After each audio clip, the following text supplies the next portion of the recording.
be out in a sec. All right. Sounds good. All right, let's get the window open. Out this window.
I feel like trying to do something a little bit different today, so I'm gonna bring up the lo-fi beats girl.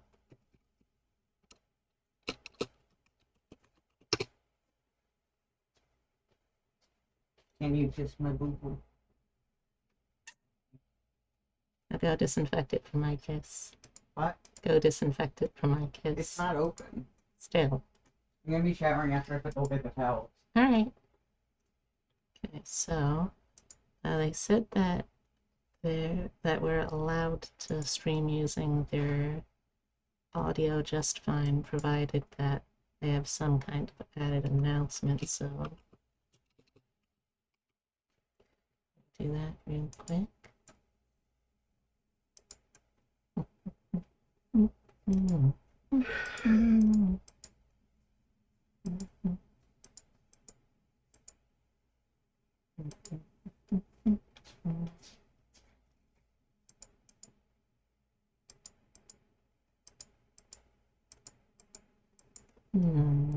Look nice. Something nice and legible.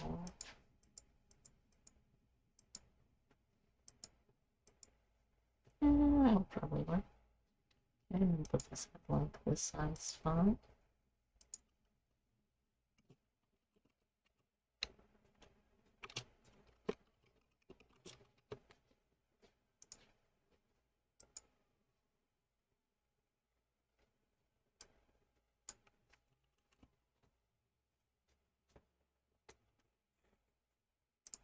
Okay, let's see what we got.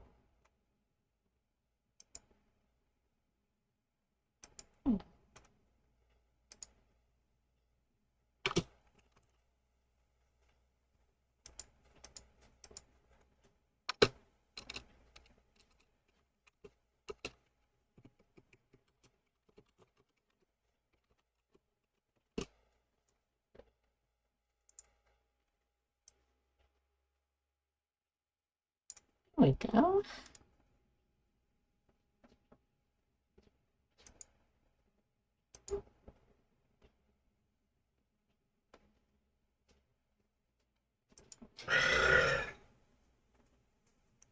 What do you say? Thank you.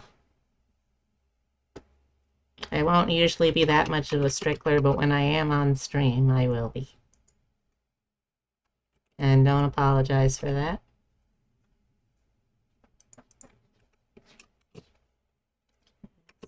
I'm making boys I don't need.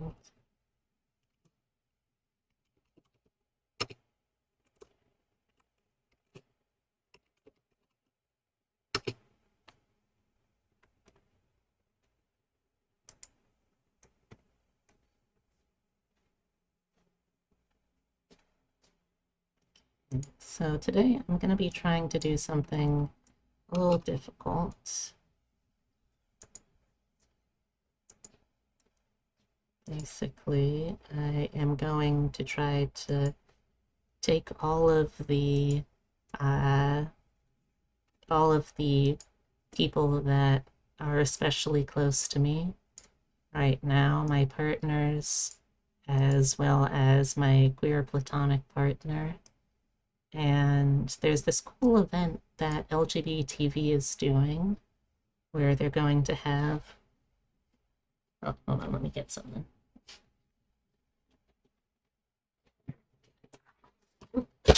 You get that, please? Yeah.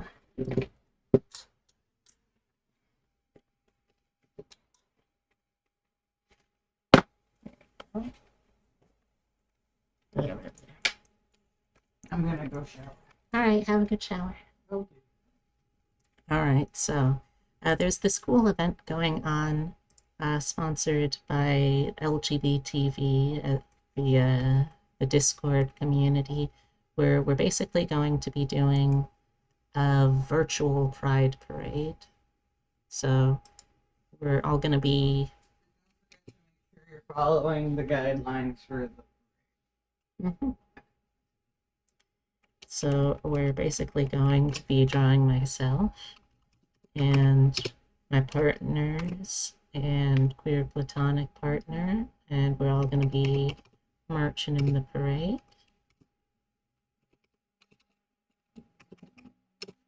Now let's make sure I got all these in the right order. Lines on top, sketch. It's there. Okay, so first thing I want to do is go on into the LGBTV channel and make sure that I'm following all of the rules for this collab event.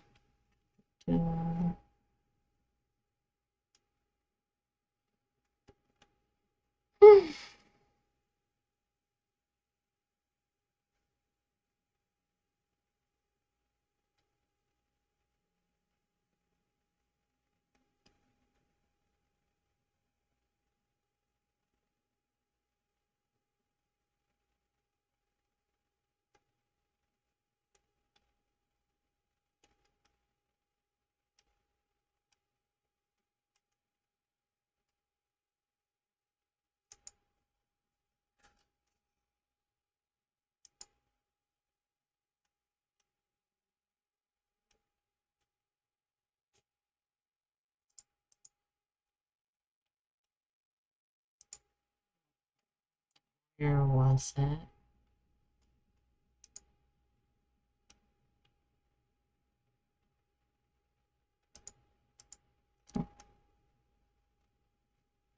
There we go. Okay, so it must be transparent, facing left.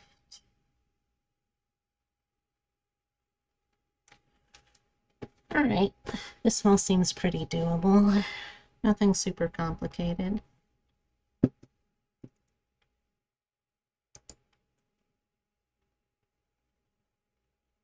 Okay, so where do I want to start?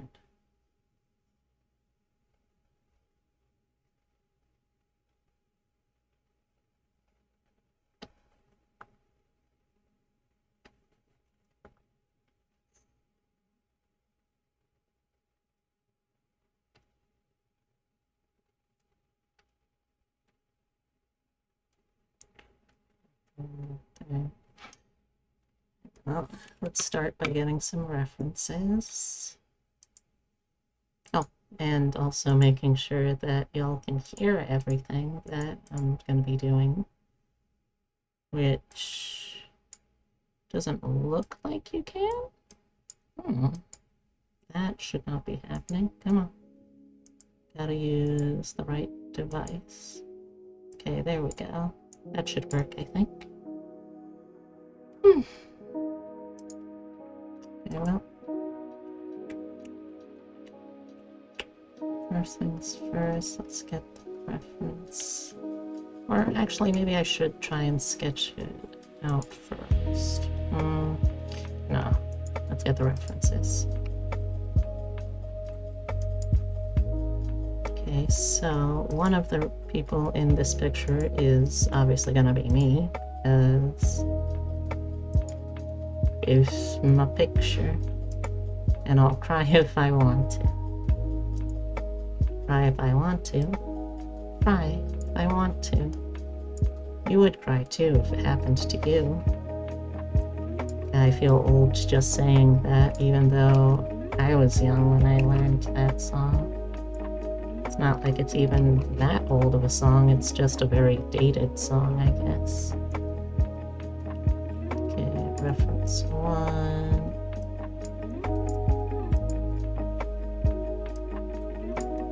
That's gonna go on the...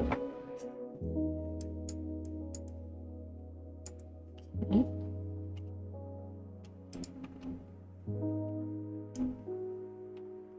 Okay, so that's 1 ref. Now this is also going to be tricky because, like, only 2 of the 4 people involved have existent digital pics that I'll be able to use for reference. Everyone else is, or the other 2 people involved, are going to basically be like, this is their first time that I'll be drawing them like that. So it's going to be a challenge, but a challenge I'm sure that I'm up to, so I'm not too worried. I'm sure these are roughly scaled, more or less. Okay, and then the other 2, well, I don't have any digital reference art, so I guess, we'll see what happens when I get there. So, the other 2, one is going to be very small, like maybe only about so big total, and the other is going to be very large, like well taller than I am, so, I also need to consider the flags that are being used, because the 2 flags that I want to use are the trans and the non-binary flags. So let's see, I could split the trans flag carrying between me and Epidezer. This is gonna be the tiny one. And I guess I could have Em and Abby carrying the bigger one, since that's pretty much on brand for how the gender alignment. Yes, I'm chaotic trans and lawful non-binary, but that's pretty much about how the breakdown would work out gender-wise. So works for me. All right, so let's make a second sketch layer. Sketch, actually sketch. I'm sure that won't get confusing.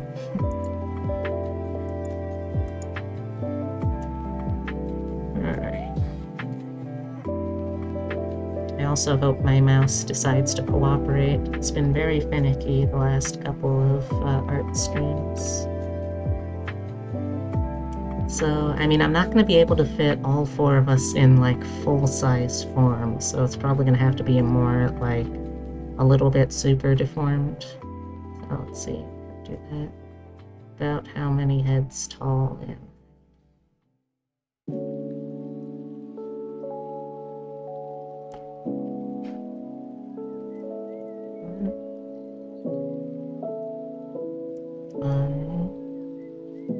Come on. 6. Okay, so I'm a little less than 6.5 heads tall, so... 2, 3, 4... Maybe I should try to reduce that down to 4.5. Or maybe even just 4. If I do it that, well, that's still like roughly 4.5. So I think that could work.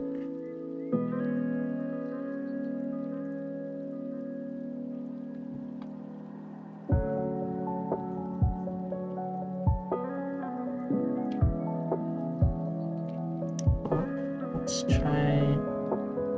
Let's lower this opacity even more so I don't get confused.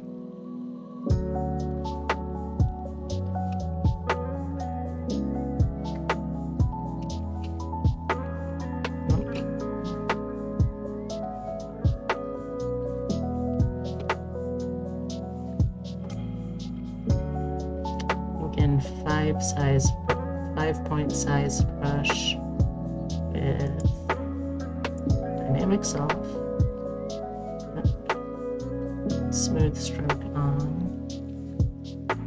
Everything's about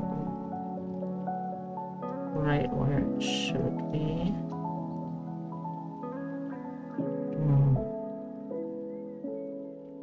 I've never been very good at coming up with compositions on the fly, so it's going to be a bit of a challenge for me here. Oh, hey Skylar, how you doing? Let's see. I want to be out front leading this. It kind of using the bean approach to roughly sculpt things out. So sort of a rough marching kind of pose. Stick my little leggy out.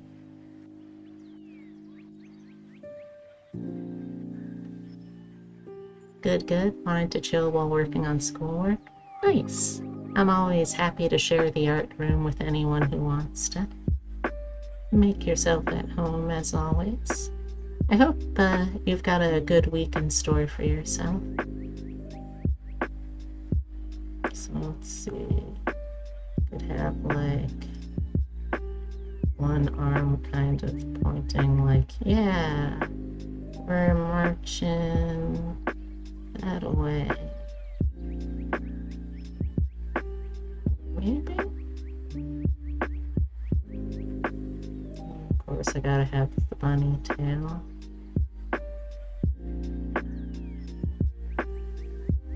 And let's see, so this is the total length of the arm. I could do like 1,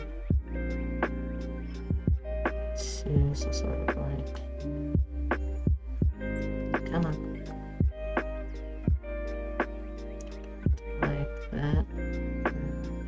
I need to do my parade thingy too. I have a PNG I'm a Photoshop stuff onto, I think. Art drawing skills, ain't it? It's no problem with that. No shame in it. Good on you for participating regardless. And I got a little hand, and it's holding the little flag.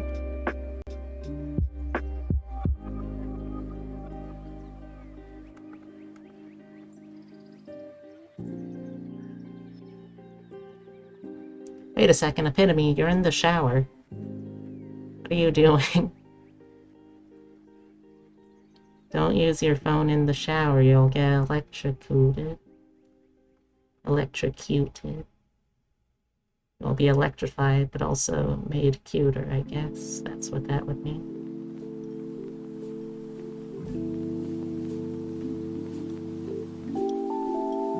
You're waiting for the water? Alright. You use your phone in the shower. Well, do you actually, like, take it into the shower with you, though? I hope not.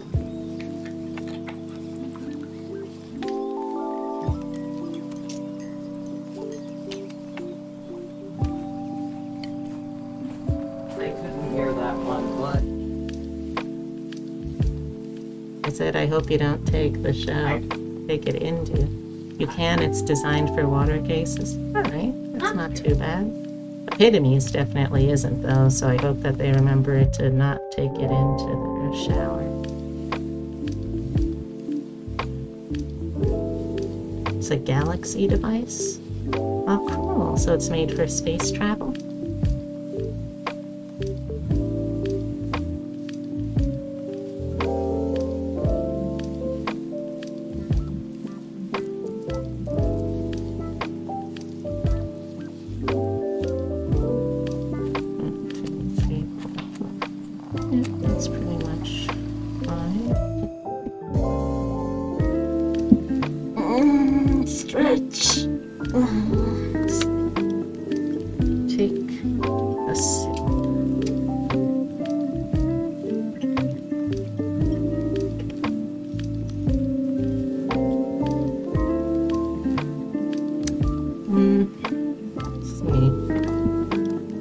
still not totally sold on the proportions for this model.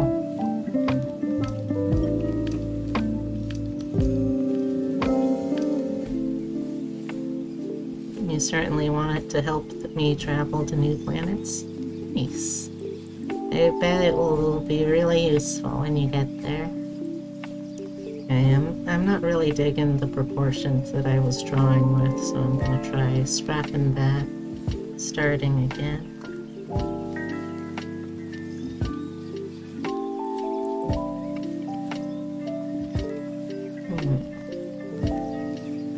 I mean, I guess I could try to do full size, basically.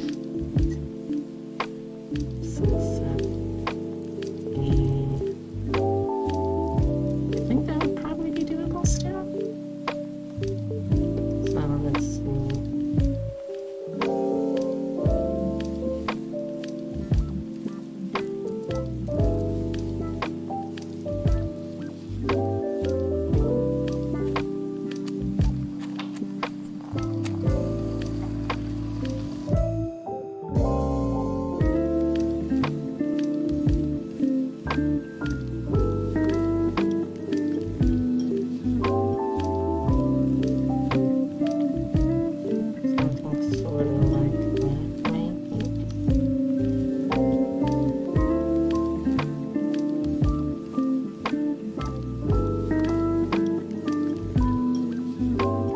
Still keep the proportions relatively simple.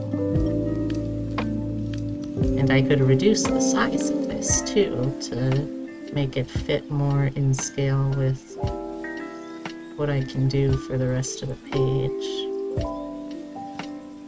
I can take this, resize it.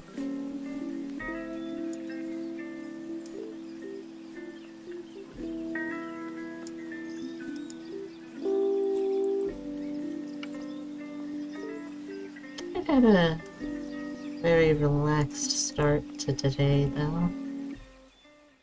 Hopefully that bodes well for the rest of the week.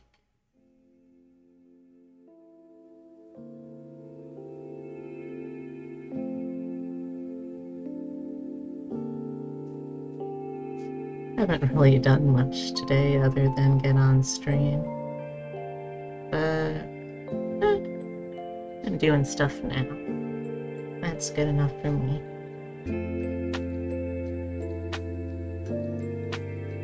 Hey Nova Fire Dragon, welcome back. I'm doing pretty well. Right now I'm working on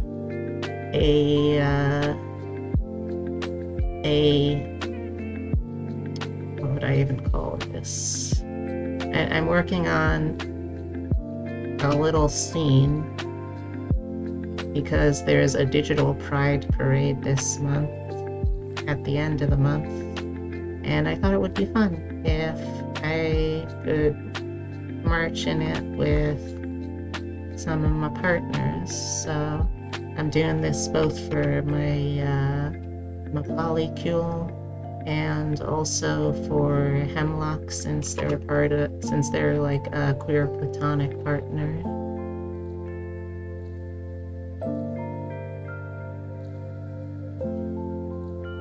Which is basically really good friend, but also gay kind of deal. It's good and nice. Yeah, I hope so. I hope it turns out well. I'm just starting and trying to figure out the composition because I've never really done something quite like this before in terms of scale. Hey Daryl, how you doing? Let's see, if I do the arm like coming out here, going there, I could have the flag kind of like angled over the shoulder.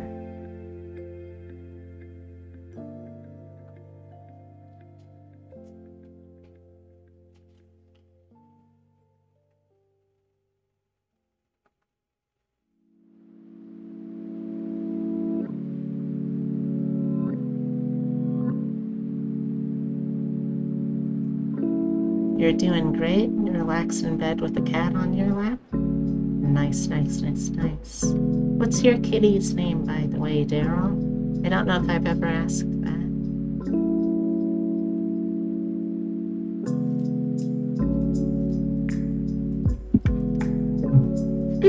Excuse me.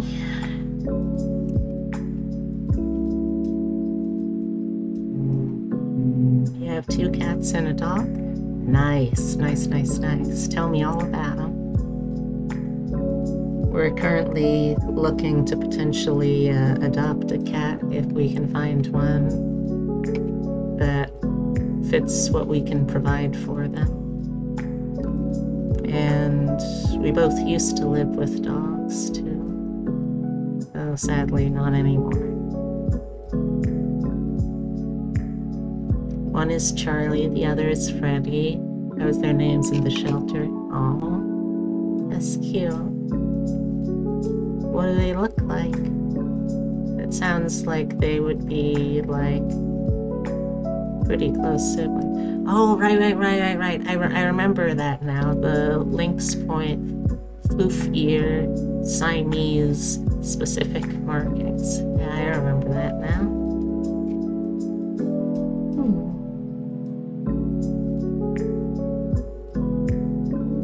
Dog's name is Bluebell right now. She's going through a torn ACL. Oh no! I hope she gets better real soon. My male cat is named Sweetie. I got the nickname Stupid. And my female cat name is Smokey. Oh, that sounds really nice, Nova. It's one of the things that I'll have to remember to do when I actually get around to one way or another getting a Discord server off the ground, which, speaking of, I'll get back to you on that later today, Skylar. But it's one of the things that I'll have to make sure I do, add a channel for sharing pet pictures.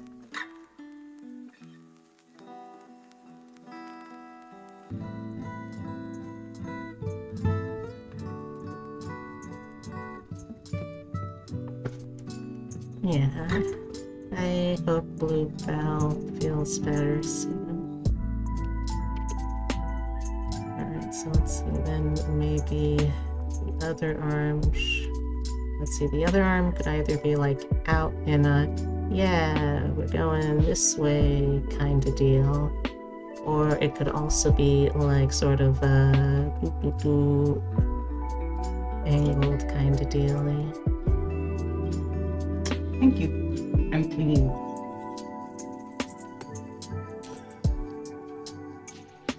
And I'm not sure which one looks better. So I probably want to tone down the angle of this leg a little bit.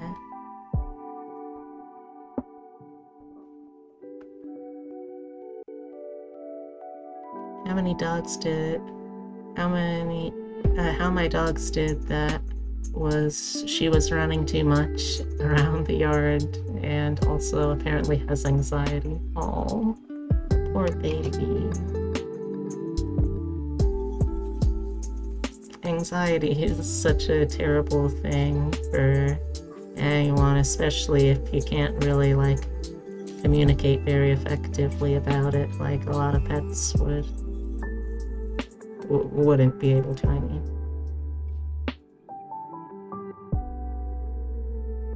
Chill tunes, relaxing pet kitty. Yeah, these definitely are good chill tunes to relax and pet kitties too. I agree.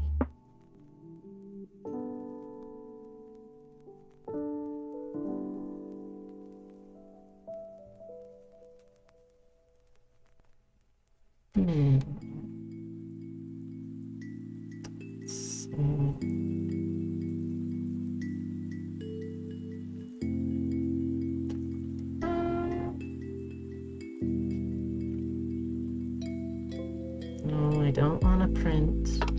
Can't print on this computer anyway. So it looks like I'm probably going to have to be turning around a little bit to make this angle work. Not that that's not doable. Obviously it is. So I'm sort of looking backwards.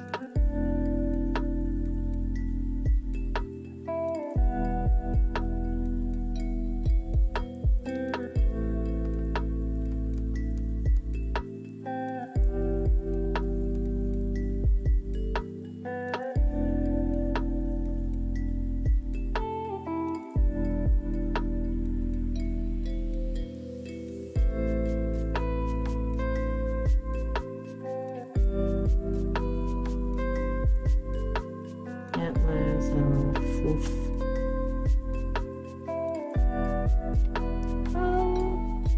Yeah, I think that will work. Yeah, I think that will work. Stretch.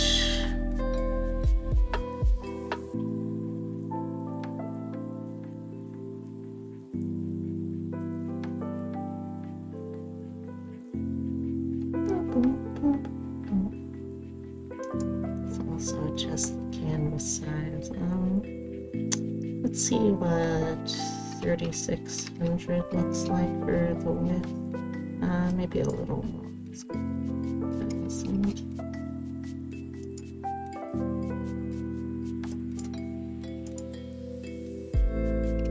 There we go. That's okay. Yeah, now that feels like a decent amount of space to work with. Okay, so now the second one in the line here, who's gonna also.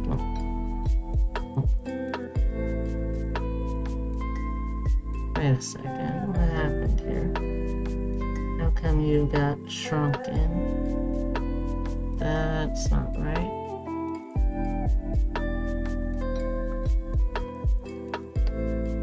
No, it wasn't that.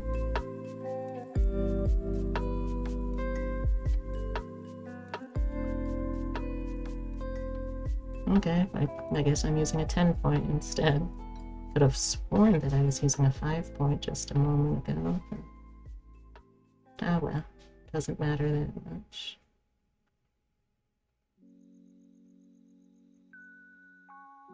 Oh, come on.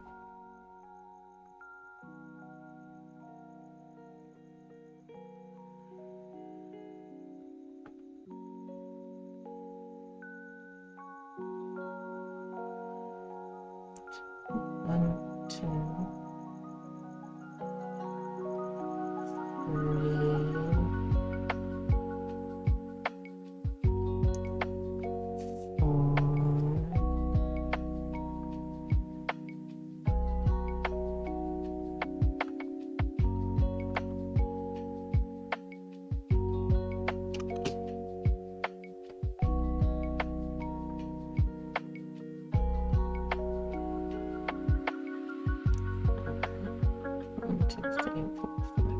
Yep, that's all of the stripes. Nice.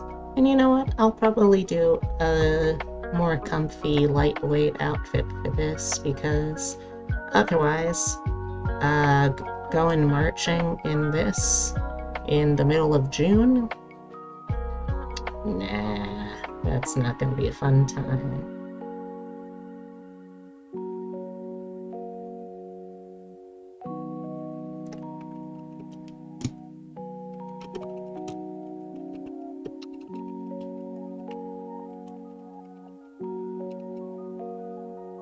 Hey, hi. Hi, Celia. How you doing? I imagine marching in June, that sounds like pain. Yeah, I mean, it can sometimes be alright depending on what the weather's like. But, yeah, it can get pretty rough. So sorry about that. My face got stuck in emotion again. One of these days I'll think to just like turn off the, or make it at least a key that I'm not going to touch as much as the numb keys.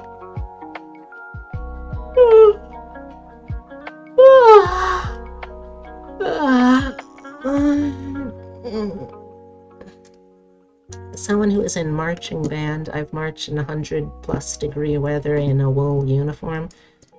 Yeah, that sounds like a real fucking mistake there, bud. Sorry to hear about that. Alright, so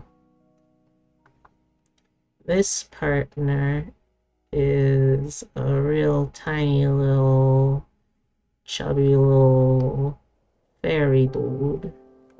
So gonna make his body type sort of just like a little bean. Little bean.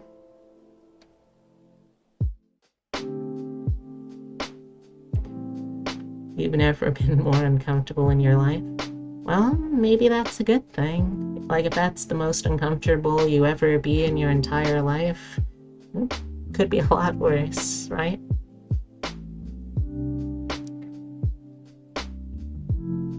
Alright, so this little dude is a little tooth fairy. So I gotta give him a chubby little fairy body. Good thing is, when you fly, you don't necessarily need to have a sensible pose. You said uncomfortable, not other negative emotions. That's a fair point. But still, if that's the most uncomfortable you ever get in your whole life, even though there's a lot of other negative stuff that can happen, it's not too bad. There's a point where discomfort becomes pure virulent disgust with the situation.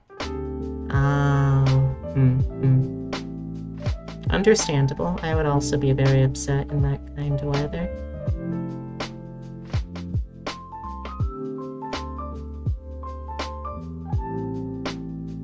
So he's got his little hands here. I gotta give him his little head. And the wings are interesting because I designed them to be to look like human hand bones, because hey, human hands are kind of like other mammal hands, and other mammal hands are just wings, so that could work. Let me get a quick reference up for the human hand bones.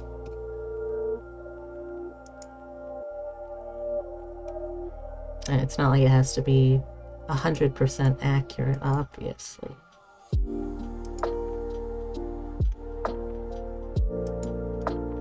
Yeah, let's use this one. Copy image. Yep.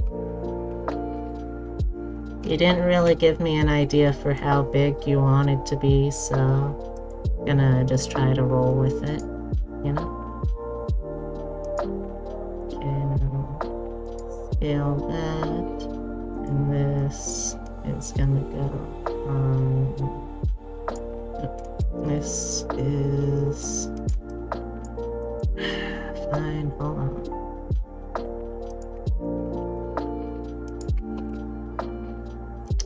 Gotta find here. Move. There we go.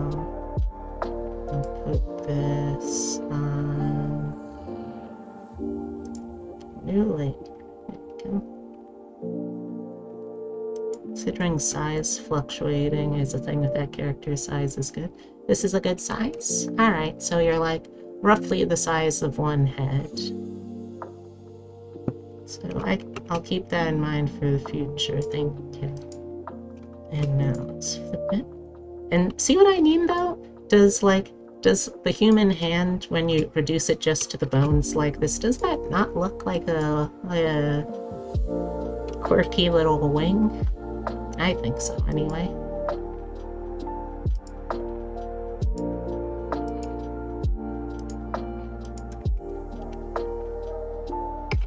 Okay, so actually I can just bring this right over here.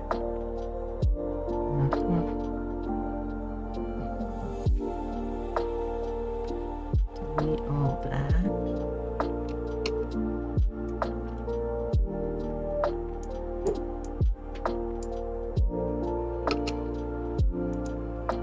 bring it down to rough layer and merge it. Hey Jula, how you doing? Yeah, this is the world premiere of or this is at the very least the very first drawing of Epitome's VTuber persona. I helped him design it. It is a little tooth fairy.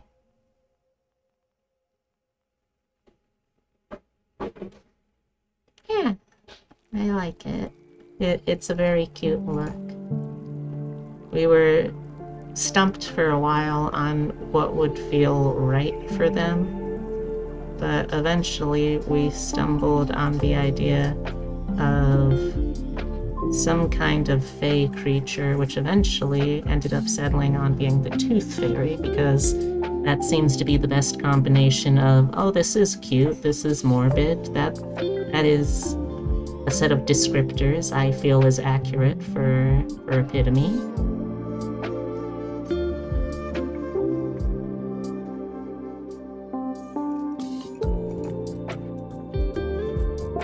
And if Epitome thinks otherwise, well, tough titties.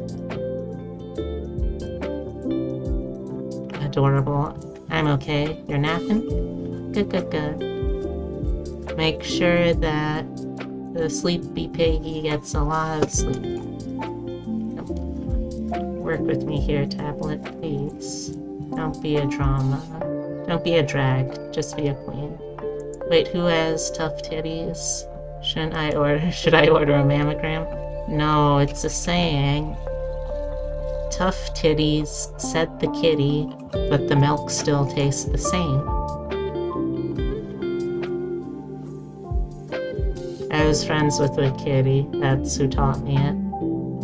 But apparently it's not always the most proper thing to say, so I usually save it for special people and special occasions like that. Glad to hear that you're doing okay, though. I've been doing pretty well myself. I had admittedly a very late night last night. We spent longer than I expected at my parents' house when we went down to visit, which I don't mind at all. I really enjoy spending time with my parents, even though I don't do it perhaps as much as I should. But that night I ended up I forgot about it basically until I was reminded the day of, but I had signed up for a play-by-post RPG using the Chronicles of Darkness system, specifically a homebrew for it called Princess the Hopeful, which is basically, okay, what if we took Chronicles of Darkness's whole different kinds of horror and monsters shtick, but instead the main characters were all magicals and stuff like that. And it works better than it might have any right to do. You did have a very late night. Yeah, I'm not gonna say how late, because then you'll get mad at me and scold me, and I don't want to be scolded.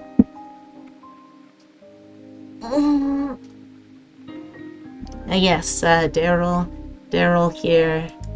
I don't know what I did to deserve having such a cute little kitty wander into my channel one day, but Daryl did, and they've been the house cat ever since. Since we don't have a real house cat in our meat space apartment yet, Daryl is a very good substitute.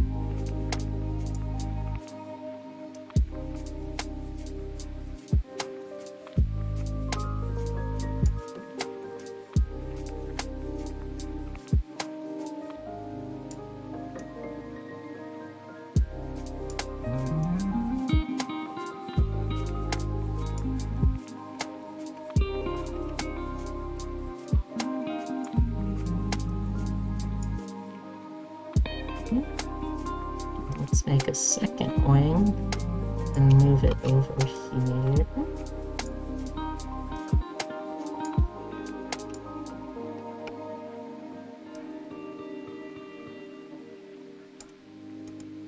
I'll put this on a new layer, but I would also turn down the intensity of, well, actually no, first let me leave the intensity on high so I can erase the parts that are overlapped, so that way it's all.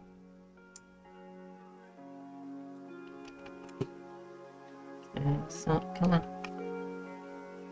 Give me the erasing tool, please. Erasing tool, please.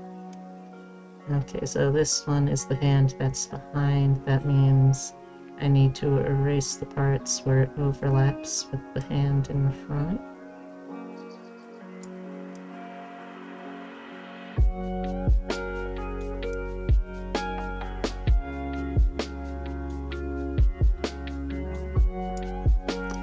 Let's take the sketch, but actually a sketch layer, lower down the opacity by a whole bunch.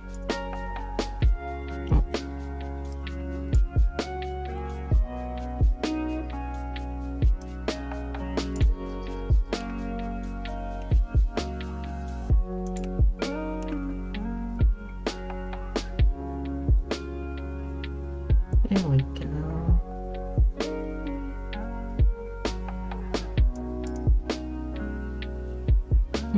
Me, should I get a Catgirl outfit? Stranger at the ball. Yeah, that would be awesome. I love, Daryl, I love how you have the confidence to just talk with a random person at a bar about what kind of furry adjacent costume you should get. And I genuinely mean that. That is a very cool, high level of confidence. You love to see it.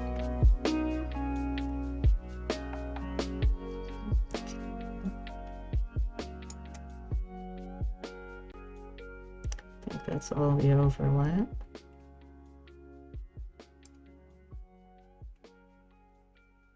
Yep, basically it.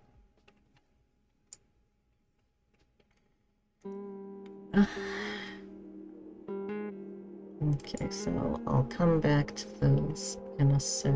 But first, let's take this layer and make sure that I've got the rest of... They're wearing a skirt, and I complimented them on it, and that was one of the highlights of the convo. Oh, that sounds nice. I'm glad you got... Whew. I'm glad you got that good experience.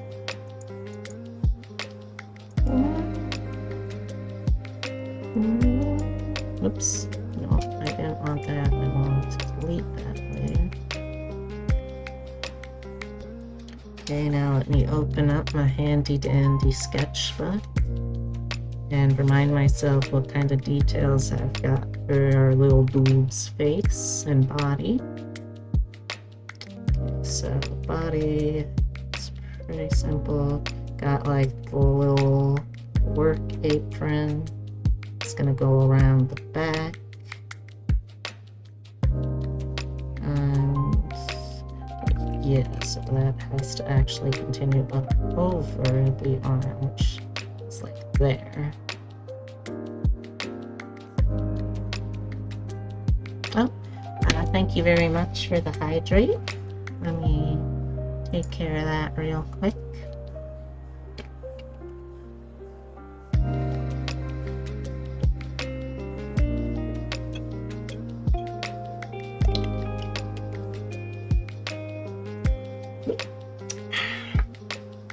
Well, yeah, I mean, Epidezer's silhouette is basically a star. So, yeah, you got thick little limbs that taper out.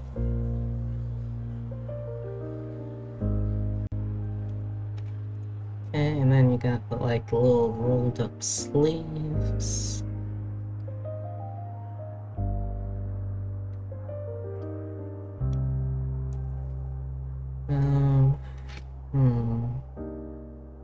I mean, I'll be able to put the antenna in for now at least, but I can't really do much detail on a face this small in just the sketch layer, so that's gonna have to wait a little bit. But yeah, you woke up from a nap to take medicine. Snapper is cuddled up to me and the cat is cuddled up to him.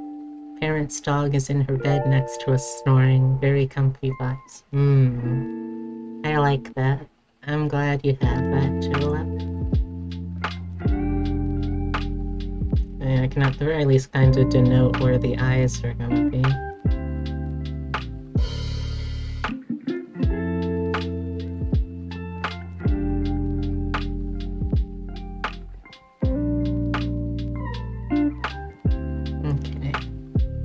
That's pretty much about as much detail as I can put in right now.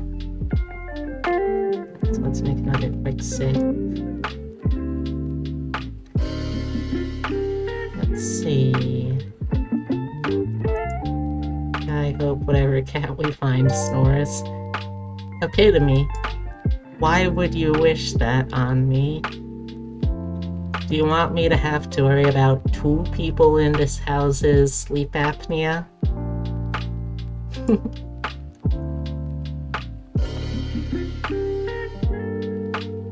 Soft snores? Okay, soft snores. Those are kinda cute, I gotta give you that.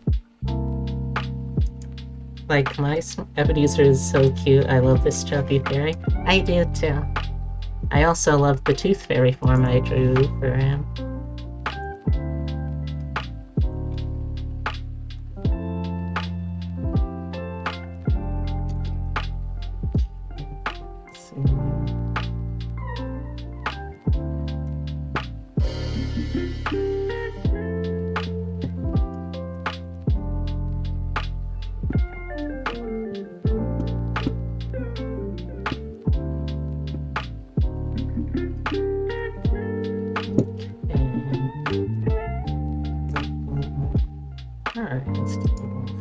Let's see. Now, how do I want to work in... Do I want to work in...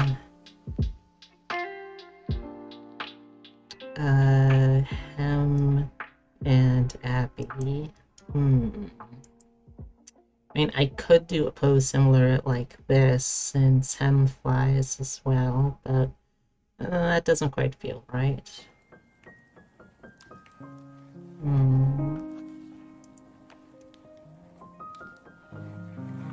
Maybe one of those flags that has like...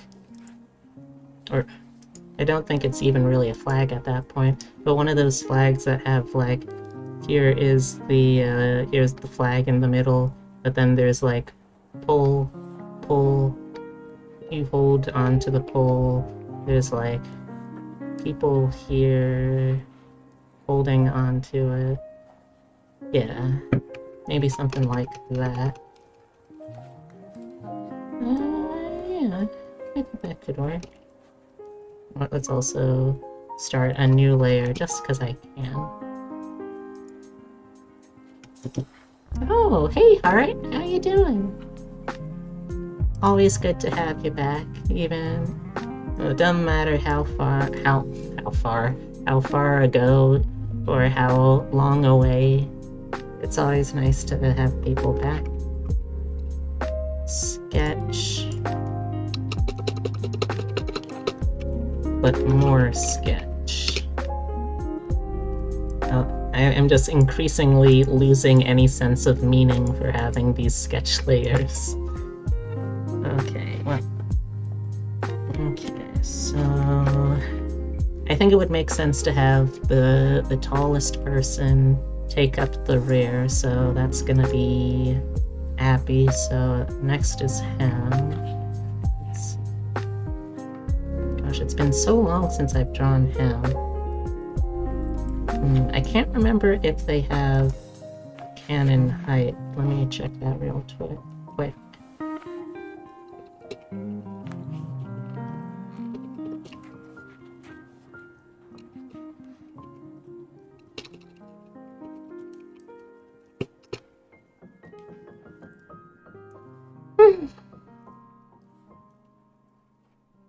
And how have you been, by the way? Hope you're still doing good. Got a very low-key, relaxed day today, so I'm looking forward to that.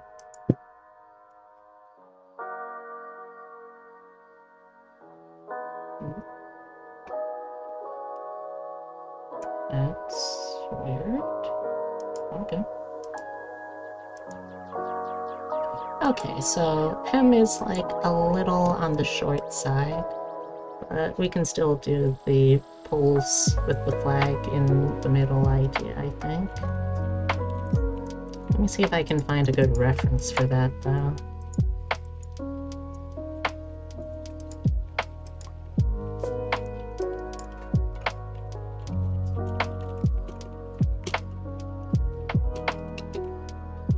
I also don't know if there's like a specific name for that, so I'm just looking like flag with 2 flag poles. If I specify parade. No, I don't really care about the American flag, so you can just kind of like stop showing me that.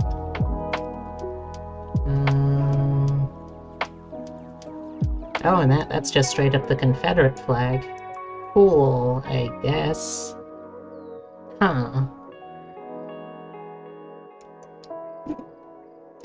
Maybe it's specifically a banner?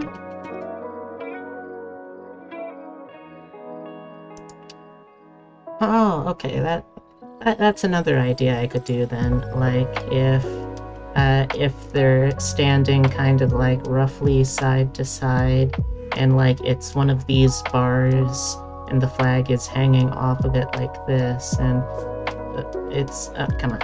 It's got come on. It's got like the 3 stripes because it's non-binary flag. The problem with this though is that I would have to mess around with the perspective of it, which could be kind of a pain. Let's see, what would that look like? Thank you so much. Oh, thank you so much. Thank you, Tama, for the subscription. I really appreciate it, and I hope you enjoy it here. Yeah, I'm doing a Pride Parade picture for the LGBTV server's Pride Parade, with me, my queer platonic partner, and my 2 romantic partners. What flag was just the Confederate flag? Oh, it was just the Confederate flag. Like, I was looking up flags with 2 flag poles because I couldn't remember what it was called. But no, instead it just gave me the Confederate flag.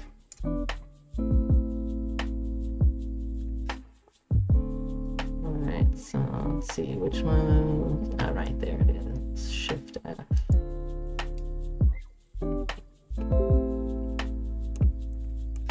Shift F. No. Control. No.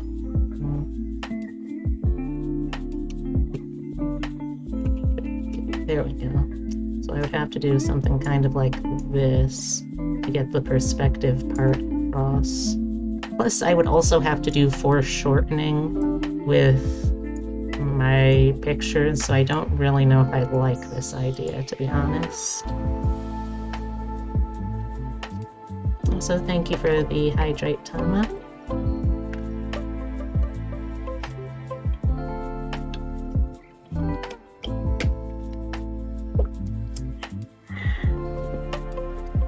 How did trip to Papa Deer go? It went pretty well. I got to hang out with my family for a while. It was nice catching up with all of them. I sometimes feel like I don't have as much to talk about as I could. Okay, so the story behind that So, talking IRL stuff for a second here. IRL, the real B does have a older sister who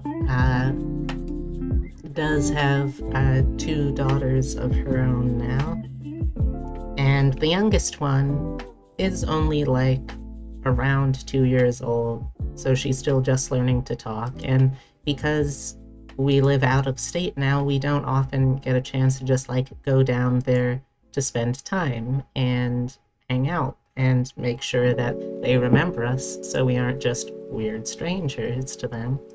So the younger one was especially shy, and she had like occasional little bursts of conversation that she would share with us. And in one of those little bursts, she held out a finger pointing at Epitome and said what sounded like fucker, fucker. And she kept saying this and kept pointing at Epitome, and we were all having like sort of a moment of rising concern, like, this is a 2-year-old child. Where did it learn to say something like that? I don't think that my sister or her husband would have said stuff like this. I know that her older sister wouldn't. And we were just trying to figure out a way to figure out why she was doing this. And then her father hopped in to explain that what she was actually saying was that on her finger she has a freckle. Freckle. Frecker. Fucker. Fucker. Fucker. You can kind of see how it happened. But it was very interesting thinking that my niece was calling my fiance a fucker, like pointing at them and everything for like a hot minute. But yes, that is the story Epitome's alluding to.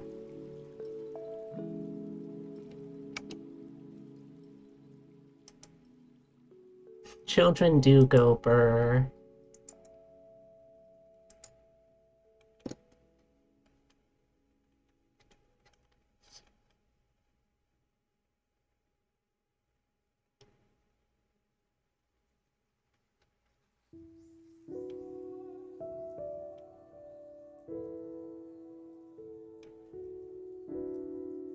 Okay, so, like, this is something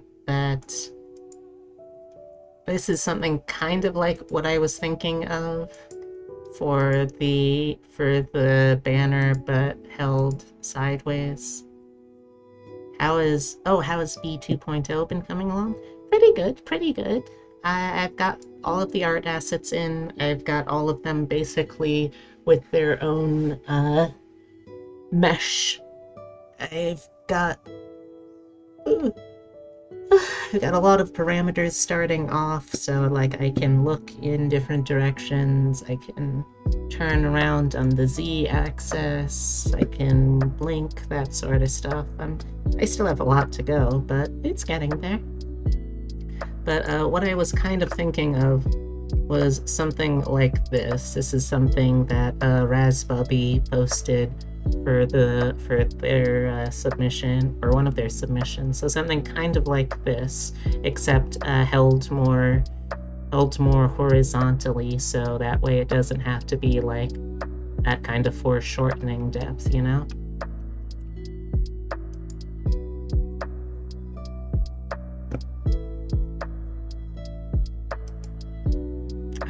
No, they do not have kids coming out of the womb, just coming right out, pussy, popping out swears. Not right now, anyway.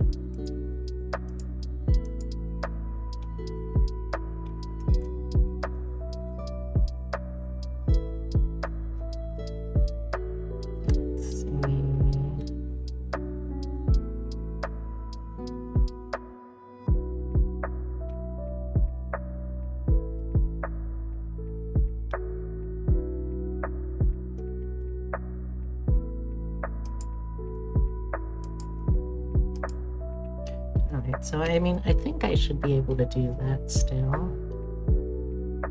I guess to balance it out, I'll have them holding it on their right side.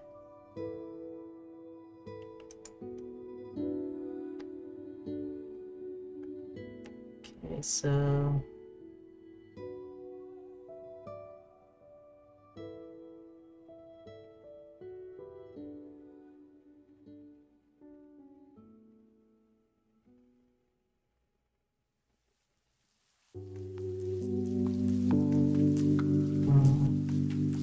what do you think, chat? Should I go with that banner on Pole's idea that I showed you?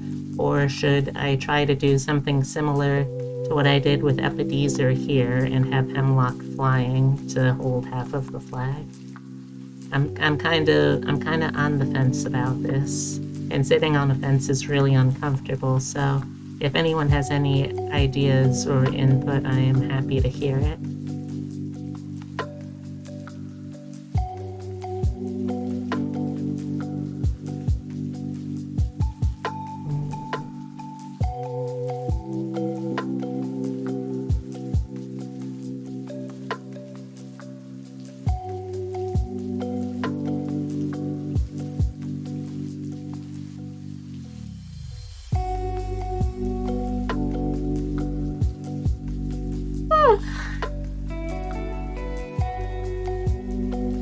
Because I also don't really want to show too many of them purely in side profile, because I find that kind of boring.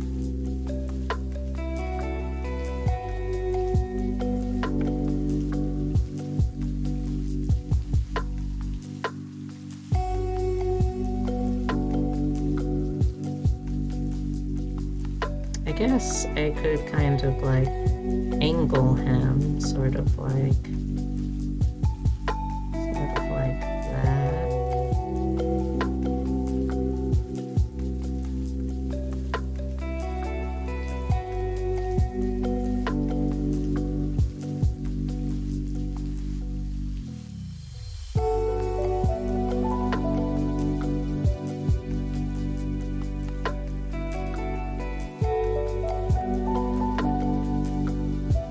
Reading an old book for this class. It ain't a very good book.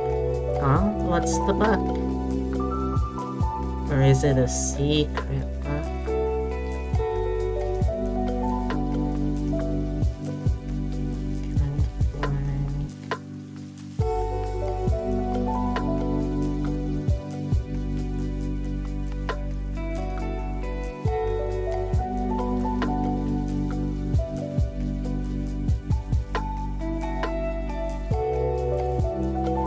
The yellow wallpaper? I vaguely remember that one, I think.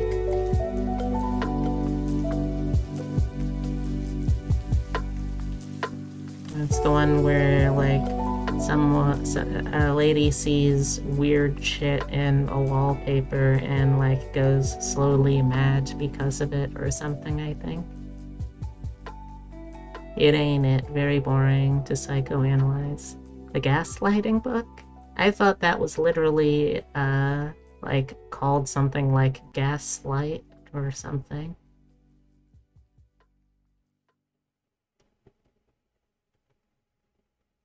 That's the movie? Ah.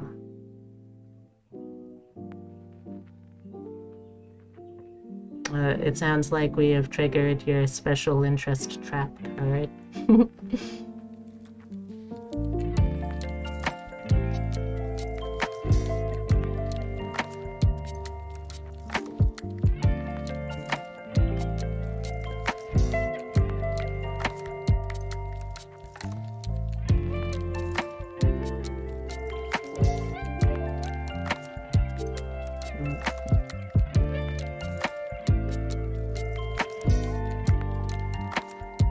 Back in the day, if you had a mental breakdown, you were effectively told not to do anything. Just rest, no self-care, no activities, just lay in bed and rest the depression away.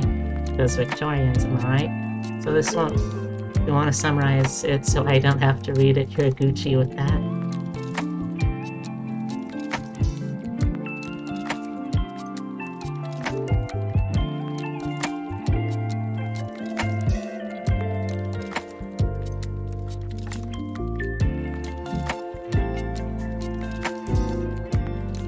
stuck in her room because of a mental breakdown by her doctor husband, and it has this awful yellow wall.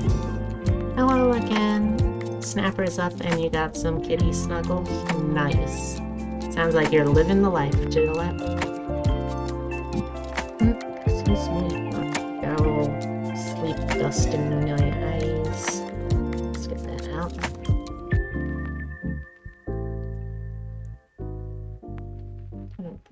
She starts hallucinating stories within the wallpaper because she's not actually getting care. She's just stuck in a room with god-awful wallpaper. And her mental breakdown gets worse. Yeah, that sounds about right for how mental breakdowns.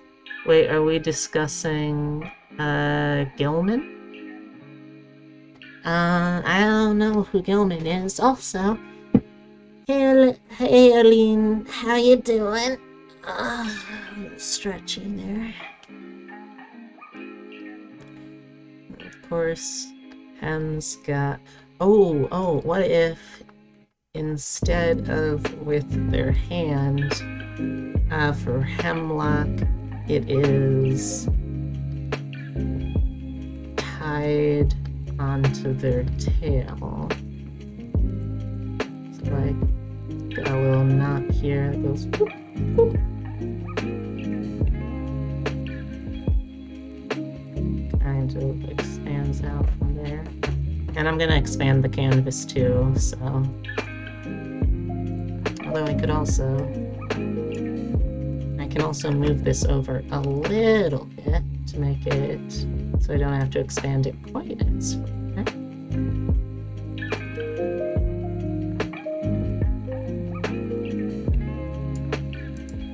Yeah, I think that works. So that way it'll be like, yeah, I like that. Kind of layered in front. Yeah, I like that. So I don't know you in. Yeah. Like, they are very happily, what's the word?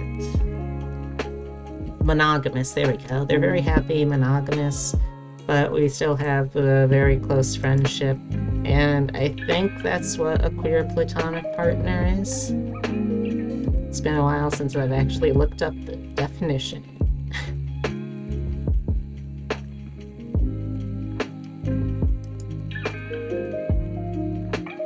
The Yellow Wallpaper, the short story by Charlotte Gilman. Oh, yeah. Didn't know you know.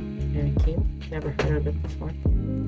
Well, it sounds like between the three of you, you might be able to work out, like, the basic premise of things.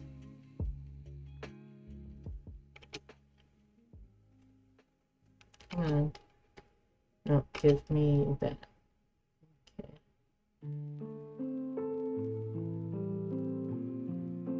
It's a classic piece of feminist literature. Hey, why aren't you showing up?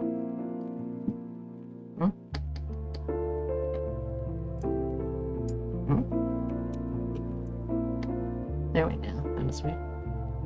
Really quite fascinating. Slightly like transgressive at the time. It's pretty banging. You enjoyed the pick crew. Wait, I'm sorry. What? There is a pick crew for this piece of classical feminist lit.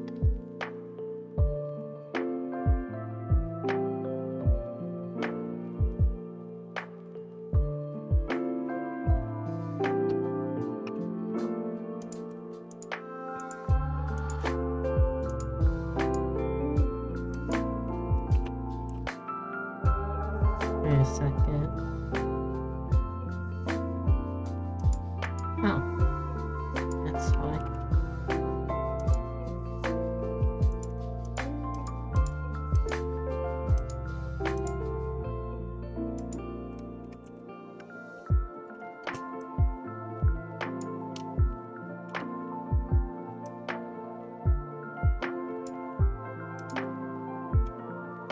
Can't type today. Sorry, bad pain day plus excitement equals illegible. I return to Shadow and hopefully get the same piece. Oh. Still, I appreciate it either way, and I'm sorry to hear about your headache. I hope that I hope that feels better soon.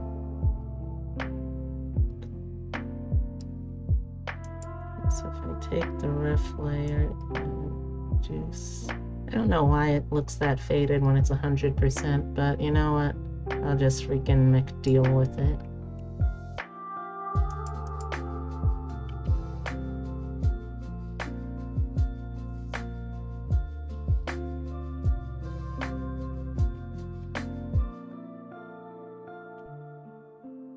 I got these bill wings coming out of their butt. Bill butt wings.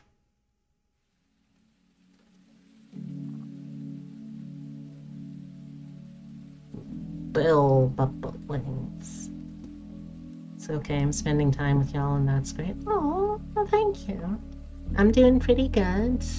I spent yesterday going home to visit my parents for my Papa Dear's birthday, and that was nice. Also, that was on the rough layer. Let's go back. Sketch, but more sketch. There we go. But yeah, it was nice seeing family again. And when I got home, which was fairly late at night, but I mean, it was just kind of unavoidable.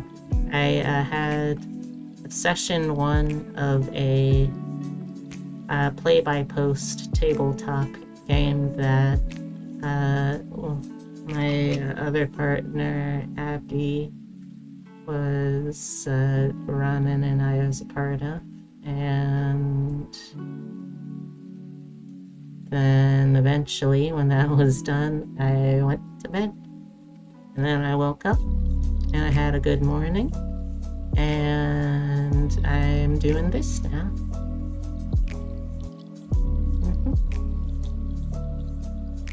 And I hope your day feels even better.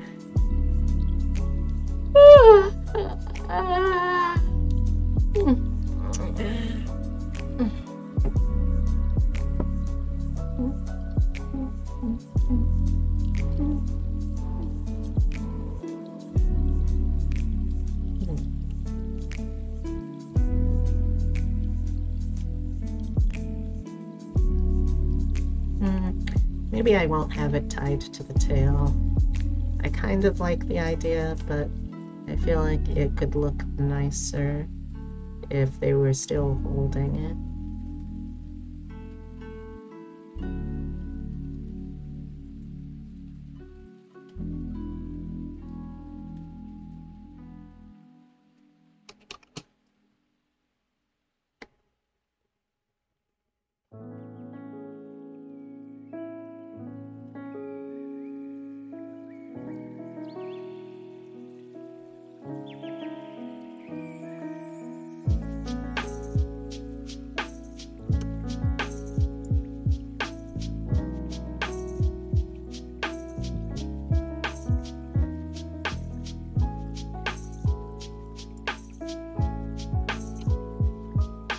Go check on him now?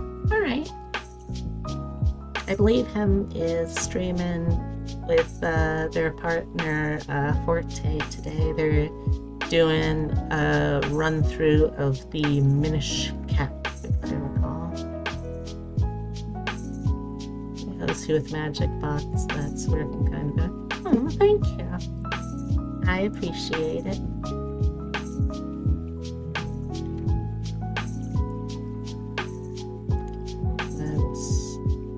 The non-binary flag, so it's got the 3 stripes there.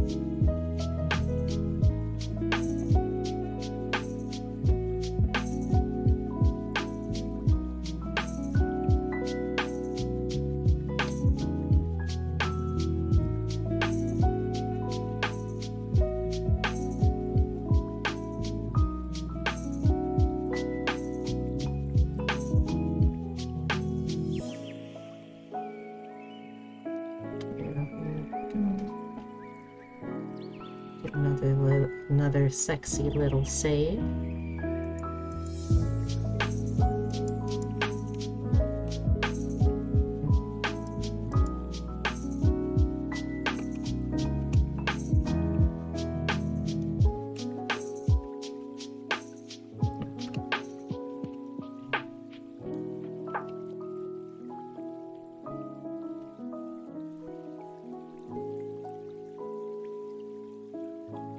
I guess in that case, I could move them all over even more. Be kind of like that.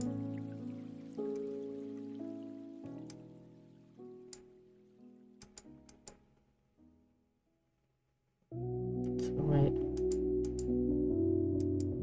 where did that leg go?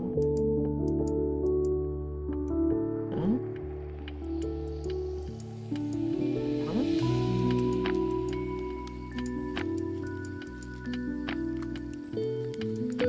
Oh, okay, it's all one layer now.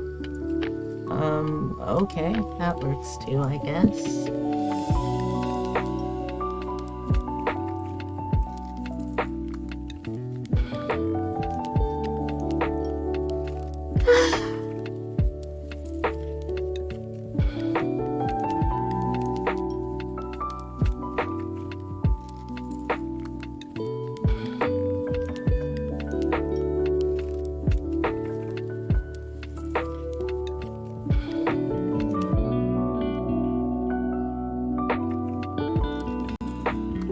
Oh, wait, I could also do something maybe like if I remove the flagpole altogether.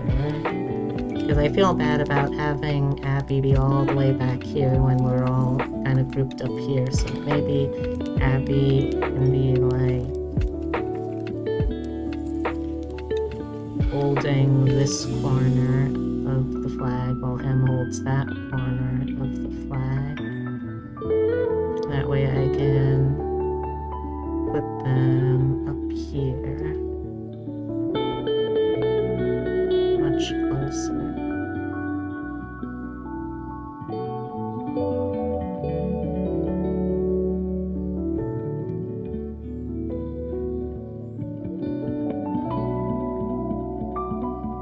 There, big old chubby burr.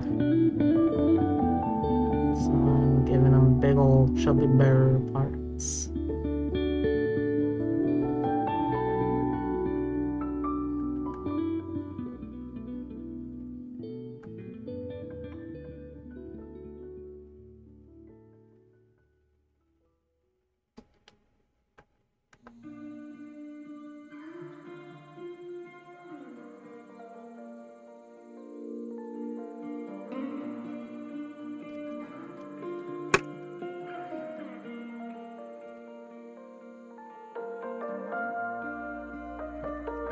They are significantly taller. Like, my head is here, their head is like here. Let's draw that in this. And we've got little burr ears, so let's mark those out. I have Bill, Puffy, pigtails. Got a little bear smile, which kind of looks like that.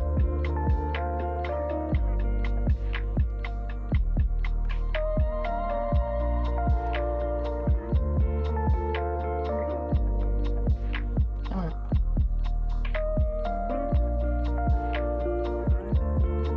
Roughly.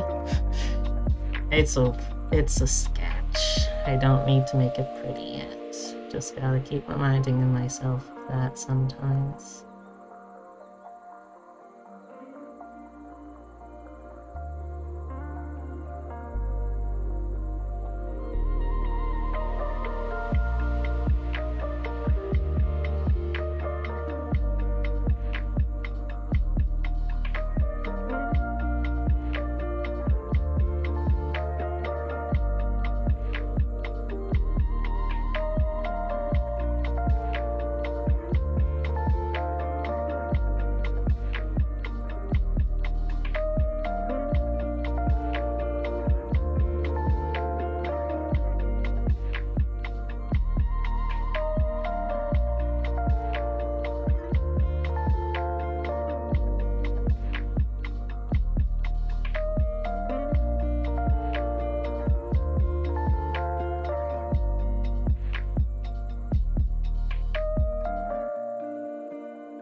sure what to do with this arm yet.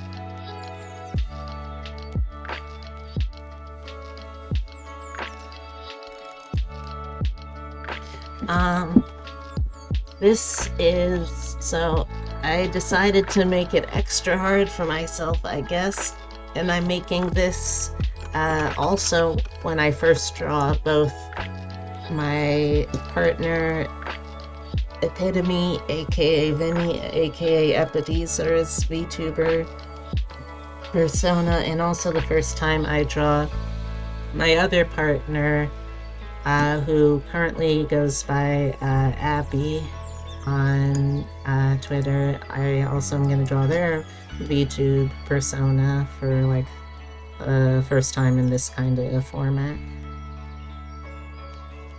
You know, maybe just like a simple hand in pocket kind of pose.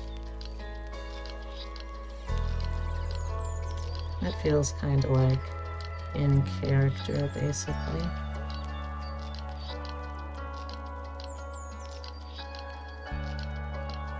So, remind myself what I got for clothing here. Okay, yeah, so it's I'm gonna be like that, gonna be like that. I hope so. I made their design and I made Epi's design, so I'm hoping that they both turn out really good. Because I want to do them justice, because they're both really cute people IRL. Let's do another quick save. Oh no, I dropped my bookmark. Let's put that back in. Alright, so now that I've got a very, very, very rough, also, being her many cuties. Well, I'm trying. I try to curate a good association of cuties. But yeah, I hope so. We're gonna see how it turns out, I guess. Okay, so, I guess it makes the most sense to just like start from the front and work back. Wait, what? What's up? Is this the Abby you know, or an Abby you haven't met yet? This is Charlie's current Twitch handle, is the name of this fursona, Abby. So it's actually Charlie. But their VTuber design is based off their OC, Abigail, so, yeah. Okay.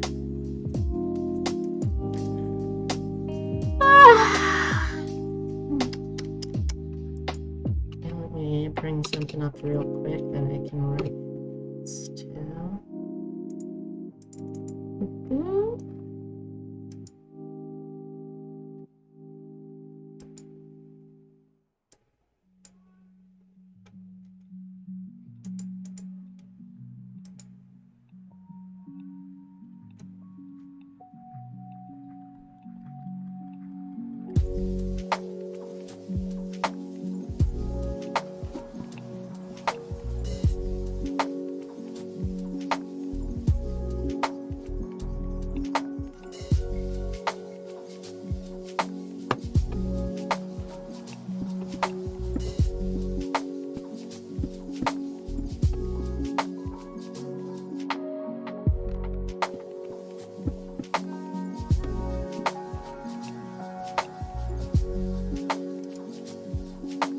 Confused, you know, many Abbies. Oh, don't get food, be back soon. Alright, Julep, I'll be here. Okay, so, I mean, guess I might as well just jump into this next part then. Oh, I do need better refs though, because the colors got super washed out on those, so let me grab that.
minimize that window so I can keep track of chat. No, give me that. There we go. Alright, I can complete again. Come on. Come on. Oh, no.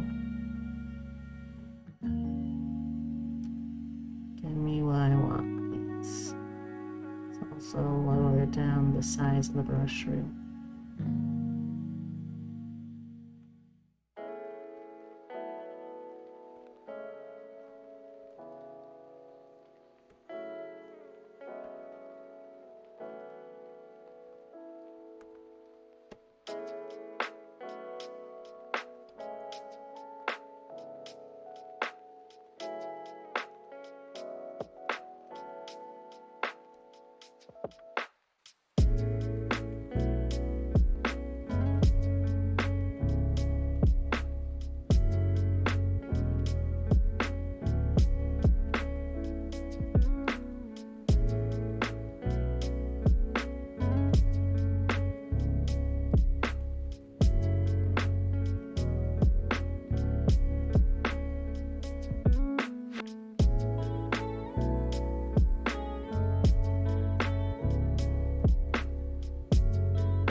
Come on, tablet. Play nice. Don't be a meanie. We'll have to cancel you right in the middle of fucking Pride Month. I don't want to do that.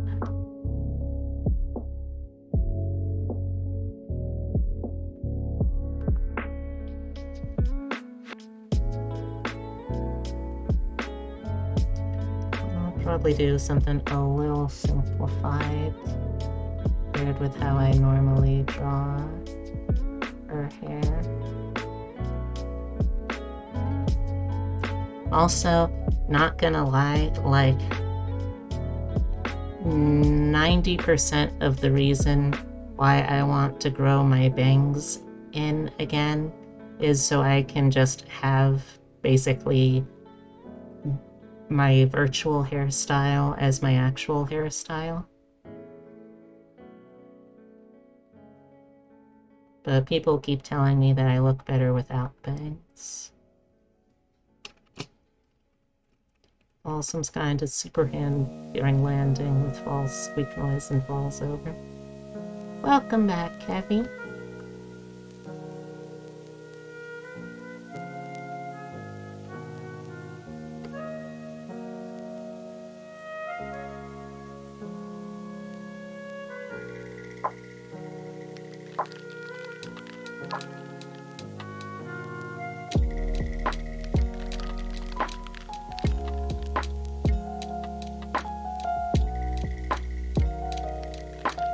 They finished stream and was in other stream that was nice. That's nice. I'm glad to hear it. Also, hey Racy, how you doing?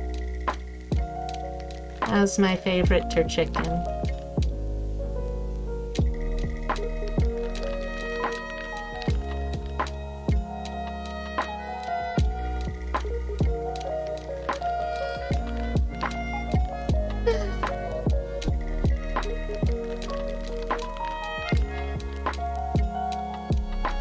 You're okay?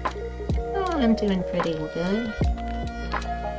Got off to a slow start this morning, but nothing terrible.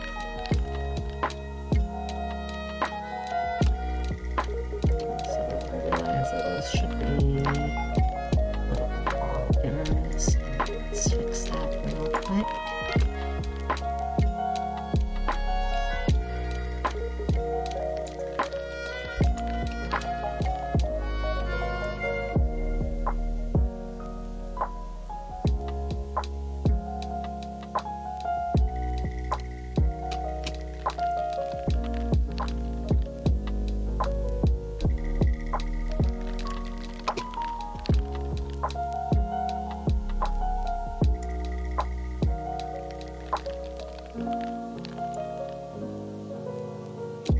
so sleepy from pie. Also microwaving experiments, not so good.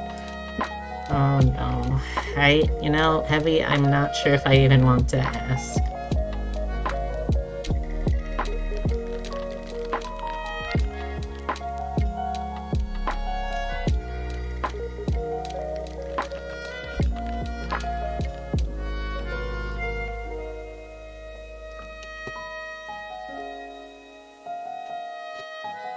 Silly goose.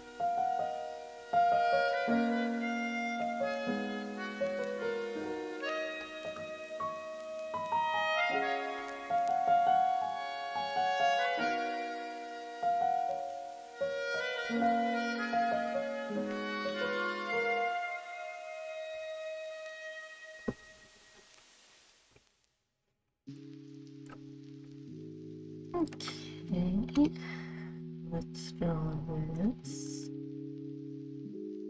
Come on. There we go. Looking for pie and round pie in fridge with green speckles and green bread. Gave it to flying rats. For the best.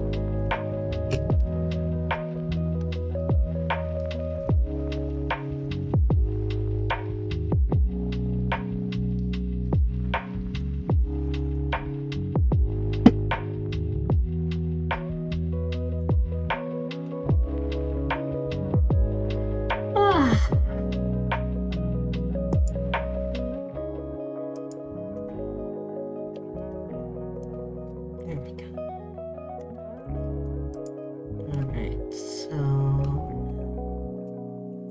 let's do the ears.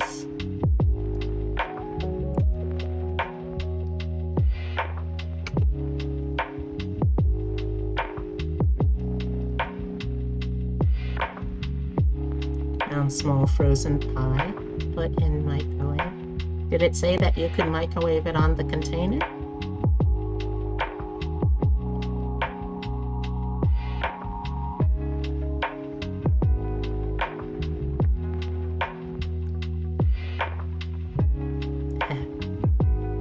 It said that you could microwave it on the container, right? Right? You could microwave it in the container, right?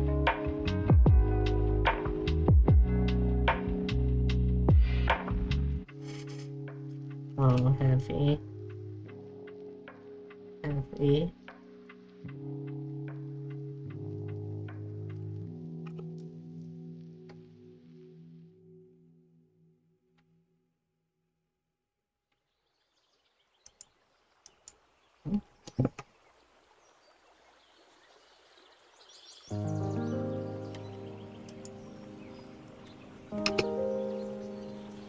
So I thought it was coal in the middle. That's probably because you weren't supposed to put it in a microwave, Heavy. That's it, no carbon this time. Okay, well, that's progress. That's good.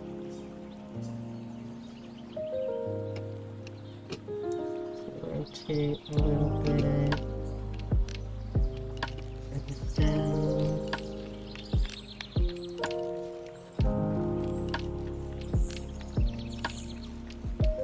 Let's draw a little antler.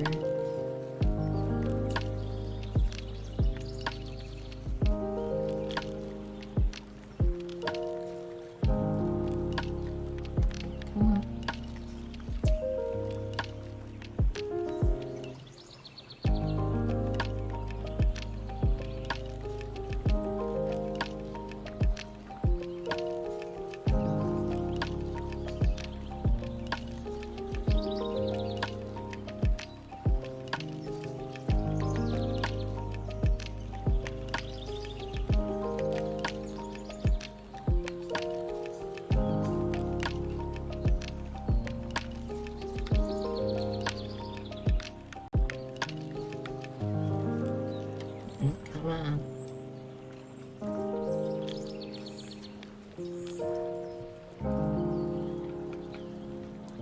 Master Microwave Chef puts pause on hits. You sure are, Happy. You sure are.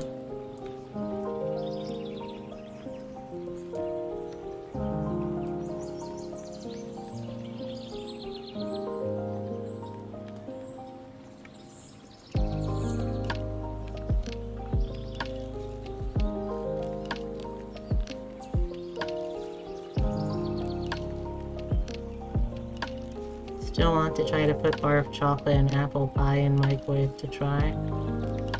Okay, well, I can tell you from experience, bar of chocolate is gonna melt. And the apple pie, it's not properly ventilated, it's gonna blow a little bit.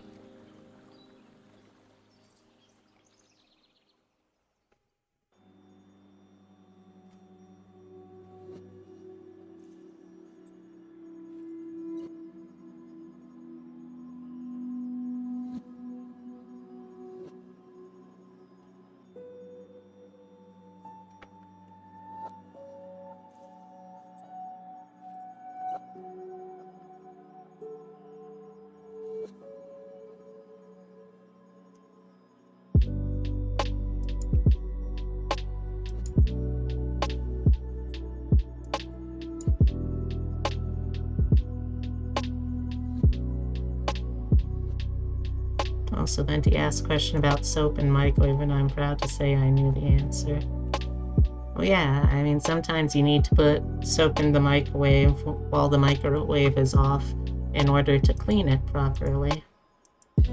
You spray soap in there, then you get a sponge or a paper towel, and you scrub it off.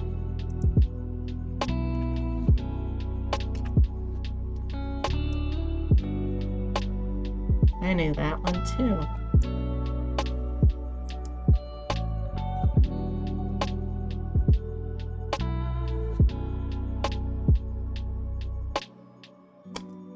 Yep, off.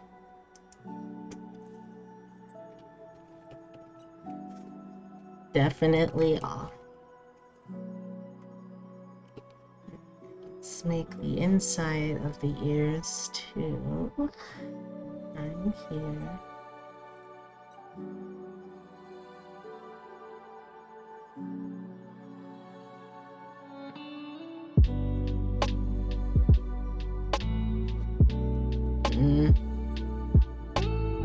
Ah.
Okay, soap bubbles in microwave are not easy to get out of walls.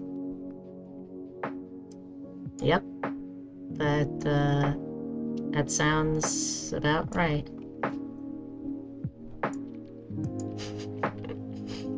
Oh, heavy.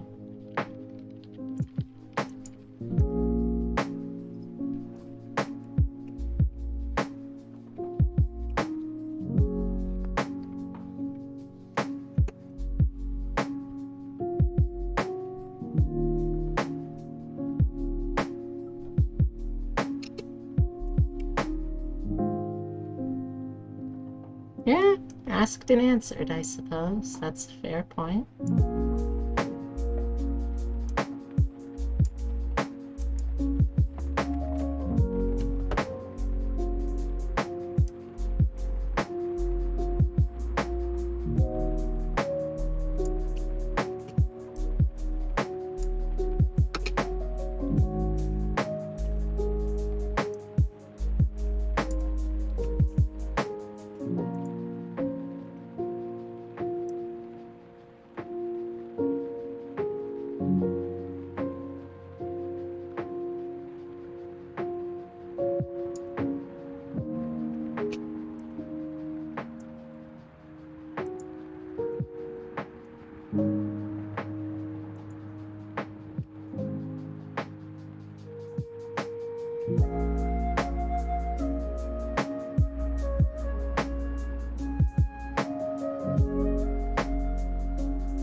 the different brands.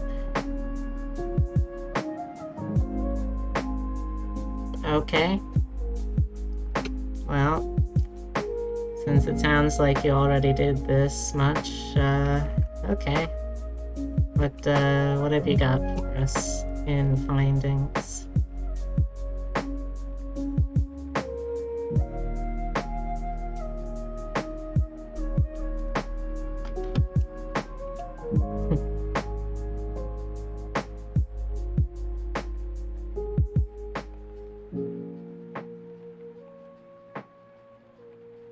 Dove is nice, it just gets soft. Oh, that sounds nice. Dove bars can be pretty hard.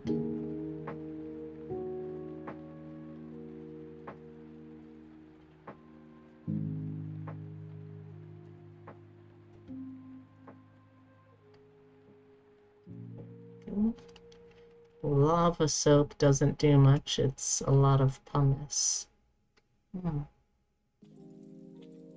I didn't know you could make soap out of lava. Sounds impressive, though.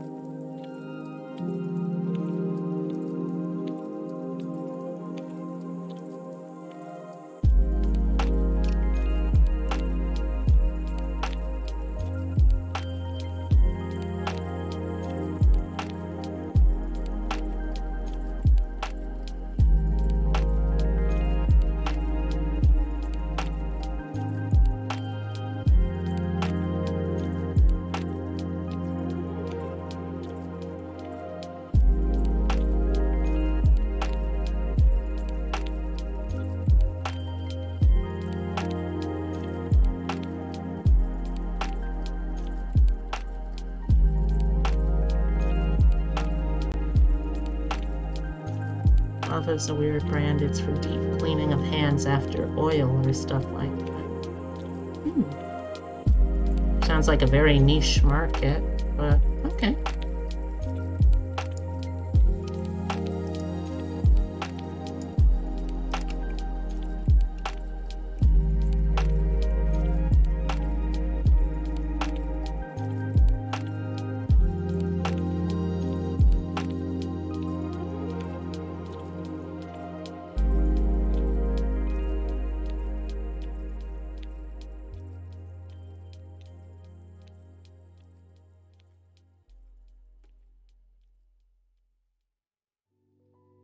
Also, dish soap just goes gurgle.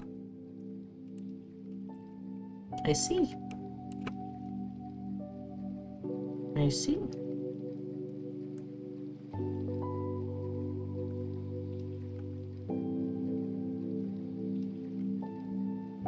This is your findings. Well, I don't know how I feel about your research techniques, but I suppose the findings could be useful, so I guess I can't really say necessarily good job, but job. Job done.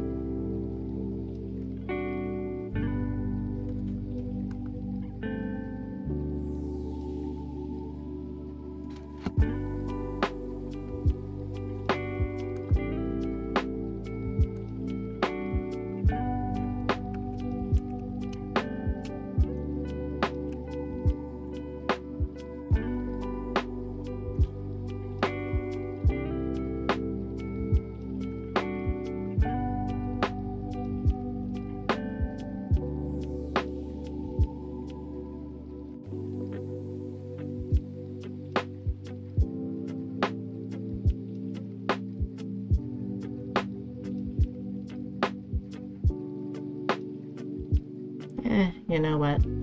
I'll say it. Good job, Heavy. Good job.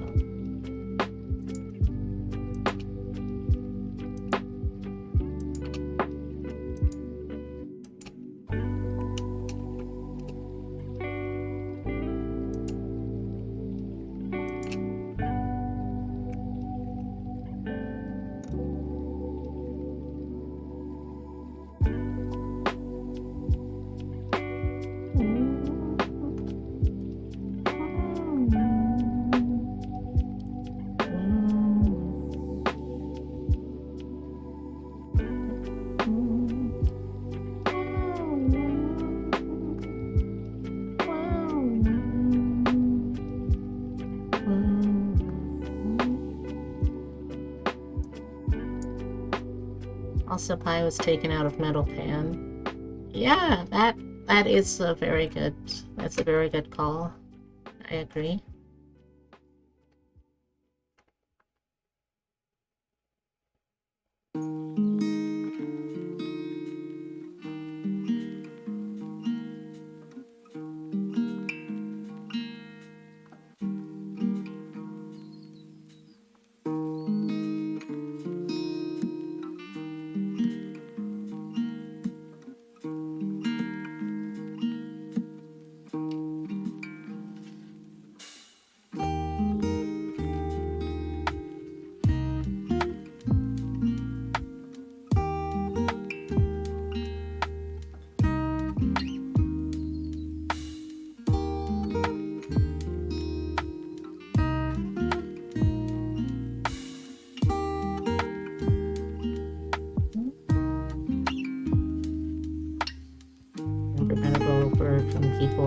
Video people putting 10 pounds of forks in the microwave. It goes burn a lot, so I didn't have to. Yeah, I'm glad you didn't decide to destroy your microwave from the inside out like that. That would have been pretty bad.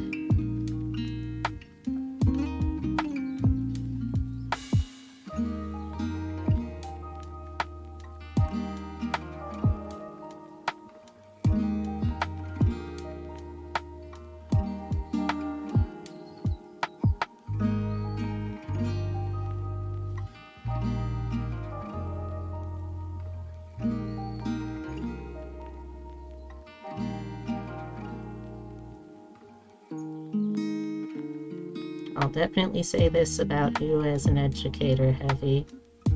Having you in my channel has taught me many things.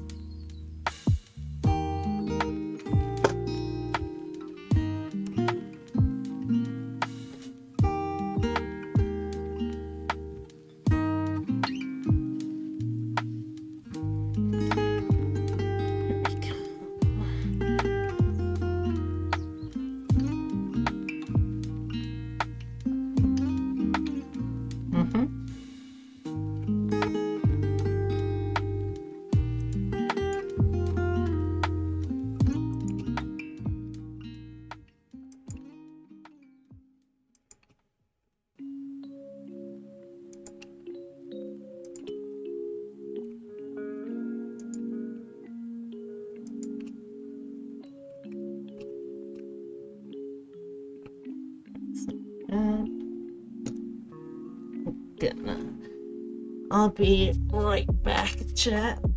I'm gonna take a little stretch, a little walk.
Alright, and I am back.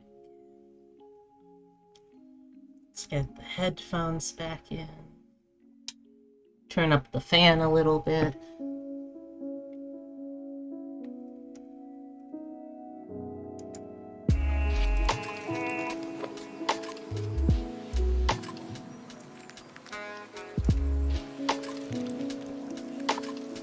So I'm thinking for simplicity's sake, I'm gonna wear my hair up for this pic.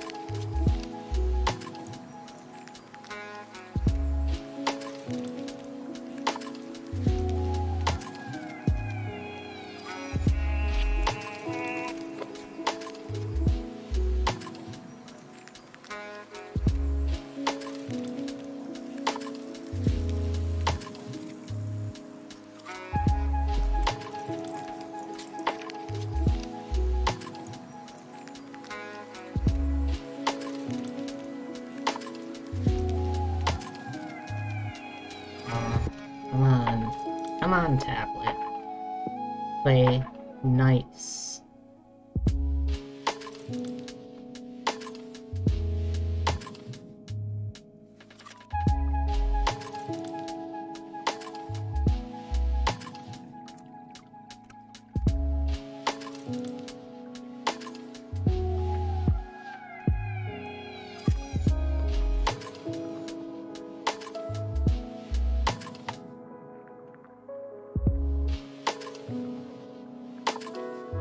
Hey, Comet, how you doing?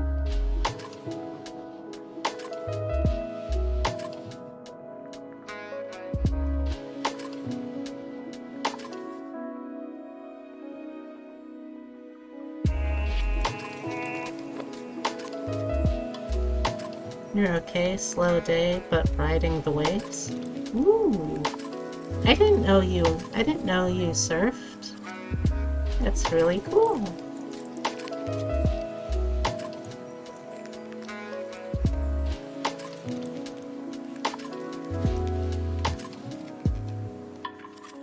Oh no, I do not? Oh, alright. Well, whatever waves you are riding, I hope they are very gentle. Come on.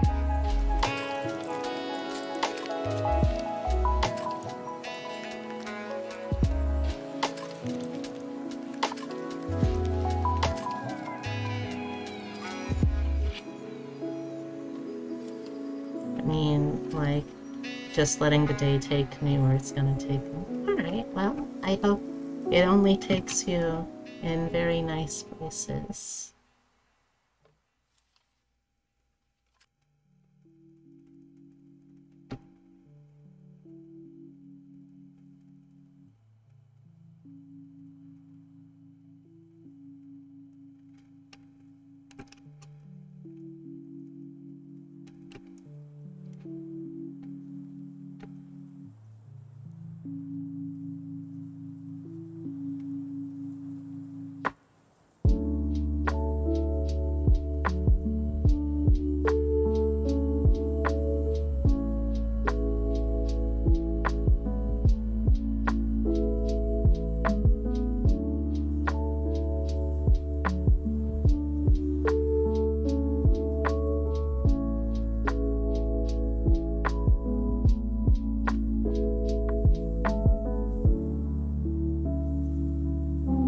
Yeah, I think that roof looks okay.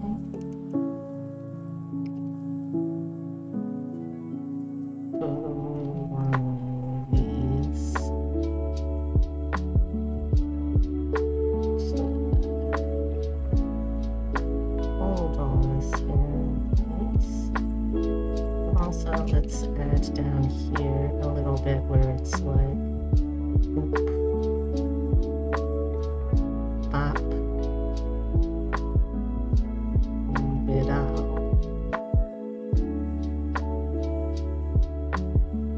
Yeah.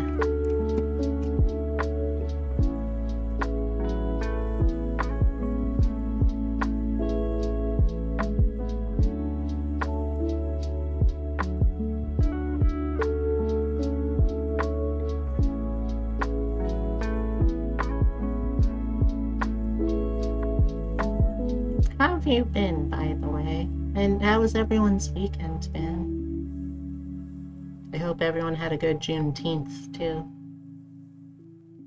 If you're from the States, at least.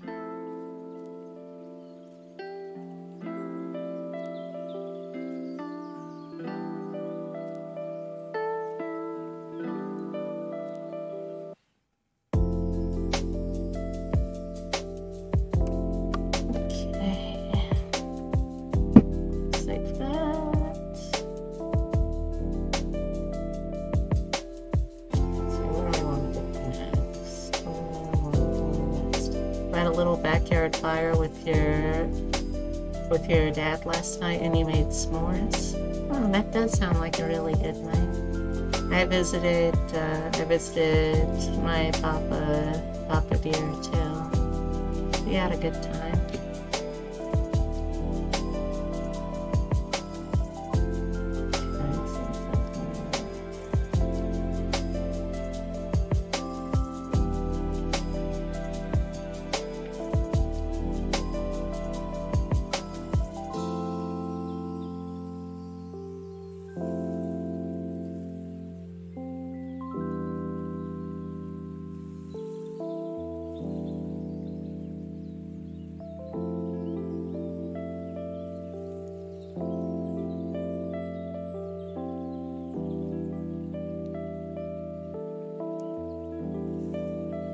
Don't want to be a citizen. What is this nonsense?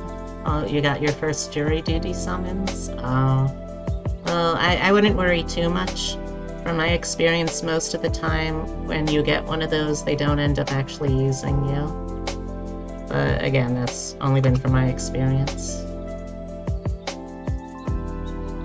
Good luck with that, though.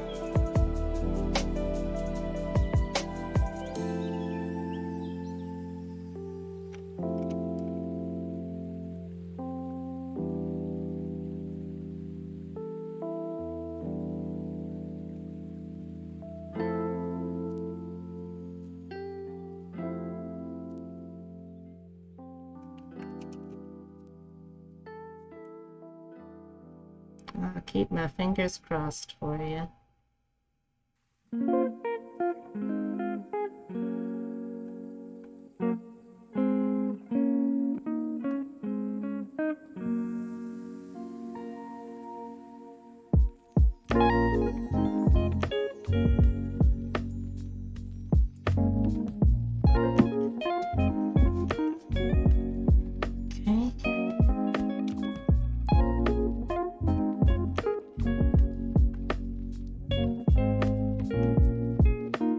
I'll do relatively simplified eyes for this.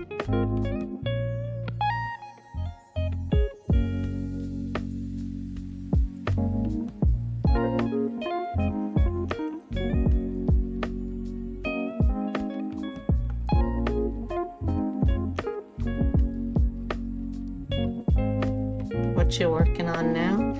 Oh, so, a Discord server I'm in called LGBTV. It used to be LGBTubers, which was like specifically a community and network for LGBTQ plus VTubers. But they decided they wanted to broaden it to be other kinds of digital content creators too. So now it's just LGBTV, like as a general thing. But to celebrate Pride, they're planning to do sort of a virtual Pride parade where you'll be able to you can either draw or edit or make these little illustrations of your character and anyone else you have approval from, like the model, to include as like going in a little digital pride parade. So I decided to do myself plus my two romantic partners and my queer platonic partner. Yeah, I'm hoping it turns out really good. And so far, it's been pretty slow, but that's because I've kind of been coming up with the idea as I've gone. So I got high hopes for it. Also, welcome back, Skylar. How you doing? Did you finish the story?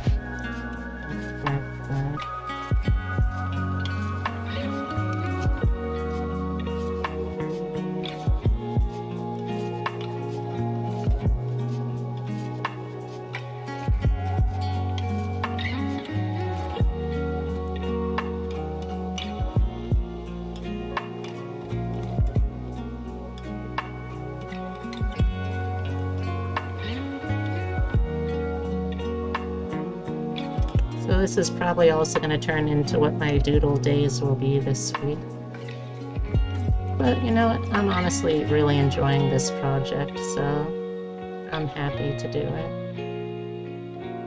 Plus, it gives me a chance to draw one friend who I haven't drawn in quite some time, and 2 other people who I haven't gotten to, like, draw their VTuber personas at all. And that's gonna be nice.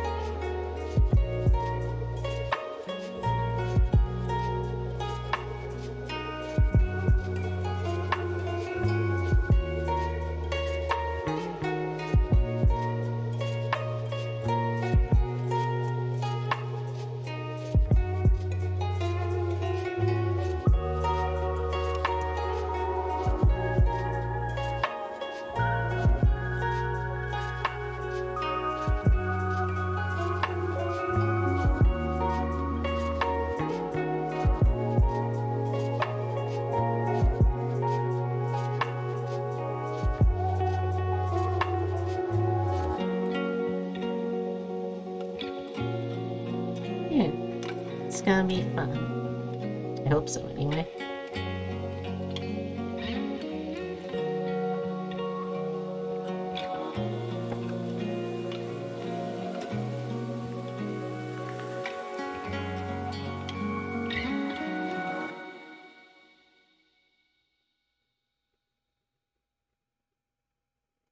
I unfortunately cannot stay, got some work done on the character sheet and I'm too easily distracted. Ooh, I'm curious about what kind of character sheet you're working on, but I don't want to distract you, so I'll see you later, and I hope you have a good rest of your day.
Just fleshing out the design for your... Hey, that's still really special, and I can't wait to see what you end up making.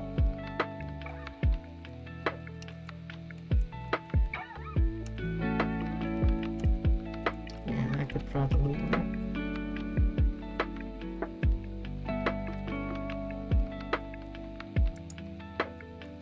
No, don't like that. Gosh, diddly dang. Gosh dang old darn. Let's do that. Post.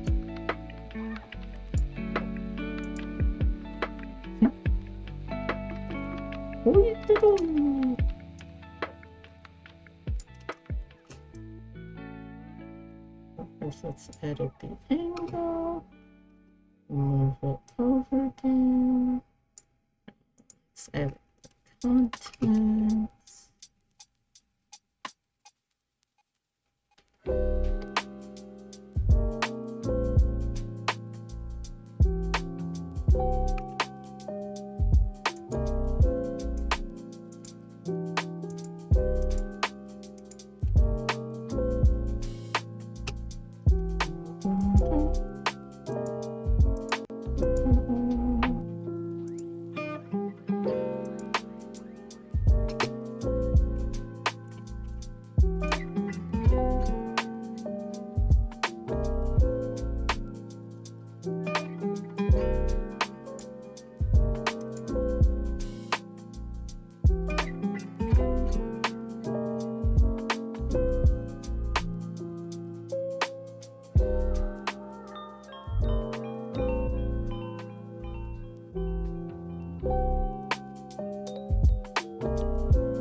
Abby, how you doing?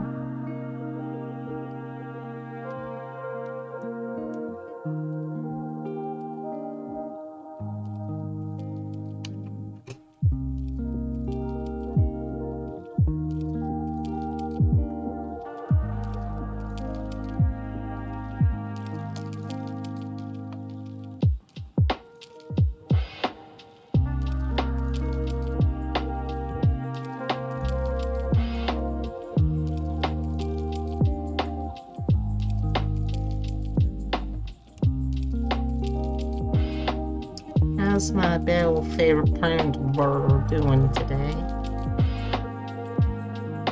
Good, I hope.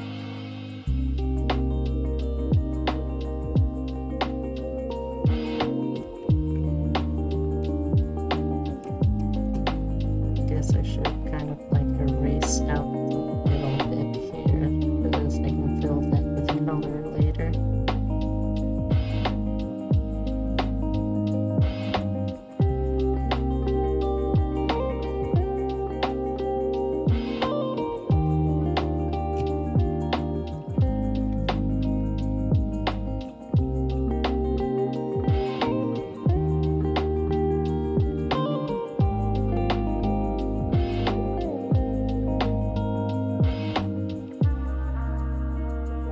Oh, also thank you again for last night. I really enjoyed the RP. I worry that I was kind of slowing things down, but I really enjoyed it, and I hope to do that more with you.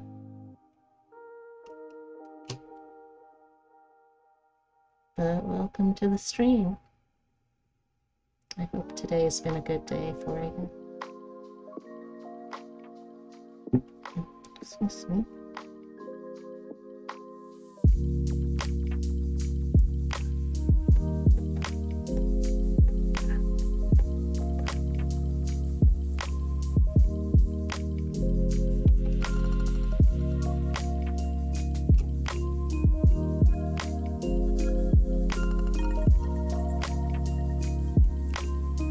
Oh, the nose definitely doesn't look right.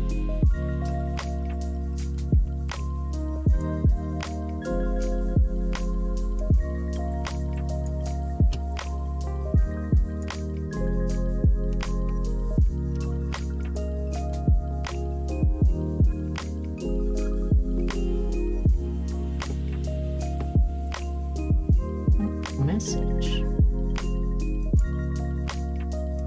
Oh, all right.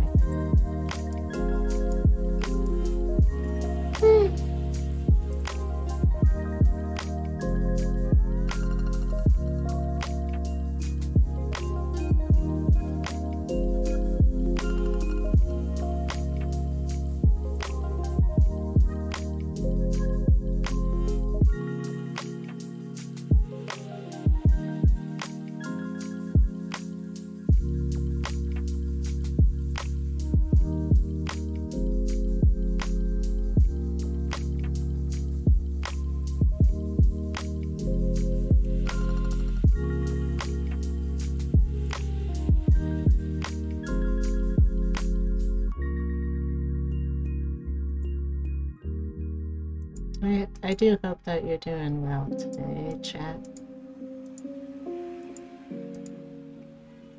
Copy and paste, flip it. Scroll down, move this over here, rotate it over. There we go. Save that real quick.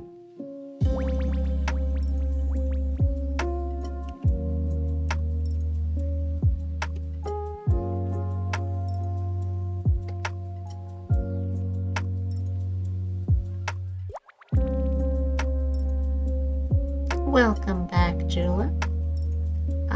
Julep, I don't know if you've met Abby before, but Abby is the one of the names and the inspiration for the character design that I'll be doing for them today. And they're also one of my partners.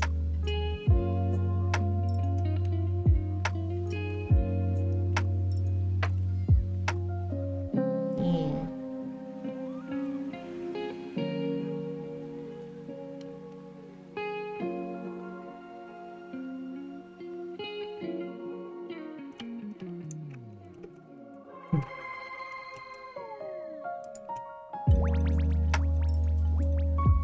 They are very adorable. Hey, Racy! Welcome back.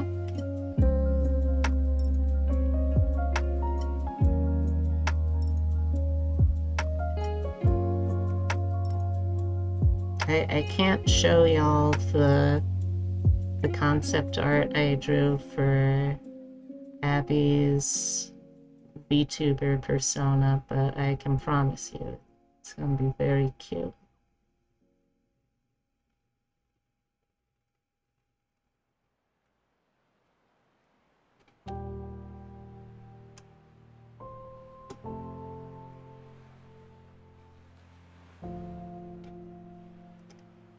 But yeah, I just wanted to say again, Abby, that thank you for inviting me into the RP group.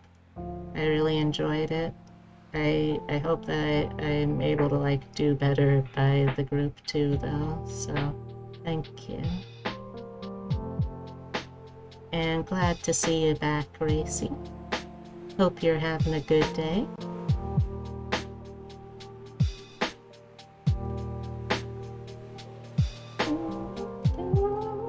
No worries. I think we'll be more lax and easy on time next Saturday.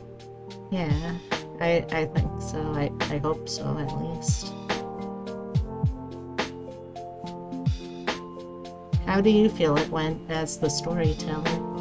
Your internet's glitching? Oh no! I hope it doesn't crash on you. So far you're blending in well with the other players? Alright, I'm glad to hear that. That was a concern.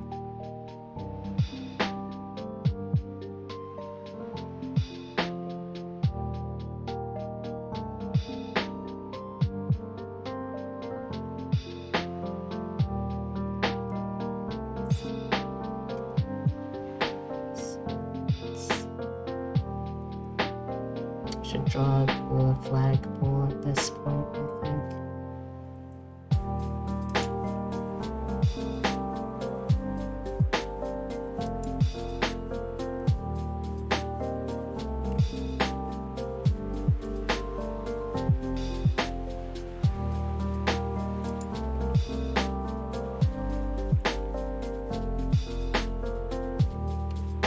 I see it feels like the game is going smoothly. You're invested in the book as a party and you're asking good questions.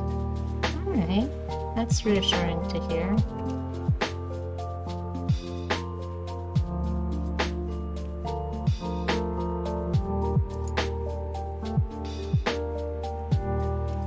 I also feel like I don't want to make a big deal of this in the game, but I love how I love how I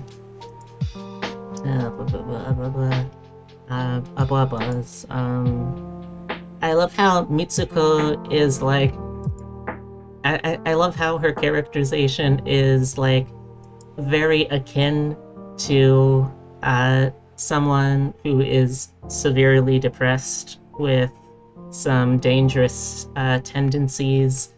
And then you have my character, whose whole thing is that they feel very acutely aware of those things and they feel very responsible for them. Who's just going to be like, oh no, this isn't going to happen. No, you stop that right now. Yeah.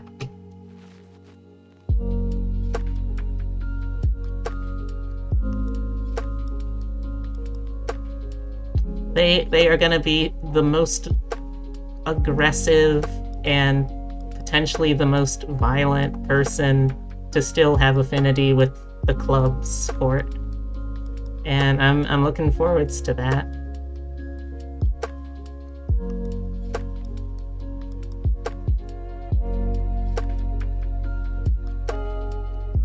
But yeah, for those of you who are literally everyone except Abby, because I'm pretty sure none of the other players are watching this, I am part of a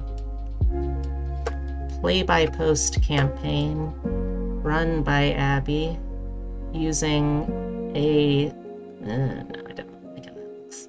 Using a modified homebrew system for the Chronicles of Darkness, which, if you're familiar with stuff like Vampire the Requiem or Werewolf the Forsaken, Mage the Awakening, they did those.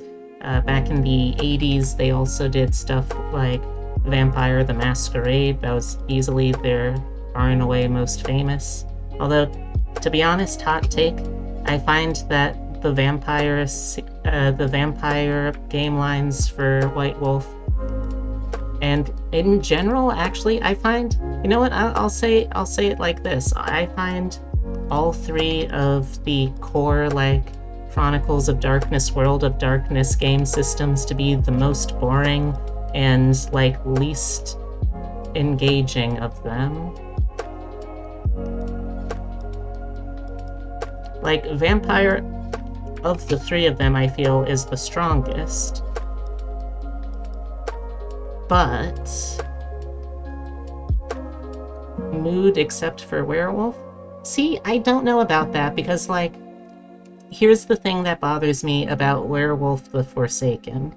It is not about werewolves. Like, well, let me clarify that. Obviously, in the system, you are playing as something that is a shapeshifter tied with the moon, who takes varying forms between human and wolf.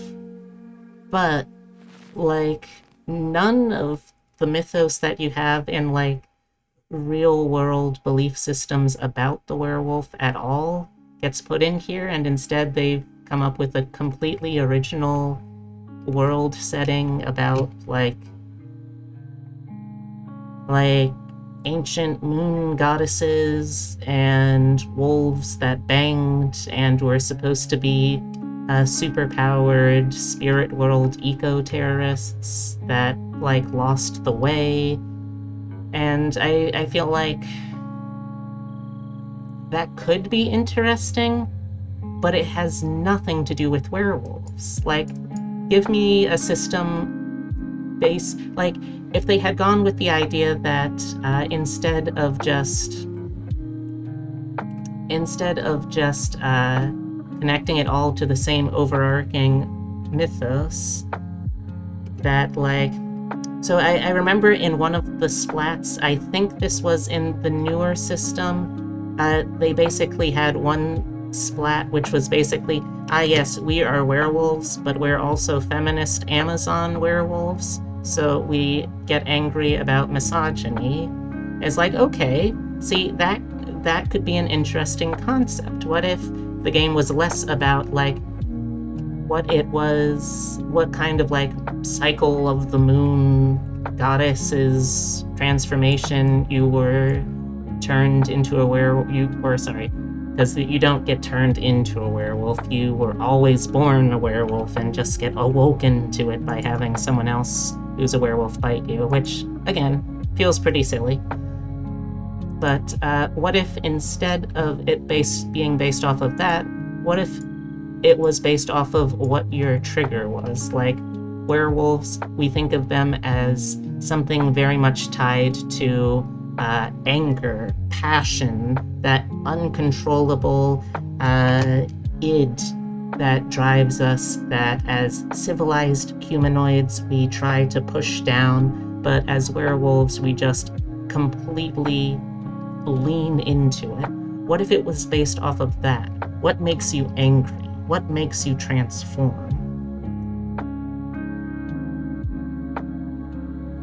I think that would be a much more interesting thing than what cycle of the moon were you awoken to being who you truly are in.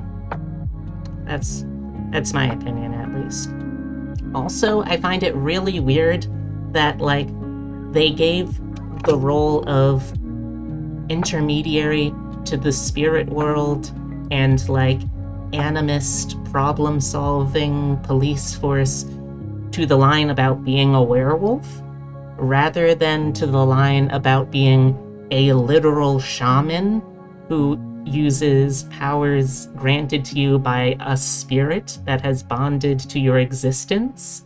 Like, why would you make that role for werewolves when you literally then make Geist the bound, where that's their whole purpose? Like, you... I don't know. I don't get it. It does not make sense to me. You don't need that. You don't need that many spirit world problem solvers.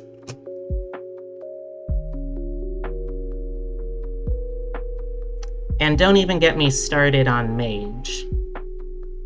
Mage is something that is theoretically a system that would be fun to play, but the problem is the rules make it the most Byzantine, confusing mess of a system. Like, no homebrew involved, just the pure vanilla stuff.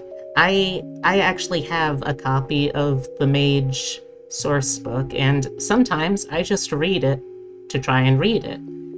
I have looked at it front to back several times, and I still could not even begin to tell you how the fuck that system actually works.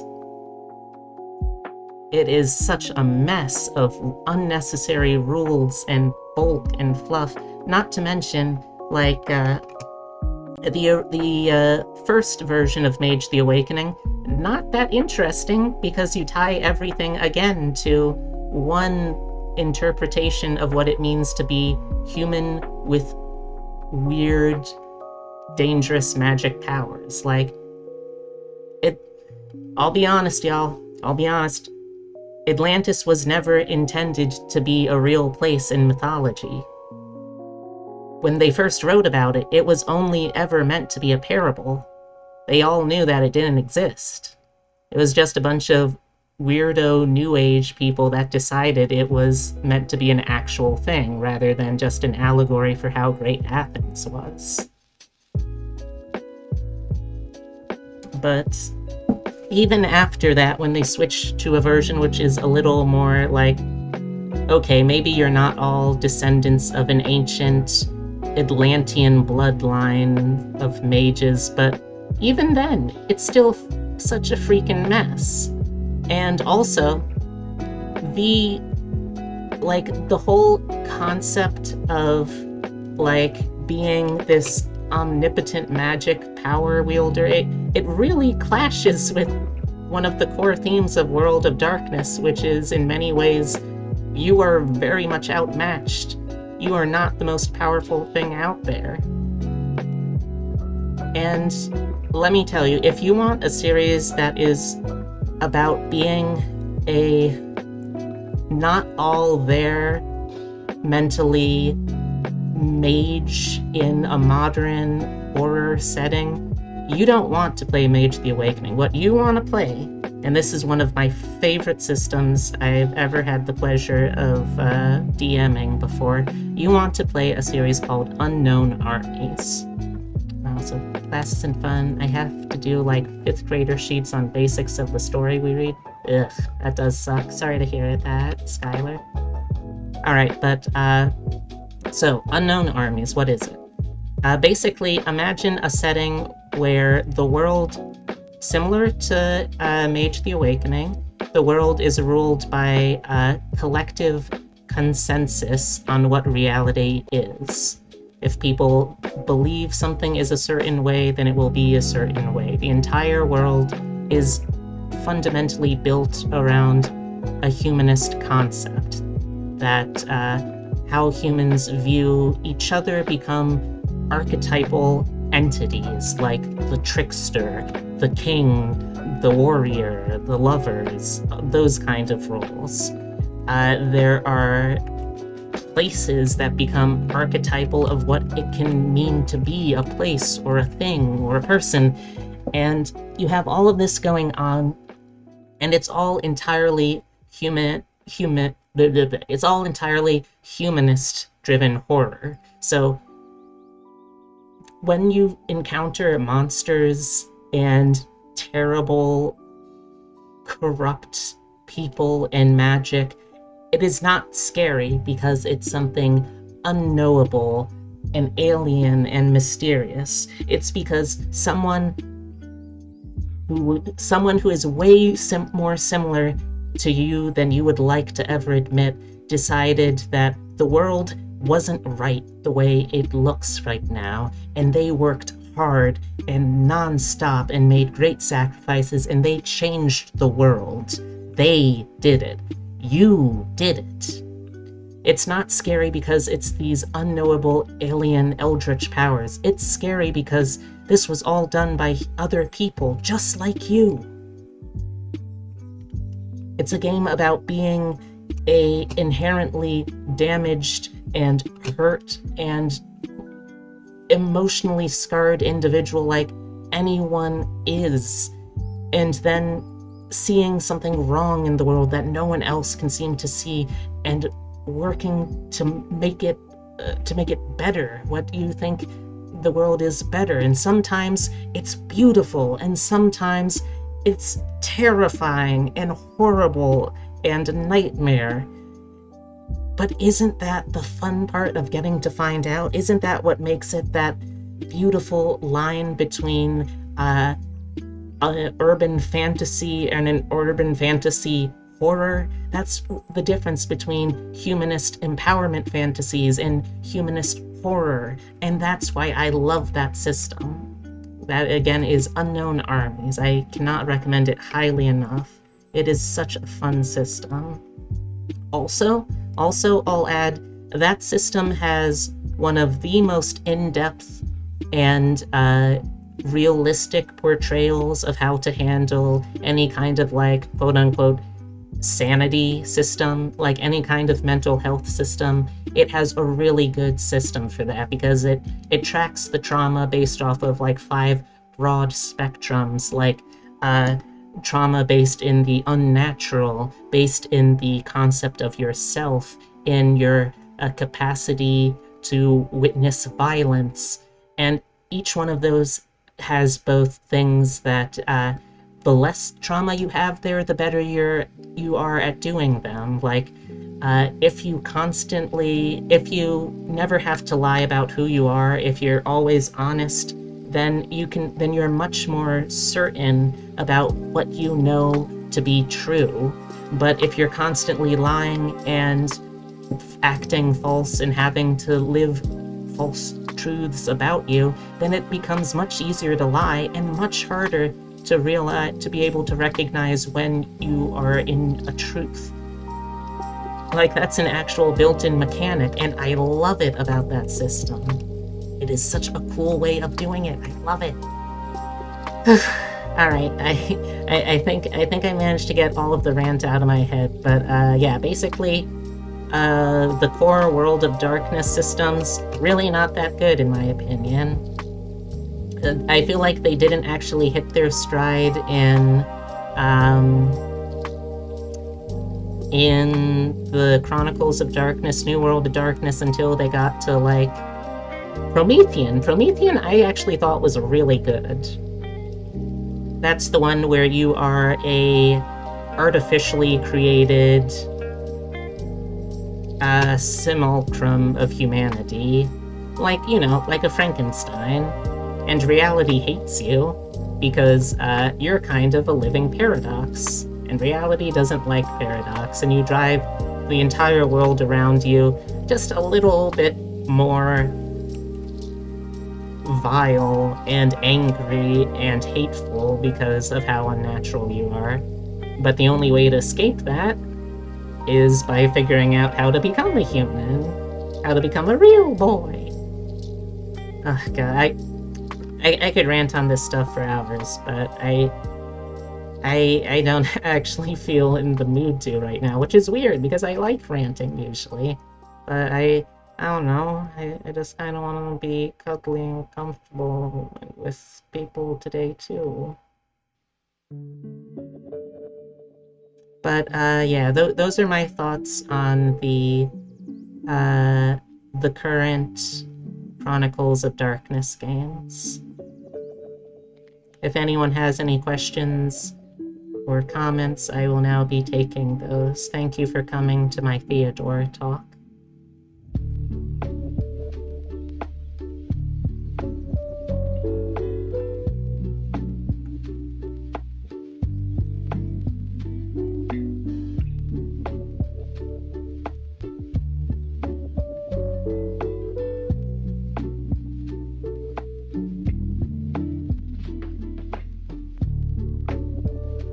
Hello. I really want to explore games that track mental health with a more accurate rating. Alright, Abby, in that case, after stream, talk, message me after stream about unknown armies, and I will be more than happy to give you the crash course and access to any resources I've got, because that is one of my favorite systems and is one that I have criminally few opportunities to actually play.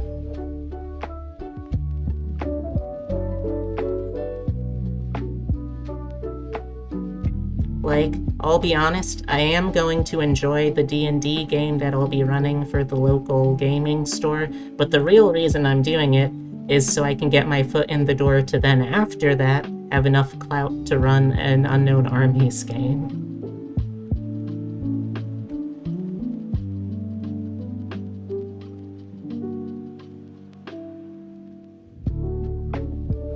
The things we do for love. Yeah. Also, I really gotta work on my voice more. So, Epitome, if you're listening, I know you're also crafting minds right now, so if not, I understand. But if you're listening, and Abby, I know you're listening, remind me I need to do my voice training properly more often, because I want to be able to go on really passionate rants like that without necessarily breaking my voice.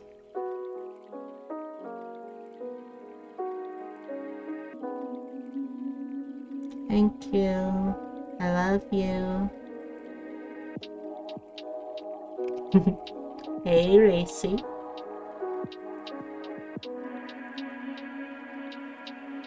I think it would make the most sense if I kind of like split the fingers sort of like this, so I'm holding it between my fingers and then also over my shoulder. I think I like how that looks. I love you too. I love you too. I love you too.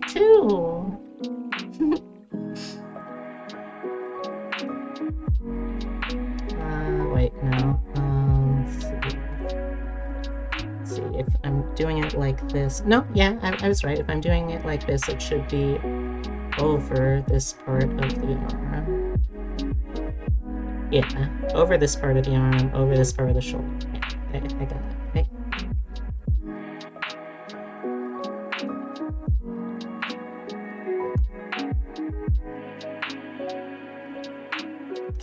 Got that. Now I'll also have like a little thumb hanging down the other side.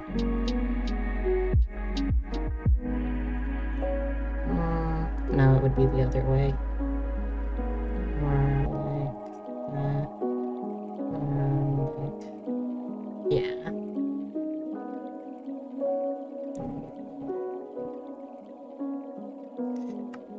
There we go. Let's quick save that.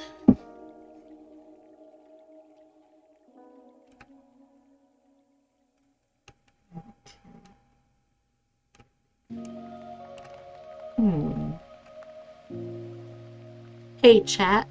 Do you think I should try to draw all of my partner's faces first so I have those, like, on paper solidly? I'm kind of considering doing that. But I don't know if it would look more disjointed if I did that instead of, like, trying to do just one figure at a time. That would make it easier for you? Alright. I'll give it a shot, at least. Because I also want to make sure I have, like, at least a little bit of all of the, all four of us done today, so...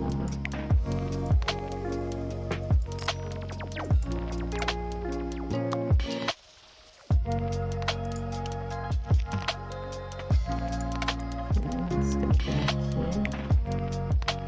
Let's put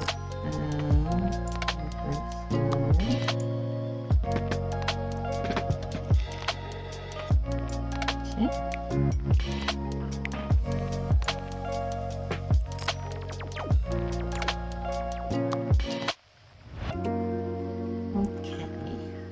This is number one.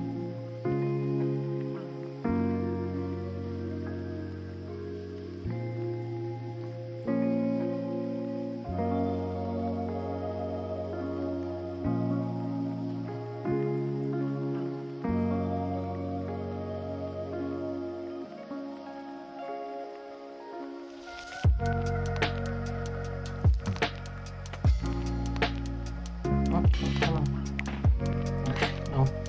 Come on. Come on, tablet. Tablet. Tablet. Don't be mean. Tablet. Please, don't be mean. I'll cry. Tablet. No. Don't be mean.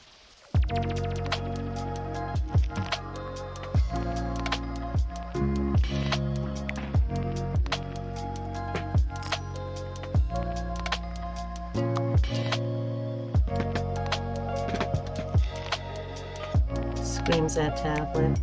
Ah! No, don't! I'm right next to the tablet. It's very loud. Still one of those.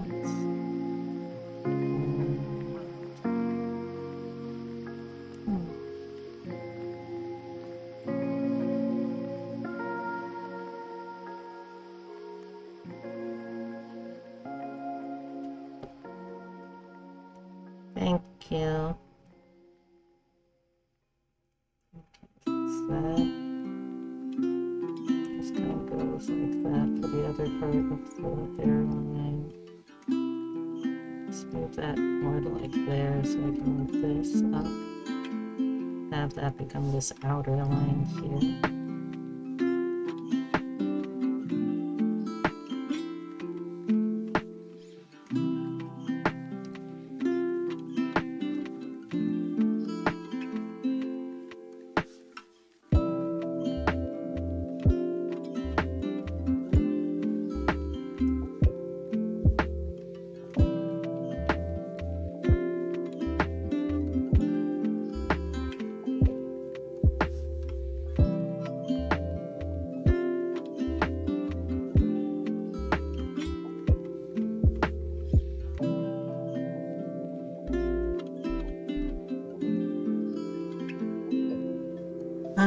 But yeah, does anyone have any other questions about either the Chronicle of Darkness stuff or any other tabletop games?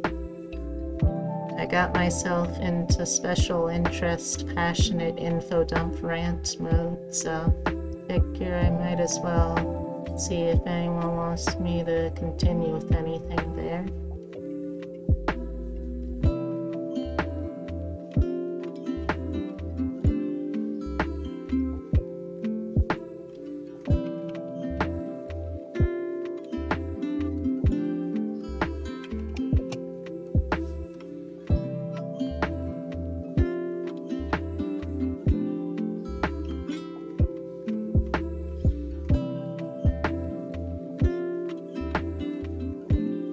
Also, hey, epitome, you like, I like talking about it too. Thank you. Hey Epitome, I don't have a set end time for this stream because I don't usually stream on Sundays, so I don't have like a block. But what time? I guess just let me know when you are free, or when you're free. Yeah, when you're free and when you want to like stop to do dinner and stuff.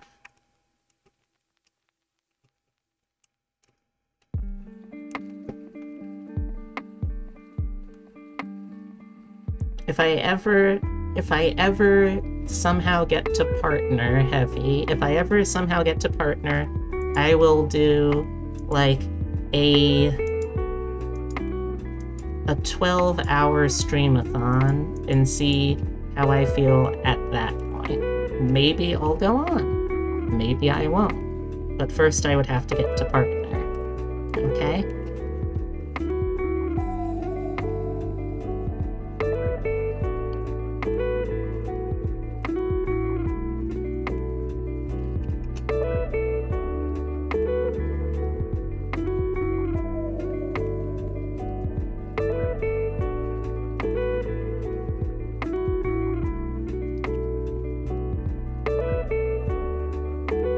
It was strange seeing you on today.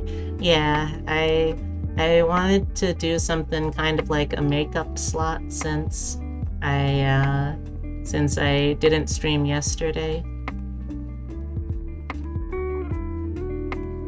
Well, it's nice every now and then to have a gorilla stream, I guess.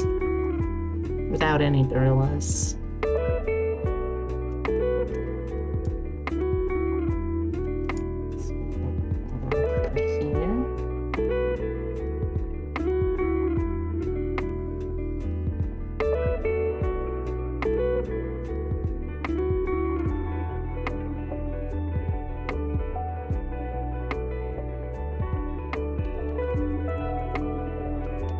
Never really drawn him with a more defined jawline, but I think I kind of like the look. Let's see how I feel when I finish it.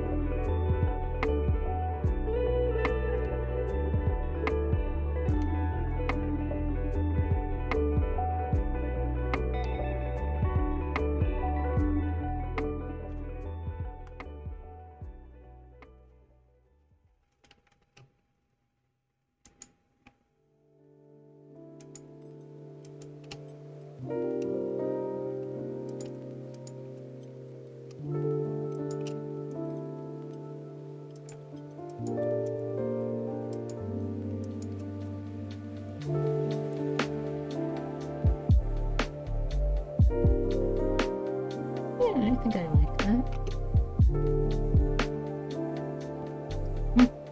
See. Okay, now let's do their glasses lens. Let's do 70. How's it? Yeah, 70 looks pretty good. No, actually, 80 I think has to be it. Yeah. Okay, and then let's adjust the aspect angle a little bit so they're more at like a side.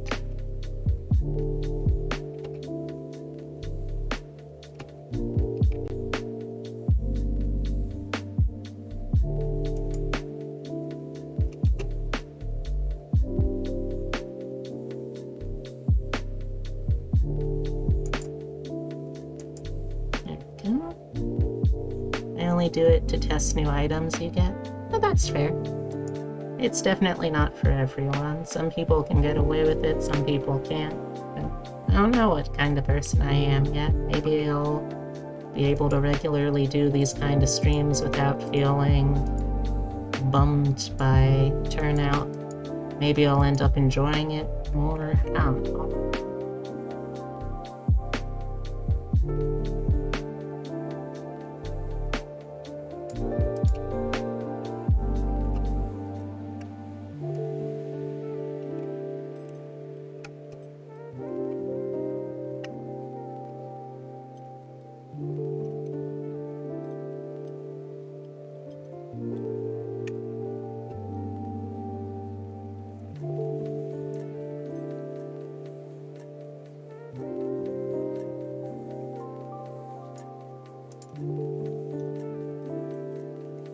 Let's patch that up now.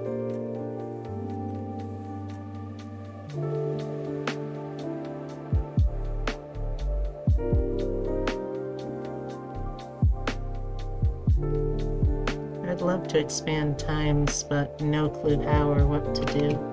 Well, I mean, I guess you could always just do like what you already do, but more.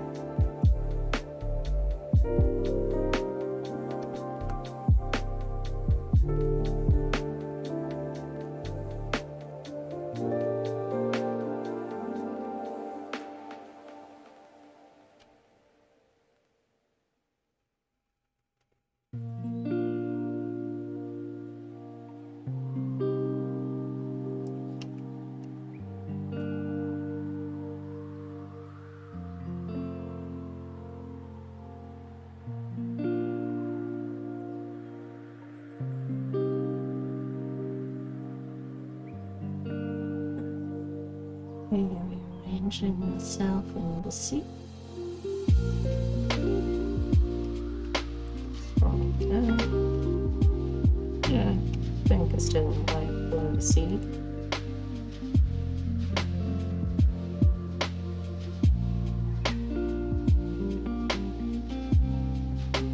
That should be more like... No. Should definitely be more.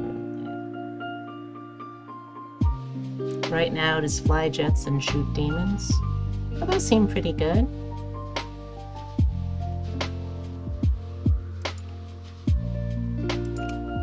Could always do just that, but more of it. If you wanted to, obviously.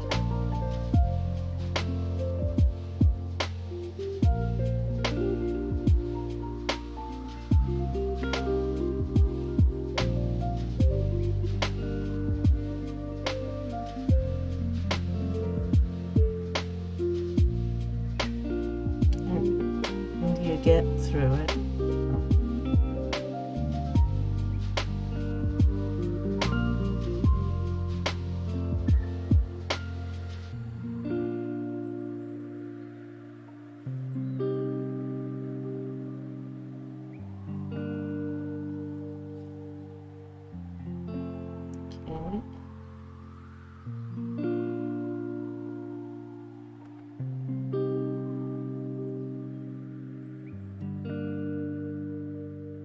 I think it was Epitome's idea and you gave it thought. Nice.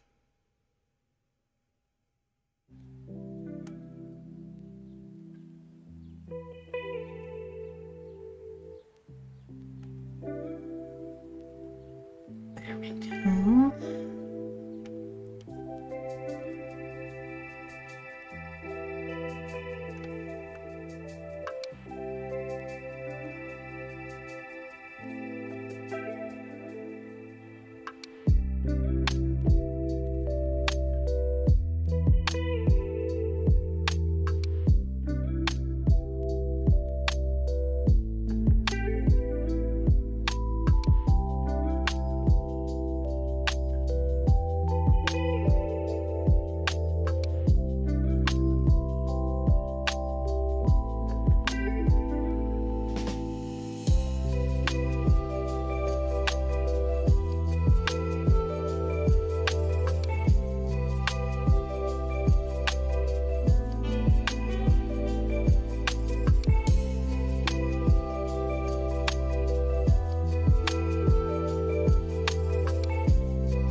sort of like rectangular brown. This brown star, like right above the glasses, like around here.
Glad you chose both?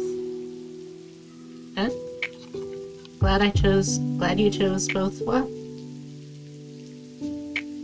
I'm confused.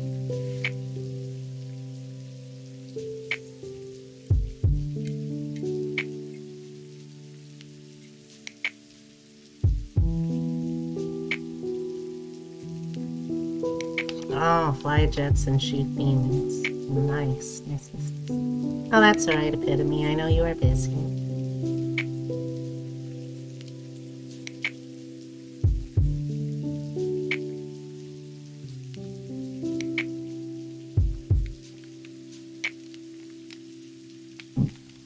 Excuse me.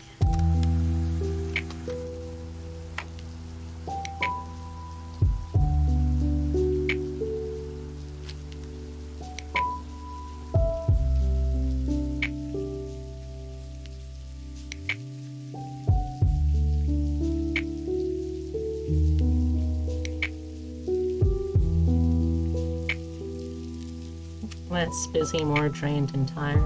Oh, sorry to hear that, love.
No, this doesn't quite feel right.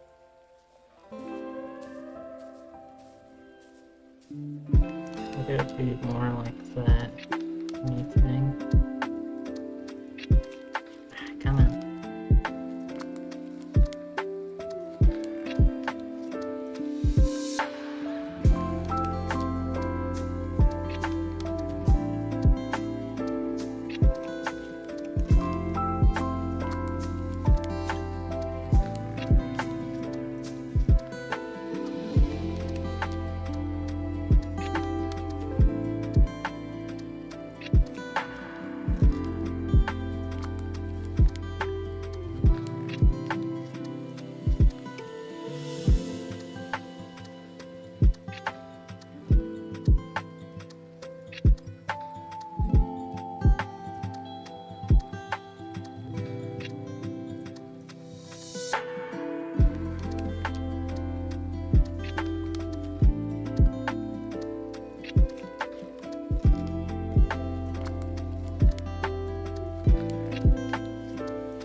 So the other day when me and Epitome were driving down to see my Mama Bun and Papa Dear, we heard something because we were listening to a musical artist that we really love but we just haven't listened to music in a while. But we heard a song that we weren't initially familiar with. No, it was not another Jackalope. I don't know what, if anything, this person would be, but I know he's at least a humanoid something. But, we were listening to the musician and we didn't recognize the song at first until we realized, oh wait, this is a cover. And it was a cover of Lady Gaga, actually. The artist was Orville Peck, and he primarily does stuff that's kind of, I guess you could call it queer country, and yeah, queer cowboy country. I'd say those would be the best descriptors. He just has such a lovely sounding voice. And the fact that his songs are so like openly and unapologetically queer is just something you really don't see enough of. Country queer, yeah. So let's try changing this a little bit more. Making it a little sharper on this side. And a little broader.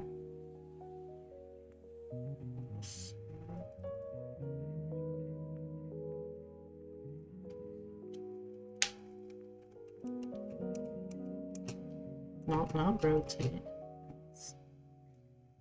Can be a very good human bard. Maybe.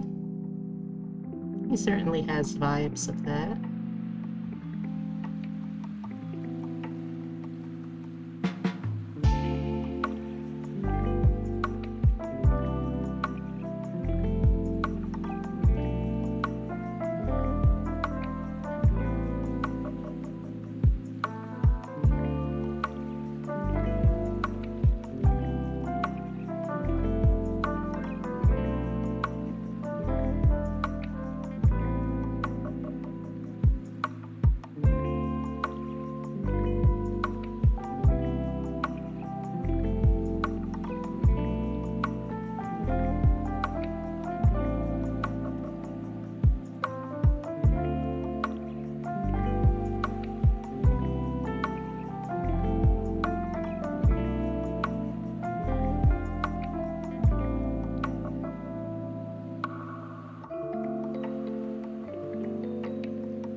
So make sure the other ear is also visible.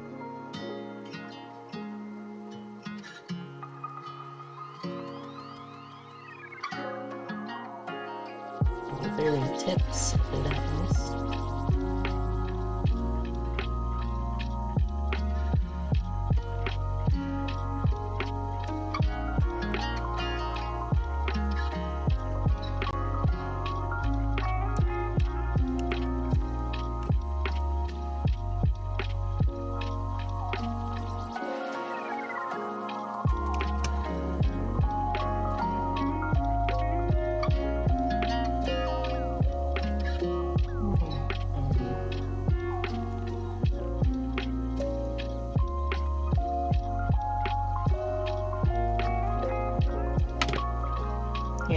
itchy ear. There we go.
Let's move all this up a little bit. It feels a little disjointed down here.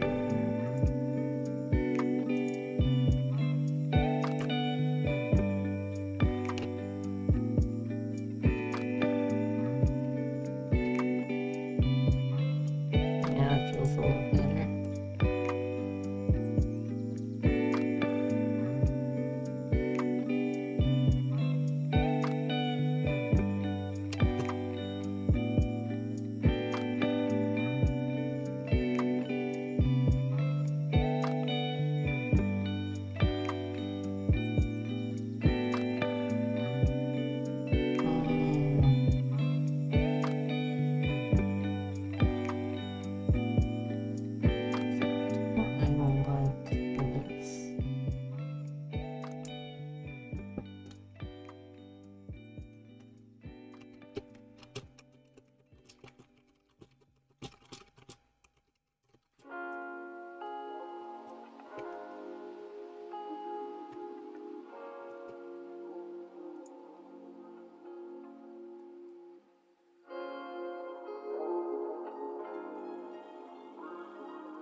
I hope wherever y'all are today that you're making sure to stay real cool and comfortable.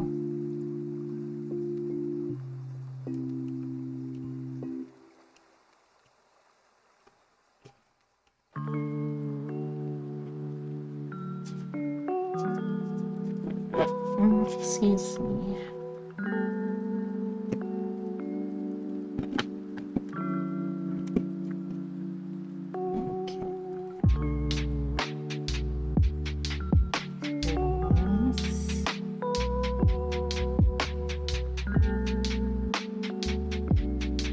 Hidden Knees is going to be tough just because of the sheer scale of how much smaller he is than everyone else.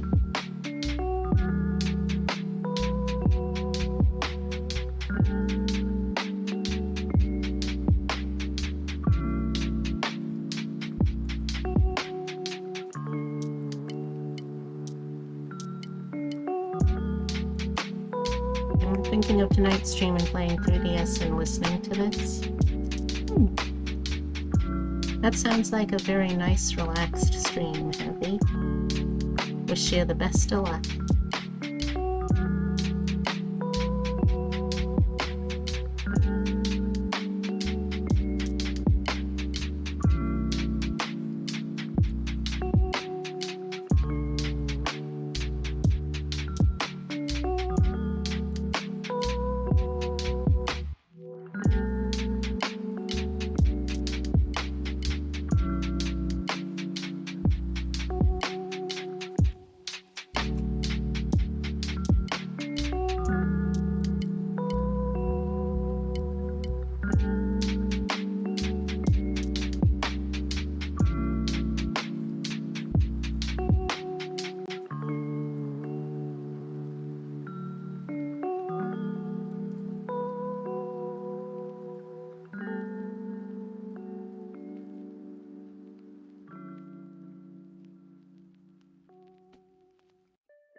Hey, Epitome, are you still watching?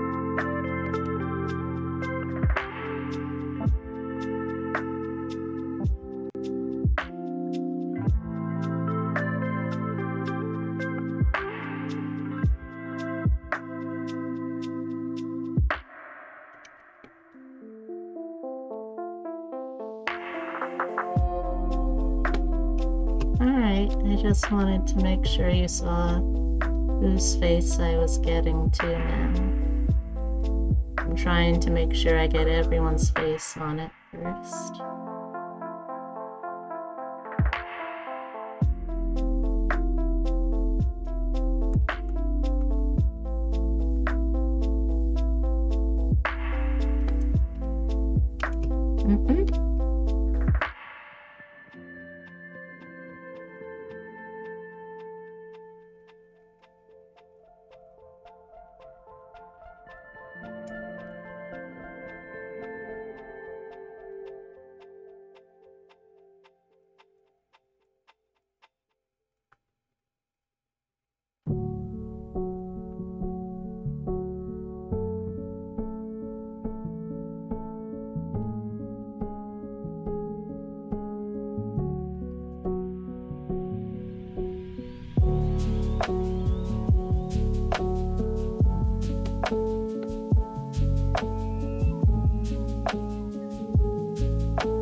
to make sure I could get all of the faces before down today.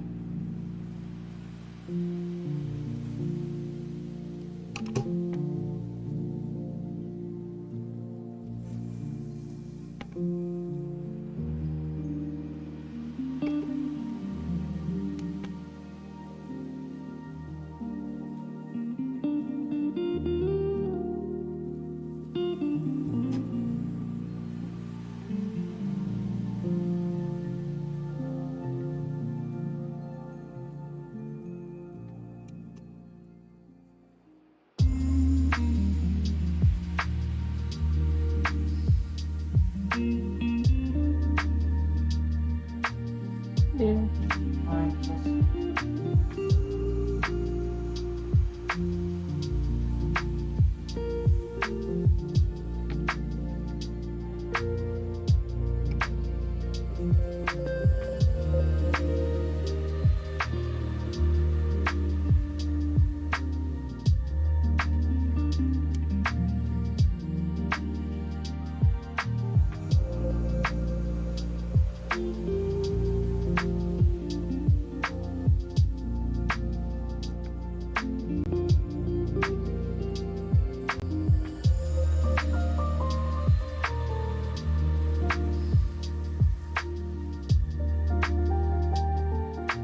Plus, you know, I really don't draw very many mask characters these days. Unless it's like specifically a part of a commission, or like as an like I think otherwise most recent mask drawing I did of someone was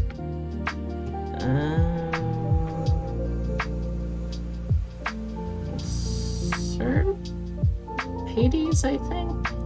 Not like Hades from the Supergiant game, like Hades, a friend of mine's handle.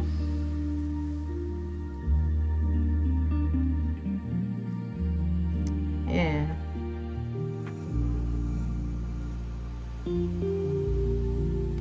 I mean, I'm not necessarily opposed to drawing more of them, I guess. I just haven't really had as much reason to. Oh wait, no, I take that back. I did draw a fair number of mask characters during the Trans Day of Visibility training saga.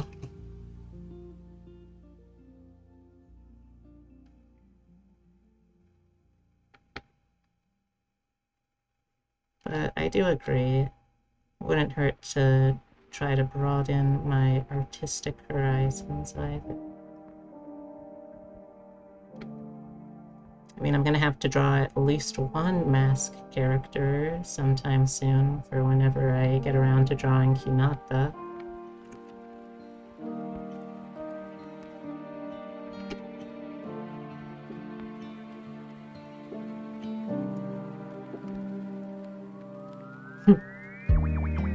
Oh, did you like him that much? Underrepresented, but if you do, some people get huffy. You did? Oh, I'm glad. I kept getting worried if I was playing him to one way or the other, or a third.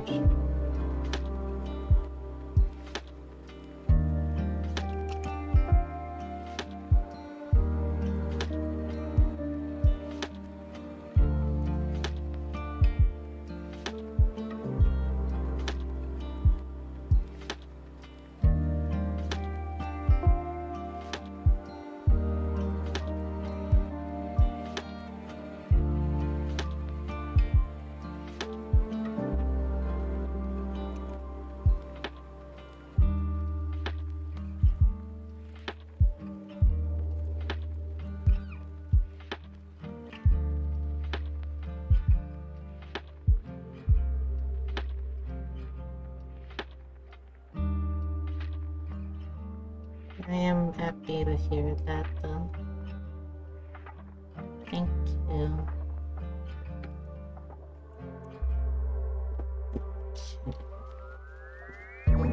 adjusted my feetsies again.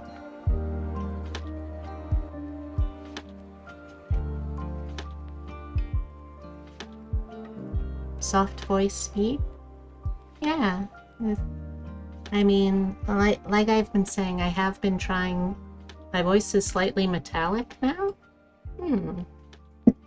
That shouldn't be the case.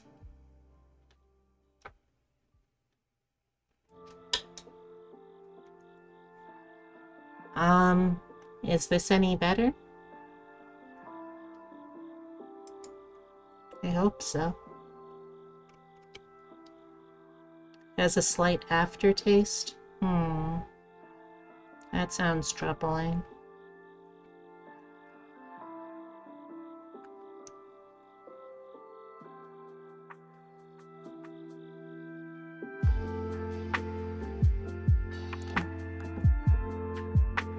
Come on.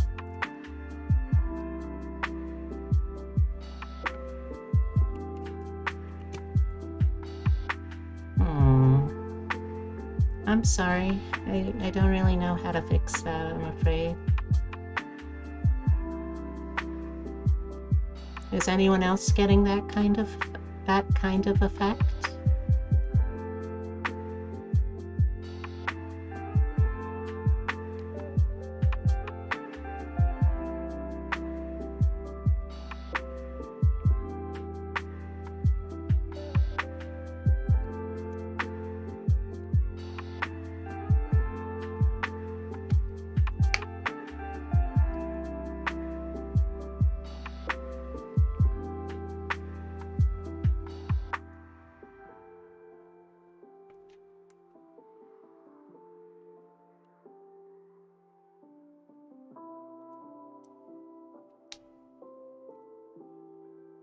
Also, yeah, my voice is a little softer right now because I'm trying to do more of my voice exercise stuff.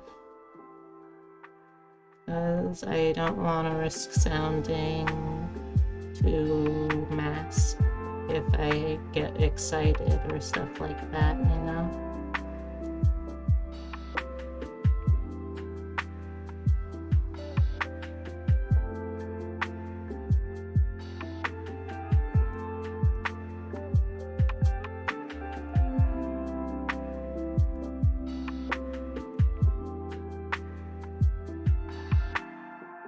I know that it's something that isn't like the most important thing, but as like problematic of a concept as passing is, there are parts of me that do want to just be like seen as soft femme, and I feel like voice is one of the places where I feel the least confident with that, so.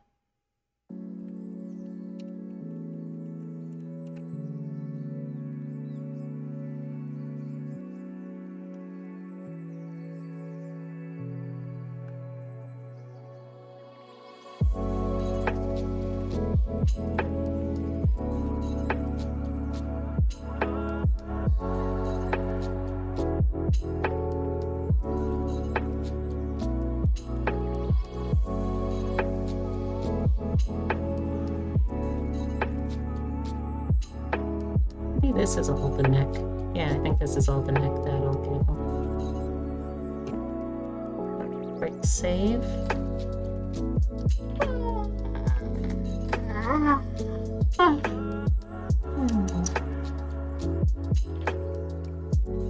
Okay, so that's 3 faces that I have roughs for.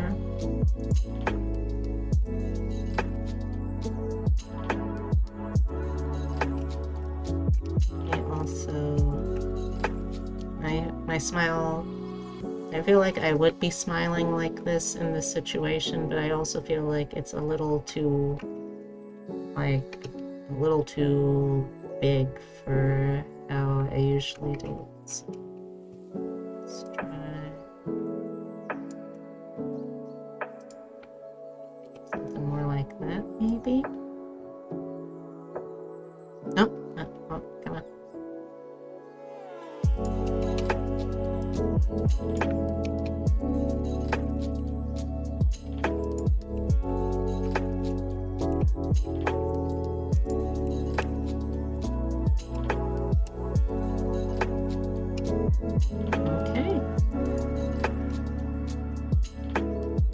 Now just one more face to get. Alright, I don't know if you got pulled away by your group yet, but if you haven't, I'm now going to be working on your face sketch. B. Okay, so let's see, how do I want to start this? I guess the nose. Do a slightly thicker line maybe than I have been for the others.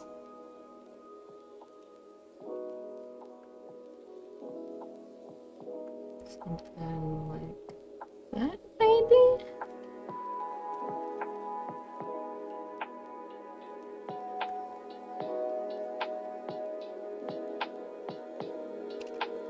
Oh, don't want prints, I want the eraser, please.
Start off with a nice big smile, like someone just mentioned migration period Germanic history.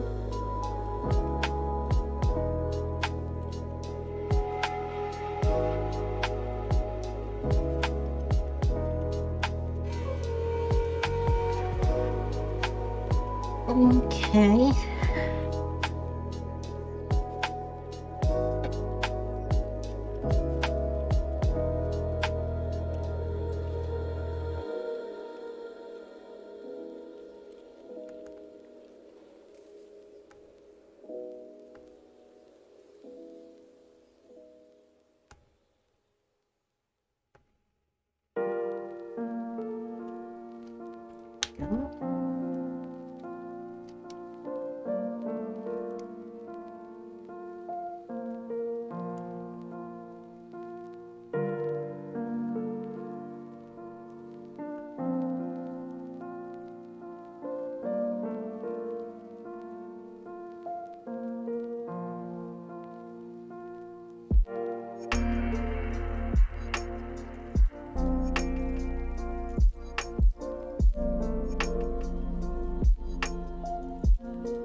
Getting there, maybe.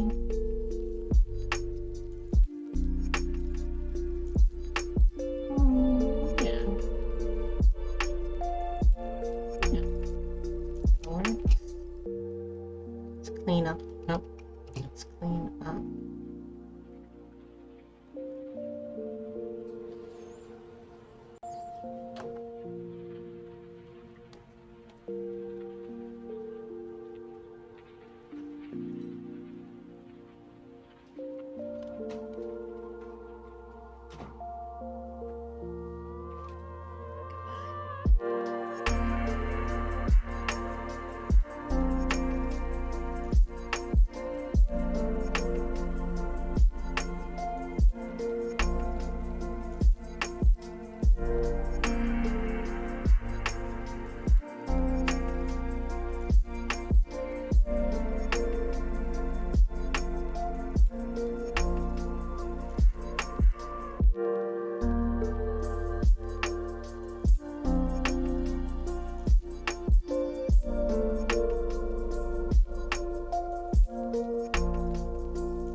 Cricket. Sorry. Hi, Cricket. How you doing? Oh, thank you so much for the raid. Let me give you a quick little shout out.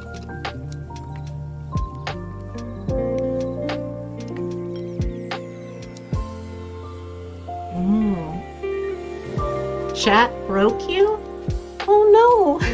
I hope you can put yourself together again. Welcome, welcome, raiders. My name's Bee. I'm a jackalope. If you've never been here before, I stream a mix of digital artwork, RPGs, roguelites, singing, comedy streams, story games, all kinds of stuff like that. So if you like any of that, make yourself at home. And thanks again for coming by.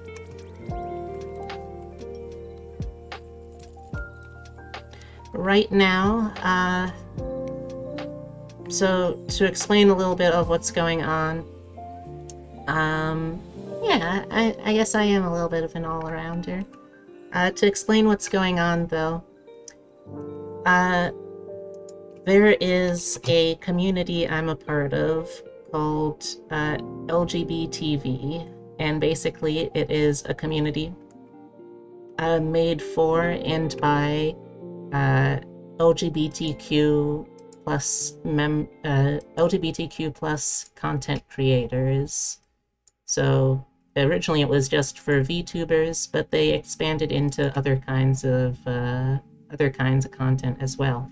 But what they're doing for Pride Month, one of their special events is a virtual Pride Parade March, where if you have any artwork that has a transparent background and is you moving towards the left, then you're going to be able to submit pieces to be a part of it. So what I decided to do was I wanted to draw, I know it's super messy and hard to read, but myself plus my queer platonic partner plus my 2 romantic partners, and I wanted to draw all of them in their VTuber personas.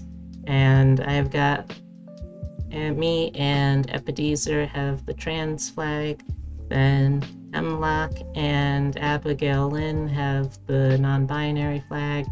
I like it. I think it's good. I hope it goes well.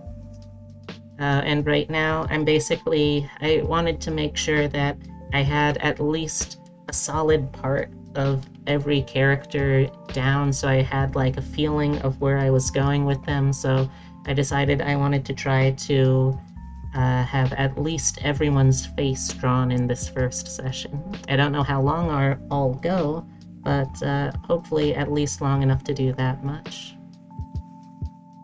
So one thing I haven't really translated in the sketch well for Abigail here is that she is actually a fairly a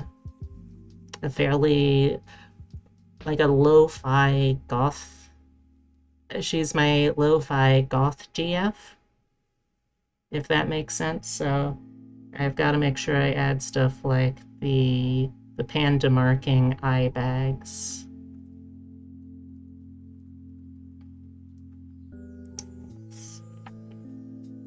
Let's try lowering the opacity.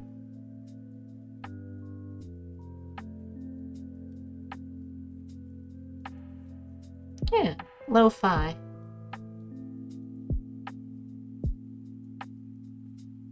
Does that make sense?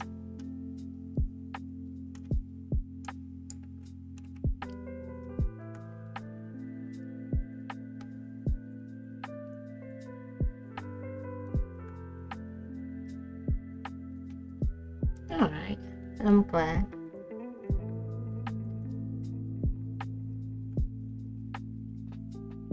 She's also got one of those like kind of droopy eyelids naturally, so it's really going to be more like this than it is. It's going to be more like this than it is going to be like this.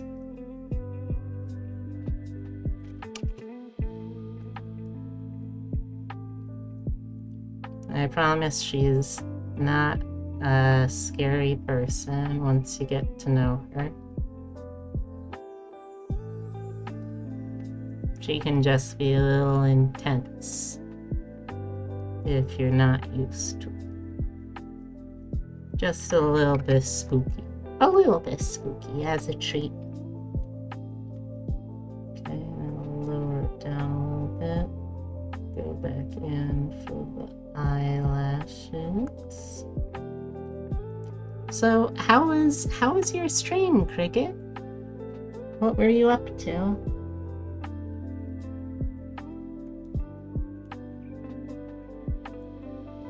And Spooky is in good company with the patchwork reanimated jackalope, a proper tooth fairy, and a gargoyle.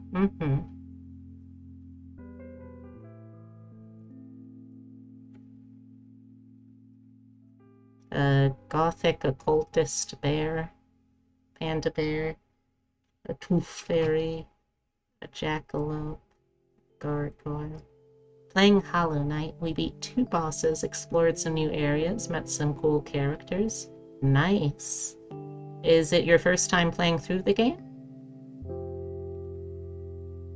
I don't remember most of the plot of Hollow Knight from the people that I watched playing through it, but I want to make sure I don't accidentally spoil what little of the story I do know.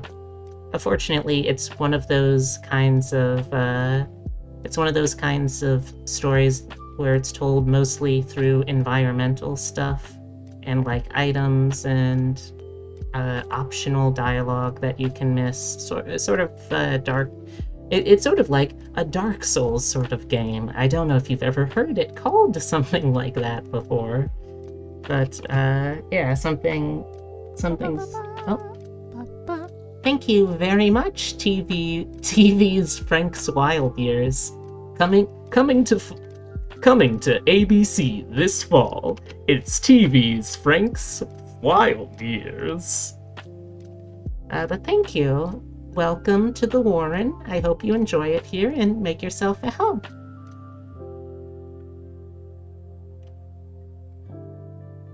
Chat is allowed a little bully as a treat. It was love bullying, I'm alright. Oh, I'm glad. Yeah, Hollow Knight is one of those games that I really enjoy conceptually, but I do not have, like... I am just terrible at platforming, and I know that platforming plays a big part in Hollow Knight, so I feel like, I do not have I just don't have very good time when it comes to platforming games. Sadly.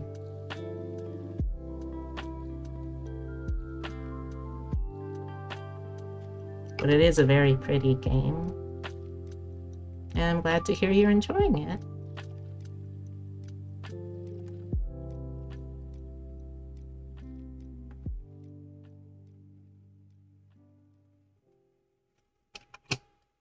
We love our changeling very much.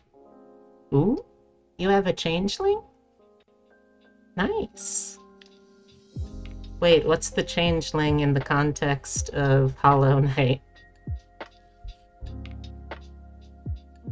Oh. You are the changeling. Oh, okay. Well, I mean, as you should. Changelings are very good. They're one of my favorite kinds of fairies, because I was, in one of my past lives, a changeling.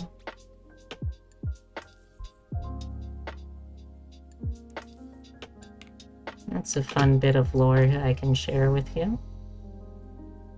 So, if you're new to my lore, I'm not actually from a world where jackalopes normally exist, so I had to kind of be specially made. And one of the things that they ended up having to do was to have something that worked as a single unit. The doctor had to use parts from 6 different brains. So I've got a little bit of a lot of things in me. But that does include some Fae.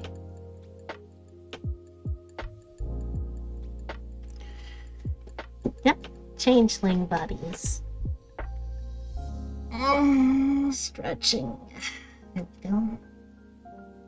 Okay, let's see. Got those.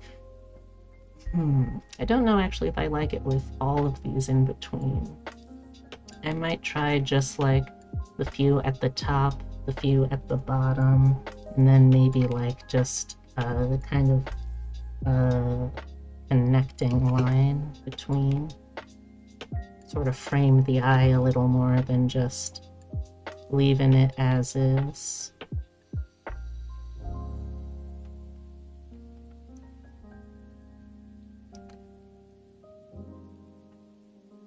But yeah, apparently in the world of humans, how changeling and fairy brains work kind of gets seen as something called autism.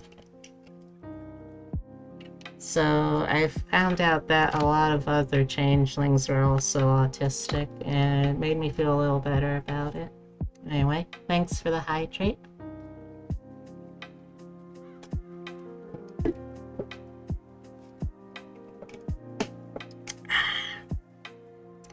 Fortunately, you need to get some rest before work, but it was very nice to meet you. Have a good rest of your stream. Thank you, TV's Frank's Wild Years. I hope you have a very good day at work, or night at work. I don't know what it is, but it was nice meeting you too.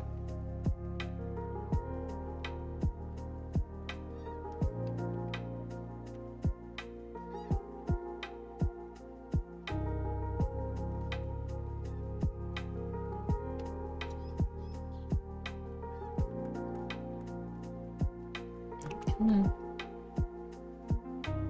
Oh, come on.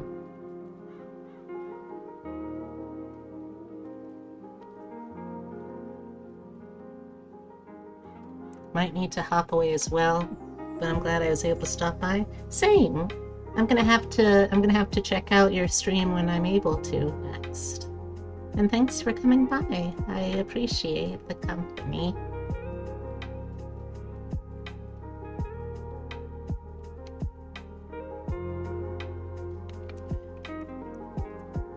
Okay. Yeah, I think I'm liking how this is starting to look. Let's add something like this.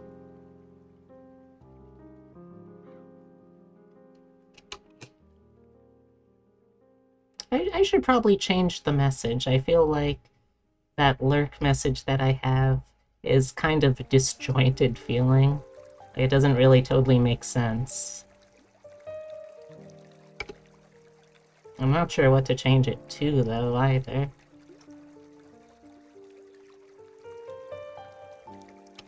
I guess I could do sort of like more of a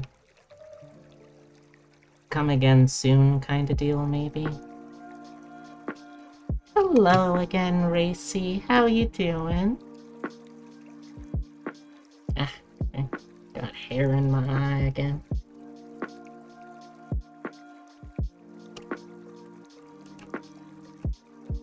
Okay, there we go. Let's take this. Take this drawn eye and do not draw it again. Not when I can do the art cheat. That's another thing about my art that I hope y'all can appreciate, chat. I cheat when I do art a lot. Not like the lame kind of cheating where I just like steal other people's art. That's fucked up shit. No, I just copy my own art because I'm lazy and I want to be able to do stuff fast and good.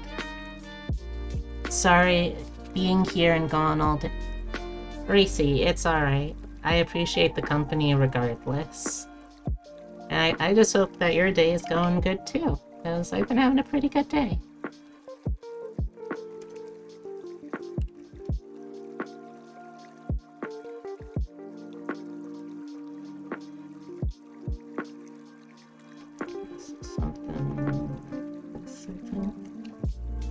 Plus, the way you do eyes is cute, and I like it very much. Oh, thank you. I actually ended up trying something a little different with these eyes in particular.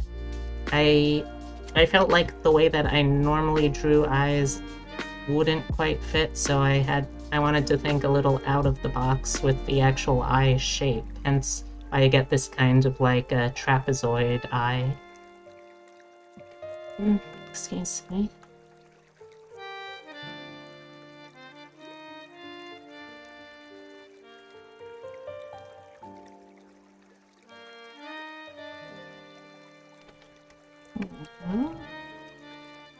Yeah, I think that works.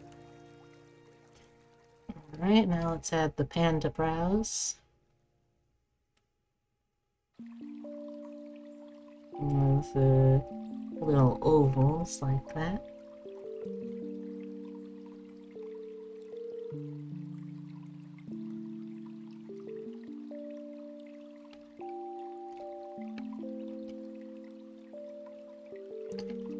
You know, one of the simultaneously best and hardest things about having developed so many relationships and so much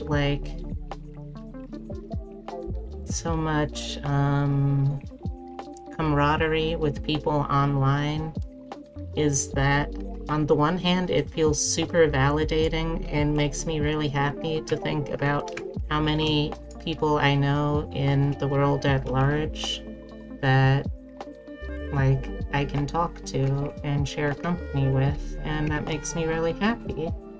But like at the same time, it's also nice to be able to like do that in person too. And no one's been able to do that in over a year really. So that gets me a little sad. But... Oh, hey Captain, how you doing?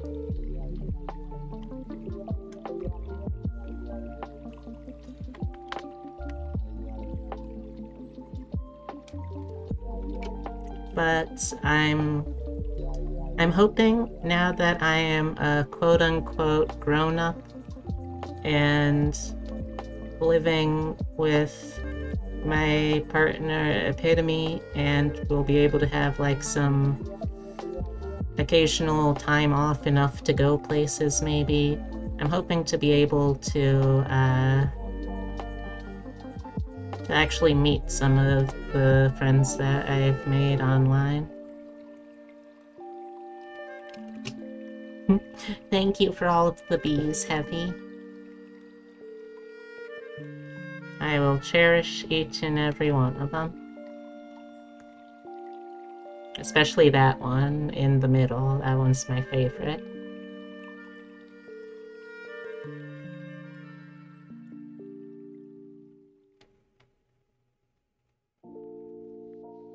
How are all you today? Well, I'm doing pretty good. I got a bit of a late start today because I had a late night last night. I was going down to visit my Papa Dear to celebrate his birthday, and the drive back took a while. And then also there was the start of a play-by-post Princess the Hopeful game that I had totally forgotten about. But I really enjoyed it, even if I did stay up for it. But after that, I basically just had lunch, and from there, kind of just slid on into the start of the stream.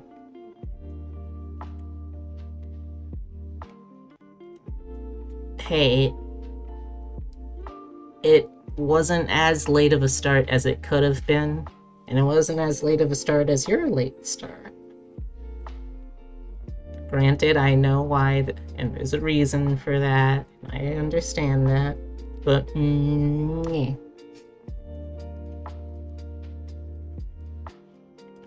Alright, now let's move up to her.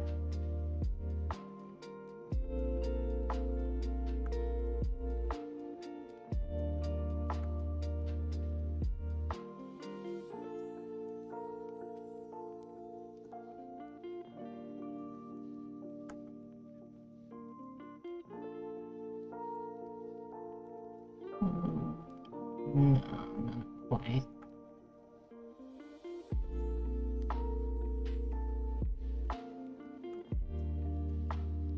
Let's try this at 3 point. You have a migraine, you had an excuse, you just stayed up late. And I still got out of bed and got started on the day before you. Me.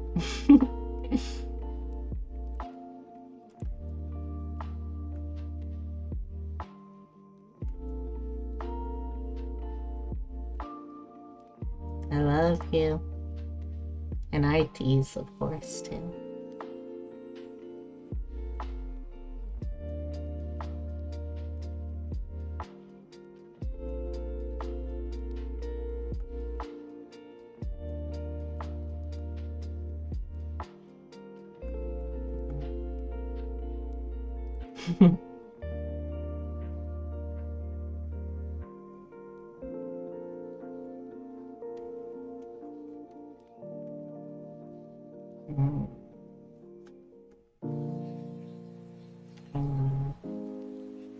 Come on, stylist. Work with stylist, please. Stylist, we have company, please. Just can you just work with me a little bit here, stylist? Thank you. My stylist has been going through a rebellious phase recently. Not totally sure why, but I'll probably be able to figure out eventually. Alright.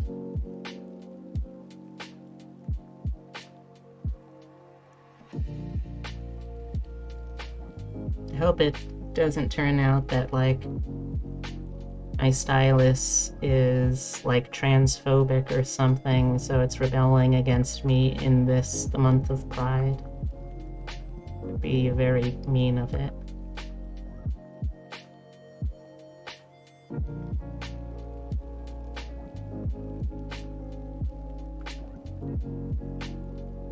And I'd hate to have to cancel my own stylists in this special month.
But yeah, I do hope that, all jokes aside, I do hope that everyone's been having a good, safe, and happy Pride Month.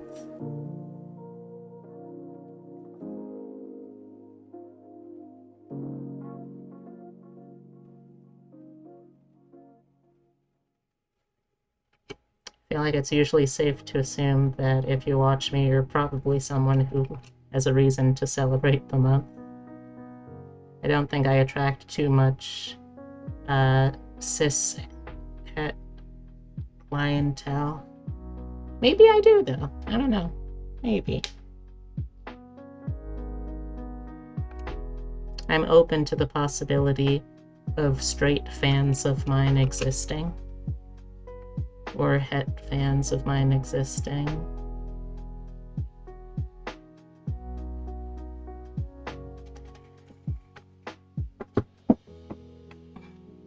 I mean, I'm pretty sure that such people exist, right? So I wouldn't be surprised if they existed in my channel too.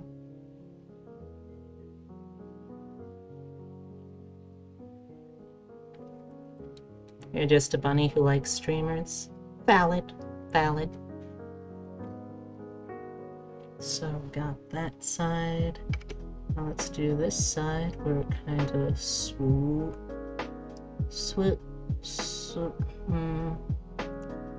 where it swoop,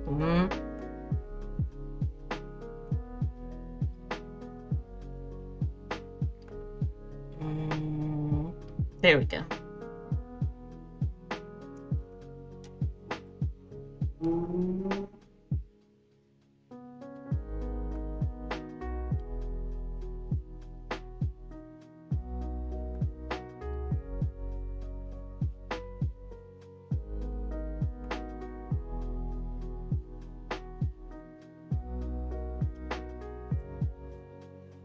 Yeah. Cake and more cake? You like cake? Oh, right. Save that progress.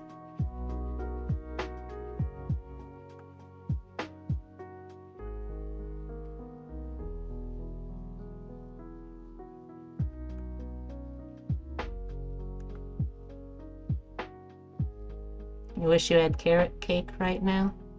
You know, surprisingly, I never really got into carrot cake. I know that it's good, or at least in theory it's good, but I don't know. I guess I've just never had a personally super, like, solid experience with carrot cake. Plus, it usually has coconut, and I don't really like coconut texturally.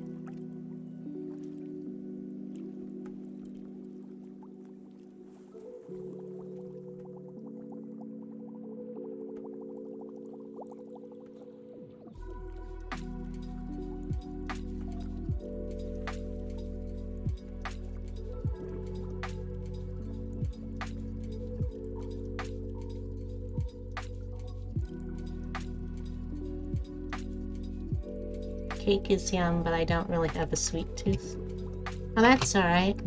If you had a sweet tooth, it would probably give your other teeth cavities, because it'd be made like sugar or something, right? So maybe it's for the best that you do not.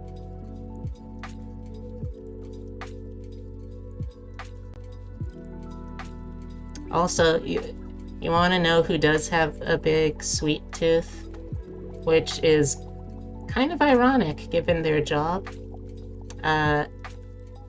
Epitome, aka Epidezer, the Tooth Fairy, he has a very sweet tooth that I've been slowly training him out of, but he's made a lot of progress, and I'm proud of him for that.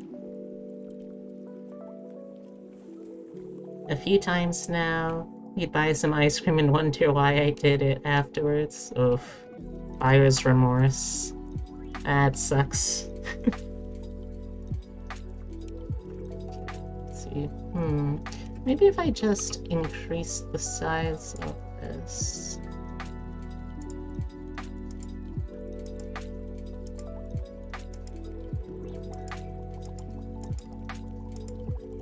I know, and I'm very proud of you for it, dear. Like I said, you've made a lot of progress, and I'm very proud of you for that.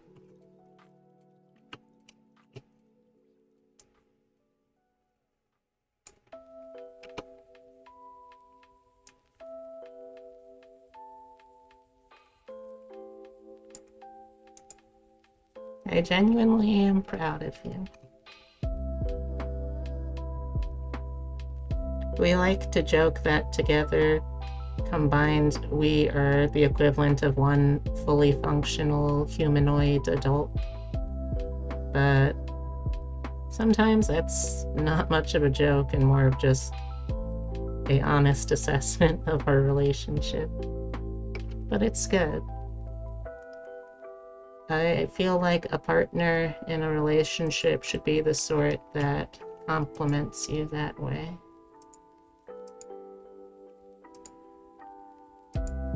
In some way, at least. Carrots are good. However, carrots for bun aren't good for normal. It's good for treats, though. Too much sugar. Absolutely correct.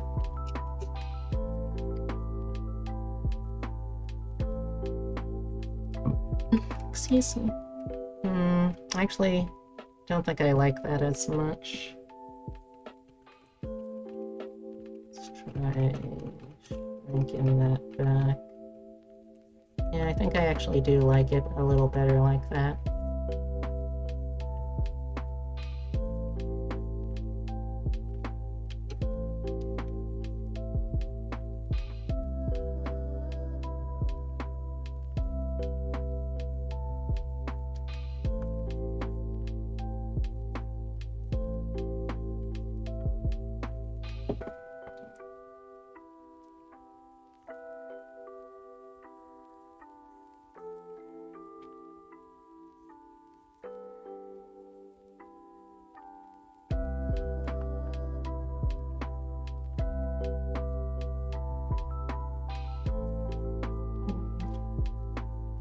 Maybe if I do the ears first.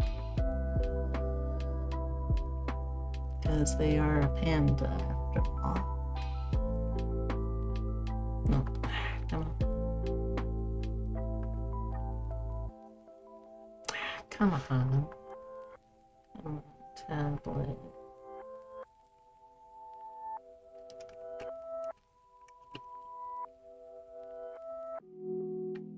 I'm pretty sure it's just that I need to replace the stylus tip. And I know that's something I can do if I can just get it open.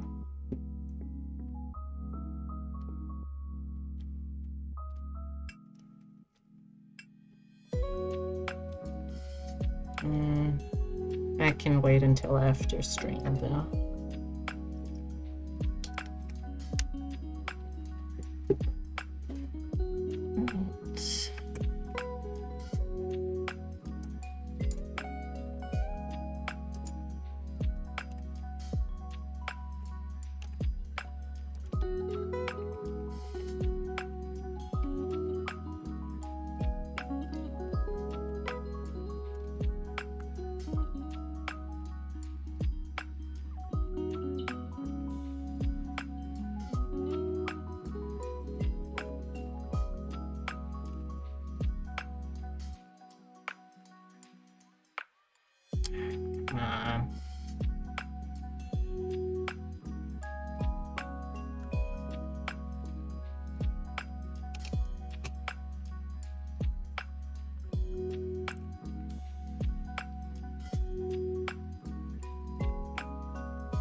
y'all holding up in chat, by the way?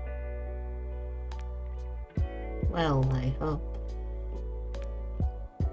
And if I haven't asked you specifically yet, how was your day? Did you do anything fun? Learn anything new?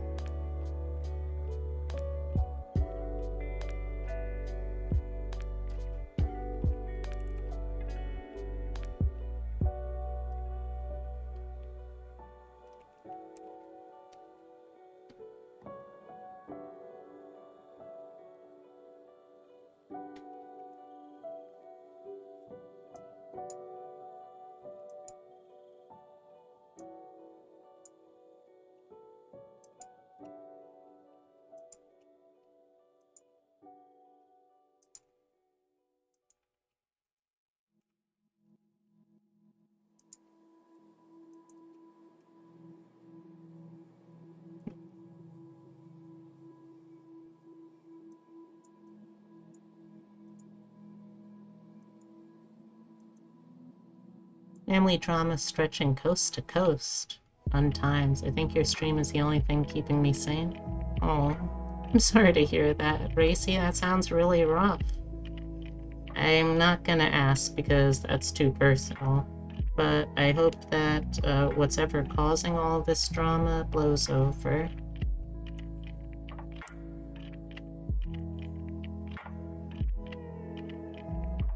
Yeah, I offer a hug in these trying times, Toogle.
You're safe, and that's all that matters. That is true. I'm glad to hear that.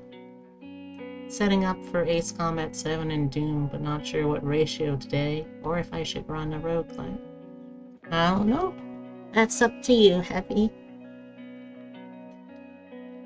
Alright, so let's see. This here is gonna kind of go like up there.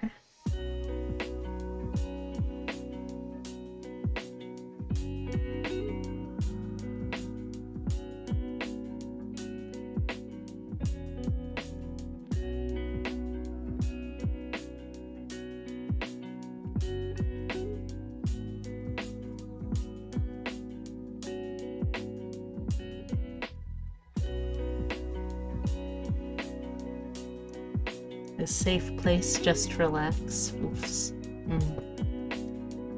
I try to make sure that my streams feel like a very, very safe, relaxing place. Because I want y'all to be able to just have some fun here. I don't want to let things get too serious if I can avoid it.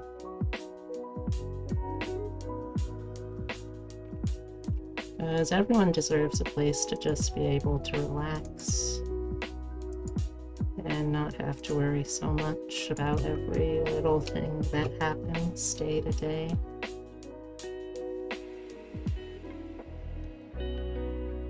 Because Everyone's got it kind of rough these days. Everyone's got something they're struggling with. That's why it's so important to try to be understanding and accepting of people. Because we don't know what kind of shit they're going through. We can only control ourselves, more or less.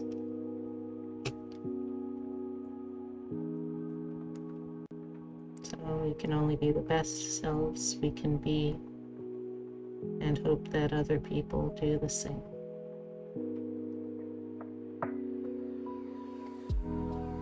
I don't know how I got on this tangent,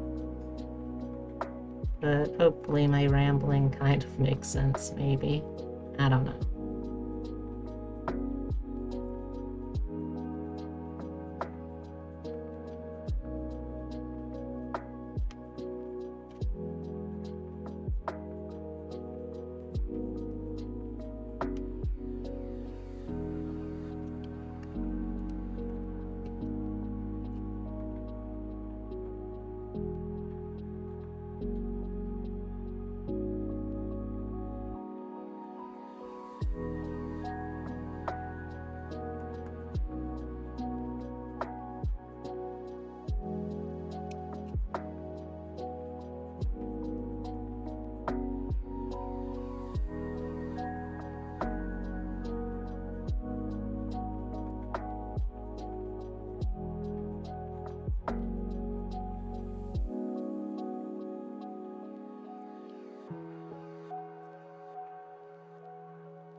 I just hope everyone enjoys themselves here.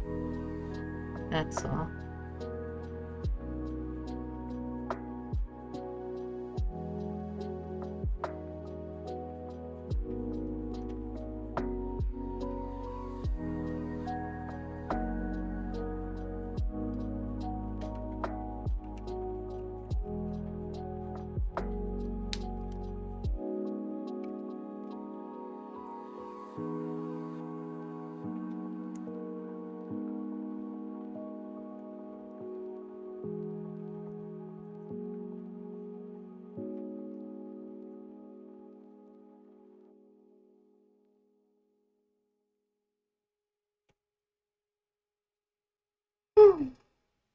Okay.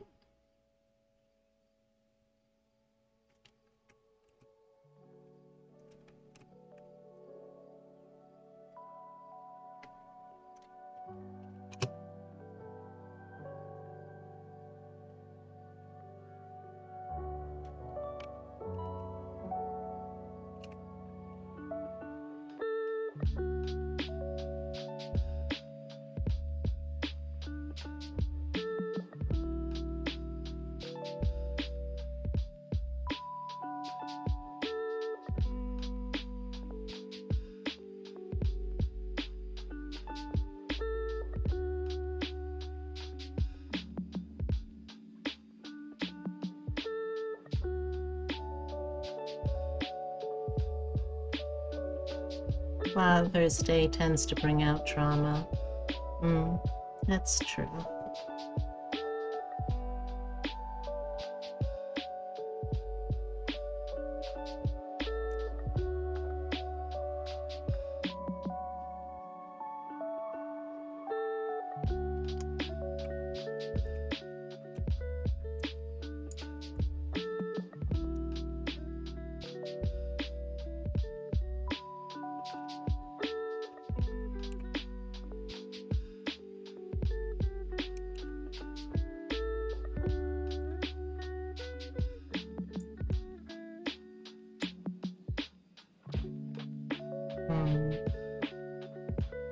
It's alright, Heavy. You don't need to talk about anything you're not comfortable with. It's fine.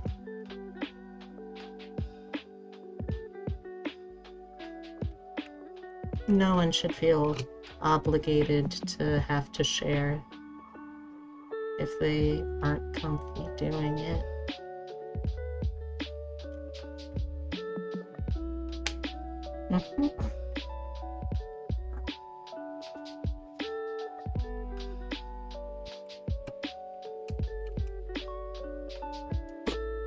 Yeah? I've got a question. What is it? Is it okay if I break up the hard tacos and make taco bowls instead of like tacos? Yeah, sure. Oh, sweet. That's it. Alright. Yes. Come here. Yeah. Yeah, we're having tacos tonight.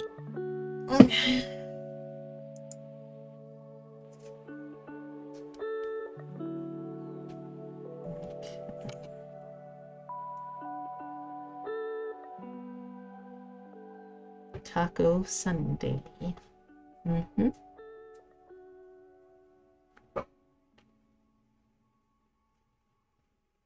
Sunny taco day.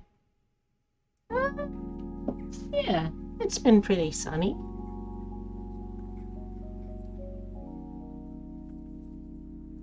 I'd agree to that. So, my plan for tonight, after I finish up the stream, is going to be Epitome and I are gonna watch the new Bo Burnham special that got released a few weeks back. And then I'm not sure. I'm not actually sure what I'll do after that, but that'll be a good start, I think. Maybe I'll do more hangout time. I may or may not be able to hang out with some of my other friends, but if not, that's still okay.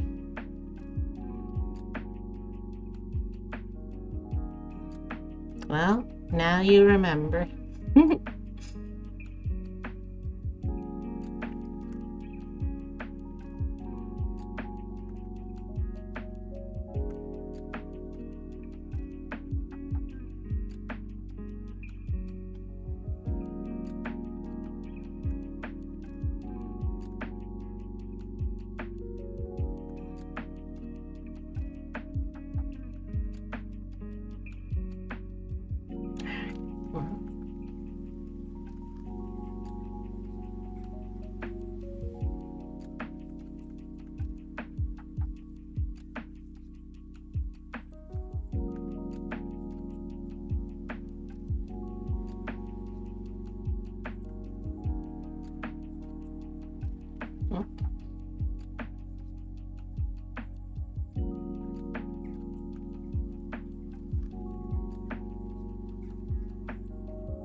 Oh, also, Abby, are the puffs big enough? Is there enough puff? Isn't Bo's style somewhat Brechtian? You're laughing at his jokes and then they turn real and questions why you're laughing. I mean, that's definitely a part of his style, I think. I remember that the last big special, he admitted to a lot of very complicated anxieties that he was dealing with. He might be a bit bigger, but it's good at this size. Alright, I can see about making him a little bigger.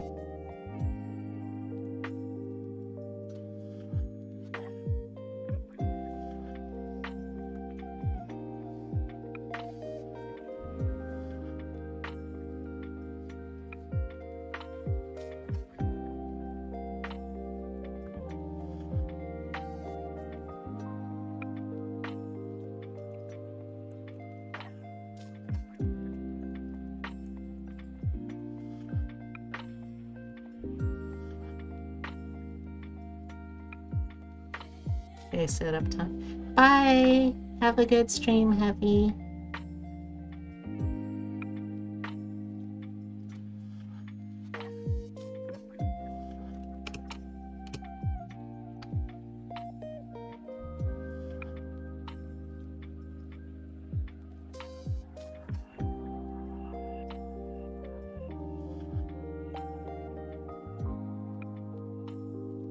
I do hope that Heavy has a good Heavy.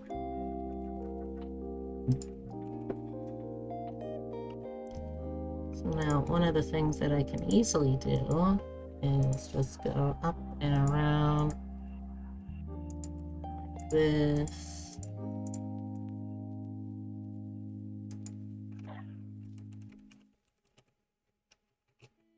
And size it up.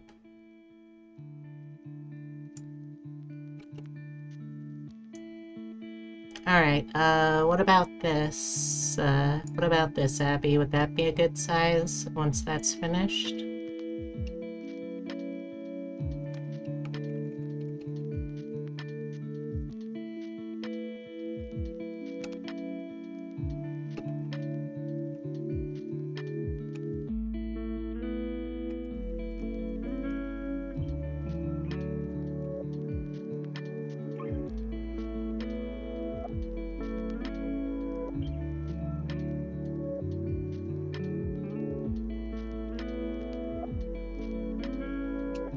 Just want to make sure before I commit to it. Is this good?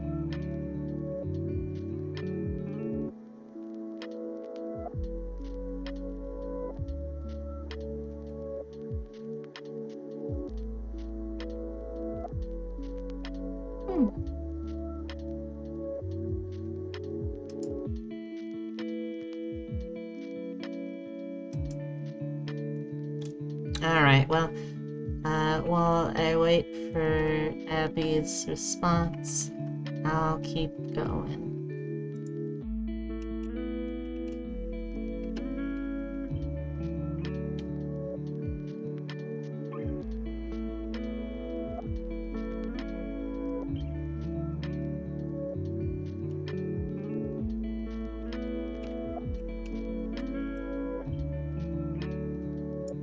No, not Eppy's response, sorry, Abby. I'm curious about Abby's response.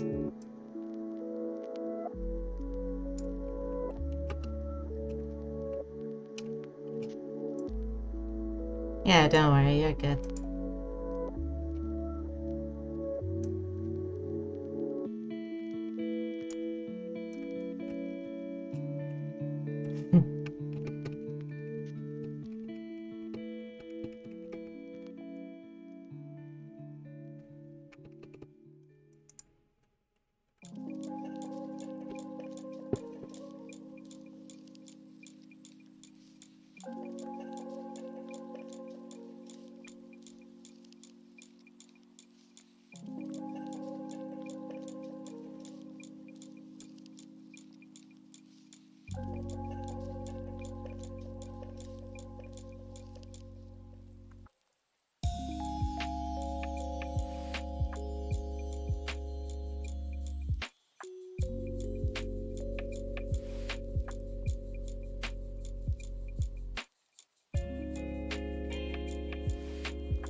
Let's save that real quick. Yeah, I'm definitely gonna have to replace the stylus, but that can wait until after the stream at least. I will struggle through. Okay, so now that I got that part taken care of, let's go back to finish these bits and at least try and get part of the first body, full body, down. Okay, so this has to connect down to here, so yeah, it needs to be more like that. That's fine. We'll fix that up real easy.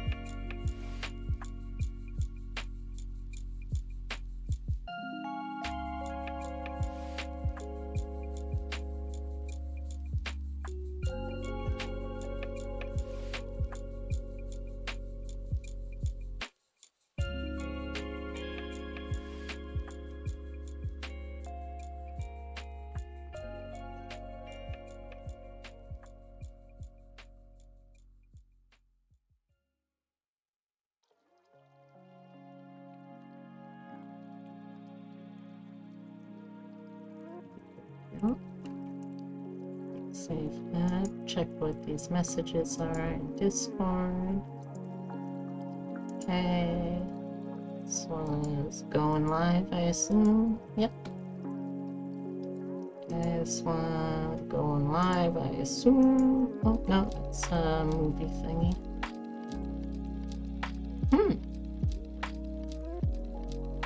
Seems interesting.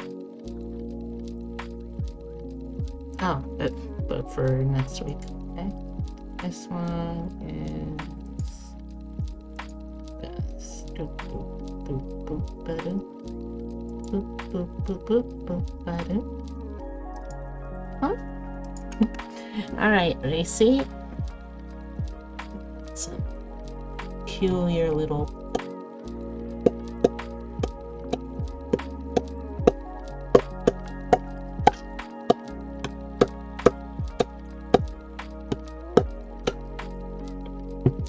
There you go.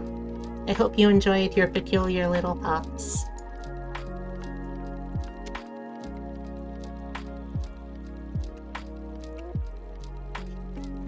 Another thing I need to consider is what I want my outfit to be over here, because I want to do something simpler than my normal outfit.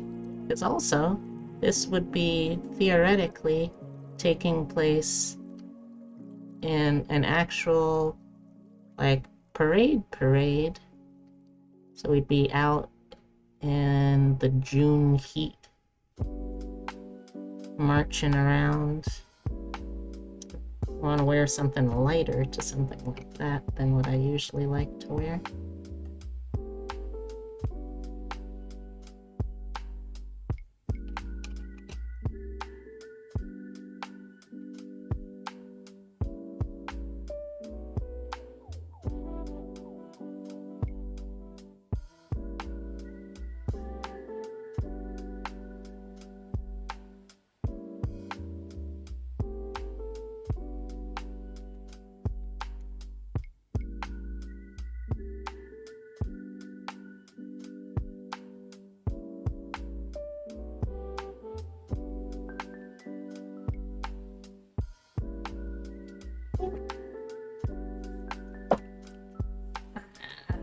Adjusting in my seat.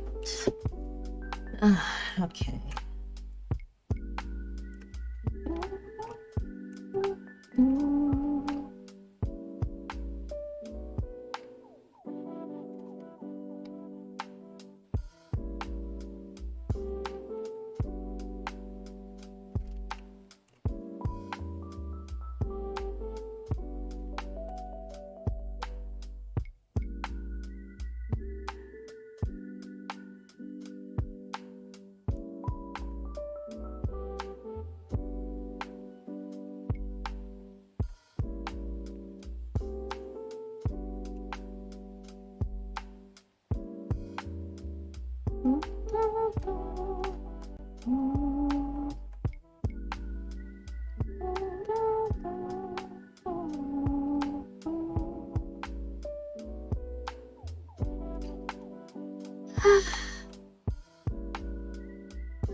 Craigslist is scary to sell something on. Oh?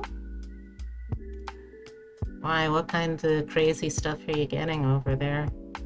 Don't think I've ever actually used Craigslist.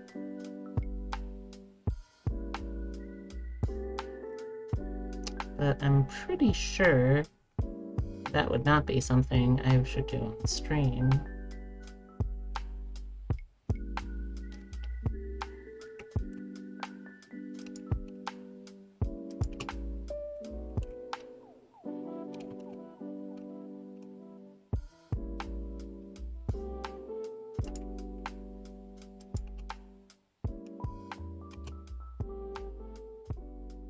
Put your old graphics card up for sale on it yesterday. First time I ever tried to use it. Some of the people messaging me about it are scary.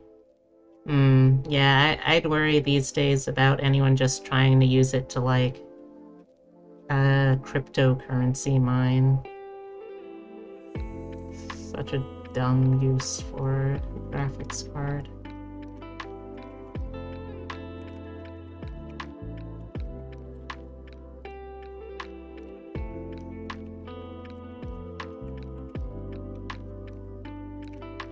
Person straight out just went, send me your address, I'll pick it up Tuesday? Yeah, hate that.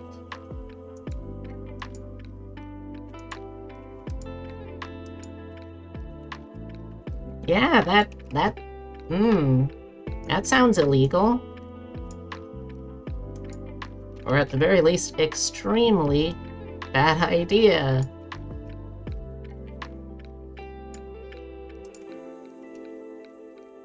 Good reaction instincts.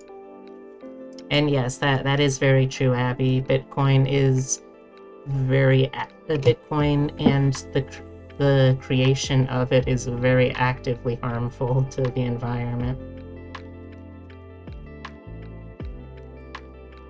I fucking hate Bitcoin and cryptocurrency and NFTs and all that bullshit. Like, they were so fucking close to realizing that currency is something that is fundamentally worthless extrinsically, and that we should just move away from using it to instead move into using something more reasonable that more people can have access to. Instead, people decide currency is bullshit, so I'm gonna make my own bullshit. Disgusting. Yeah, that might be for the best.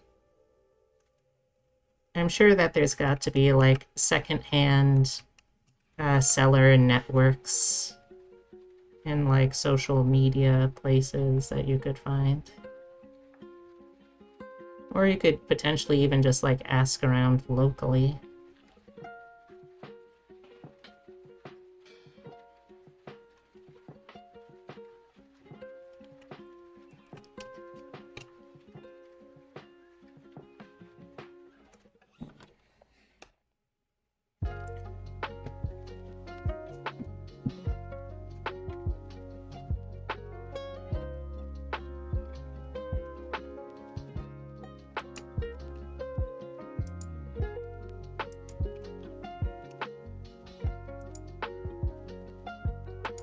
Oh, also, Abby, are you still there?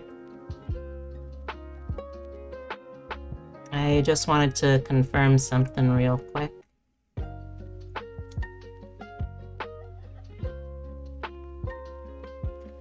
So,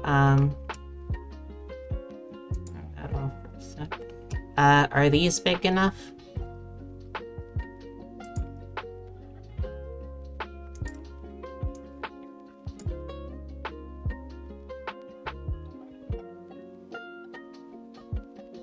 Alright.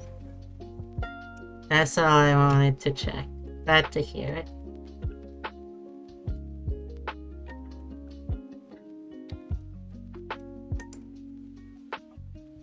Come on, mouse. Come on, stylus. Work with me here, please. Also, why did you get so small?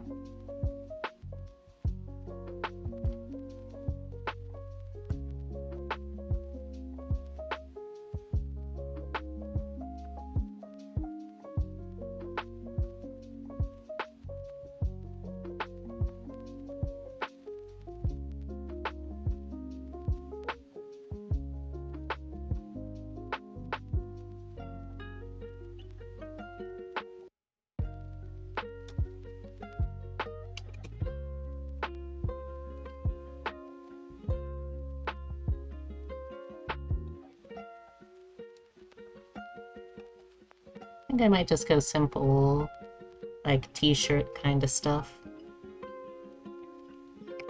As much as I like the goth Mori Lolita style, it's not an everyday look necessarily. Besides, I can still have really cute, like, fitted shirts.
Oh, come on.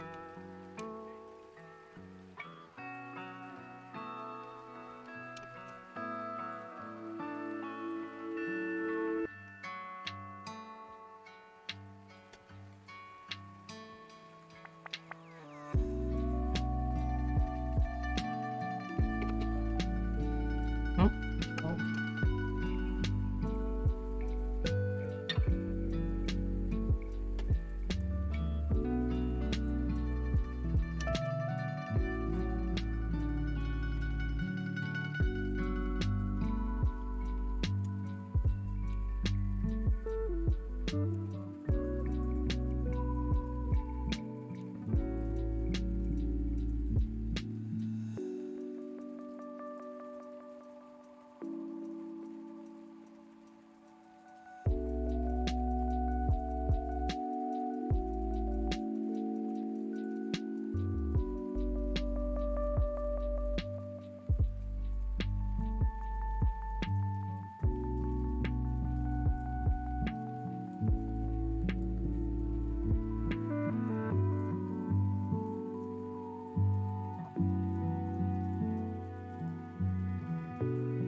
Now it's honestly one of the most liberating parts of drawing yourself. Being able to give yourself a real fat ass.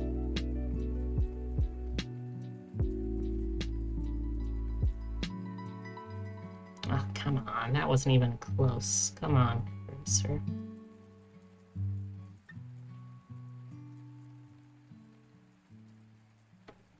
Like, for real, though.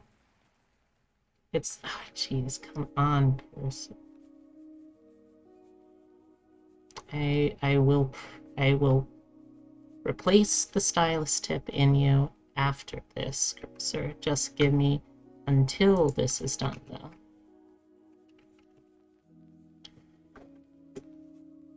though. For real, though. It is... come on. Come on. Come on. There we go. For real, though, it is a very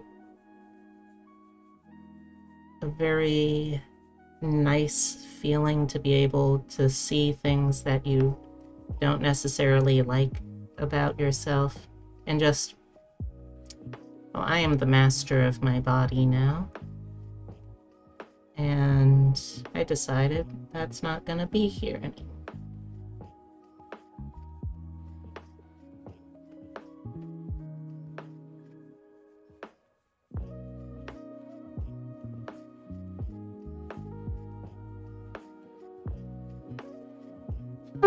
Alright.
Sadly, never understood the appeal of butts until around my early 30s. One day it just suddenly hit me like, oh, butts are in fact awesome.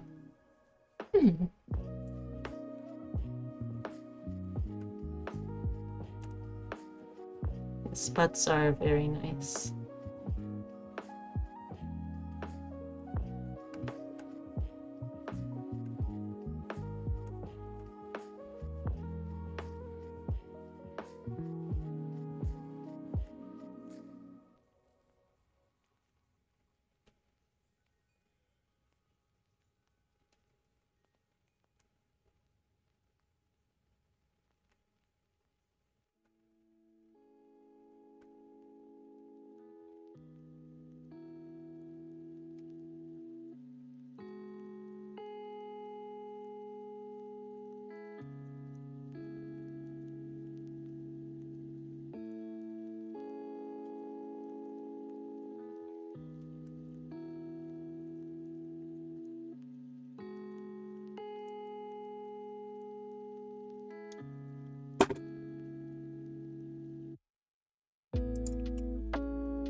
Now, this is a demonstration, chat, of why it's so important to sketch out everything that you want to do, because otherwise you get stuff like this, where I'm drawing the train tracks underneath the train as it's going, or just in front of the train, more like. And I'm now gonna have to go back in and clean all this mess up, which sucks.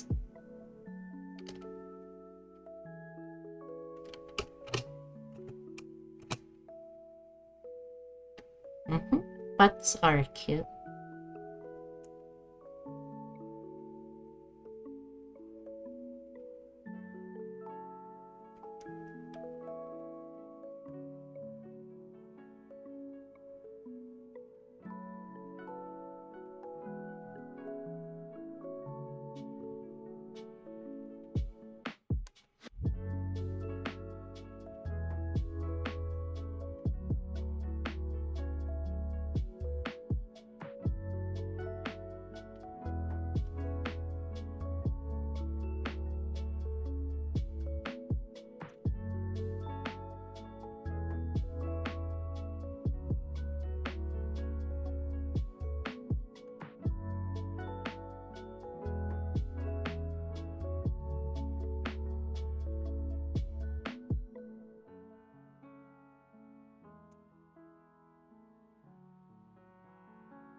No, I didn't want to make a duplicate. There we go.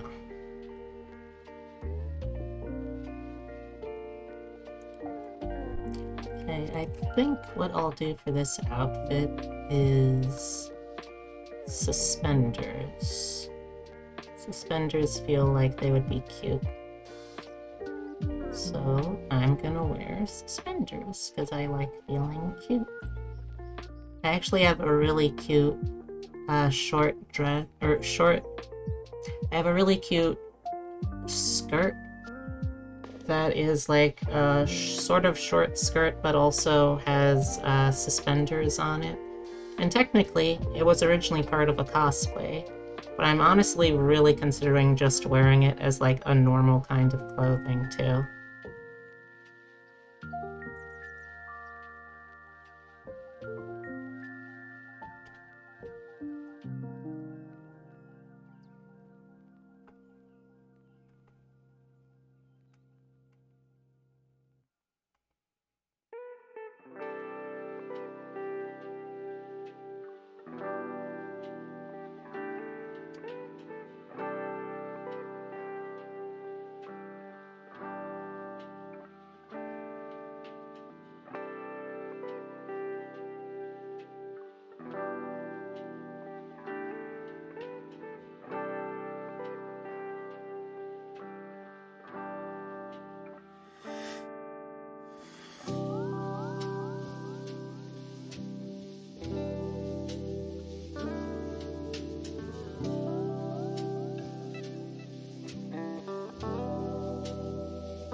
Excuse me.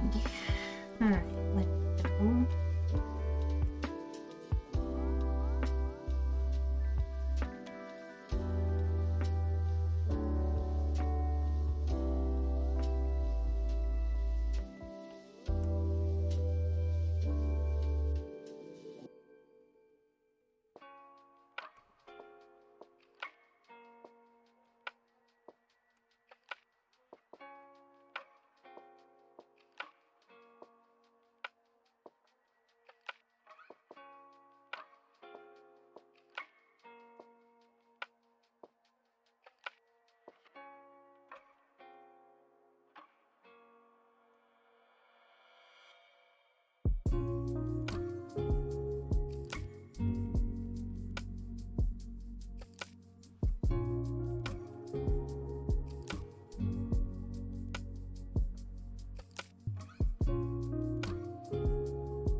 Thank you for the hydrate and the stretch, Daryl. Right, let me do this in order.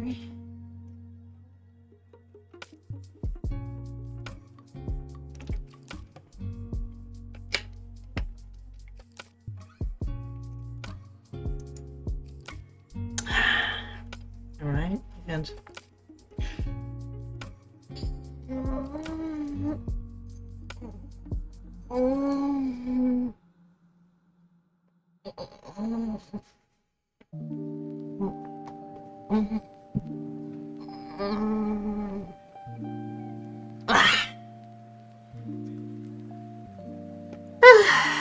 thank you for the stretch.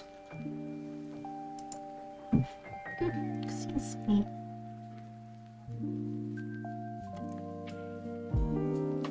Okay, so if the suspender's over here, that means the skirt kind of has to be going like this sort of dealy, I think.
Well, actually, instead of a skirt, I could just have these be hot pants. Yeah, let's go with hot pants. It's been ages since I wore a good pair of hot pants. Hot pants are kind of like hot sandwiches. You really gotta be in the mood, but when you are in the mood, they're good.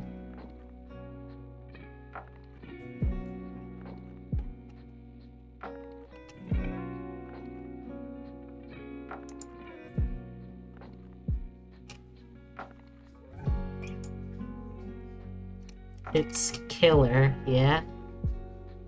Huh? What do you mean?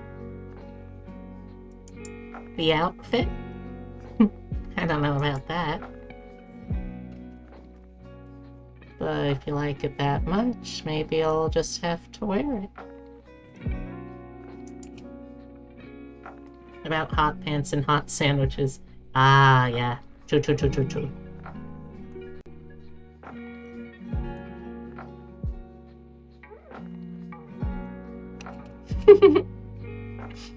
What you looking at with those big ol' eyes?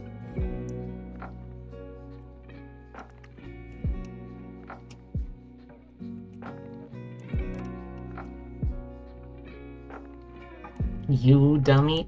Oh, okay, fair.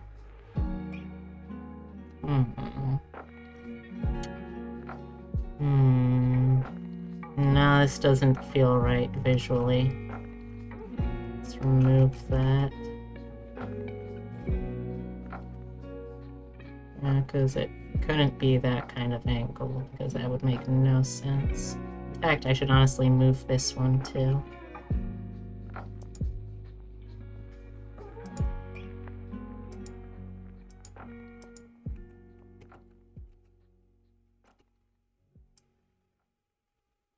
Yeah, this should be more like around here, if I'm being honest.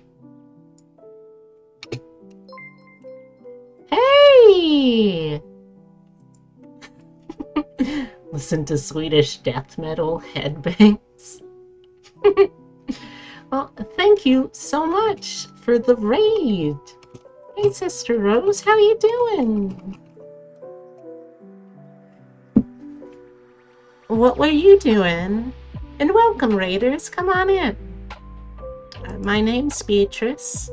I'm a jackalope, and I stream digital art, roguelikes, RPGs, tabletop games, character design, world building, all kinds of stuff. So if any of that sounds interesting, make yourselves at home. And welcome! It's always exciting to get raids.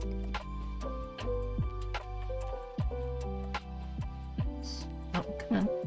Come on. No, more like from here. Oh, come on. Ah, come on. It's alright. I still appreciate you coming over at all. You didn't have to do that, but thank you. How was your stream? What were you doing? Were you, in fact, listening to Swedish death metal? You were, I see. You know, I can't say I've ever listened to Swedish death metal before. Is it good? Well, I would hope it's good if you spend a stream listening to it, but... We were playing Glitter Mitten Grove, a cutesy fairy resource management game, and somehow the conversation went there. That seems about right for how streams work.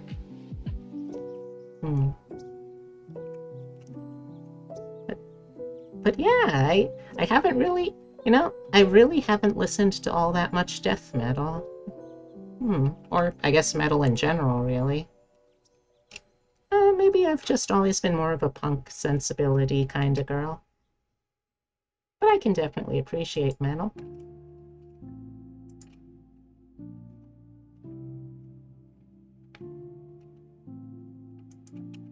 And, of course, I enjoy things like, like Baby Metal. They're pretty cool. Though I doubt that's what you were talking about. I'm now in order to spite this teach. You're doing the assignments in GIMP. Huh. How does that work? You love Rob Zombie sticking up for Baby Metal? Yeah. Like, the dude might not be a very good director, but he's got a lot of, what's the word I'm thinking of? Not commitment, but it kind of like means the same thing as integrity. There we go. He's got a lot of integrity for his art forms.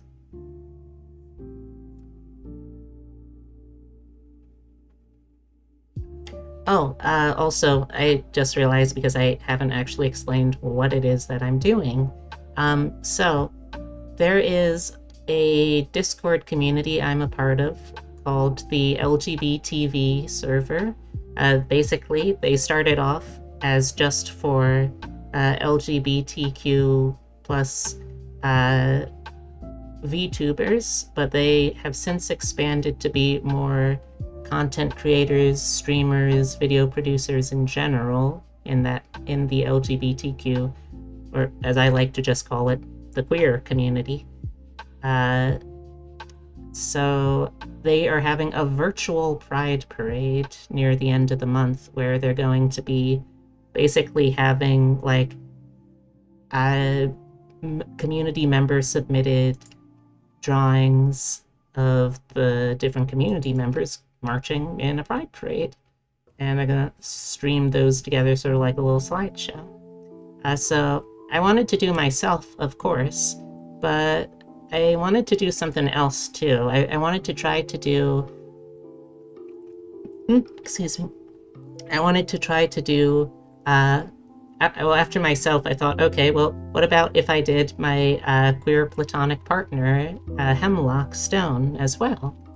That would be cool.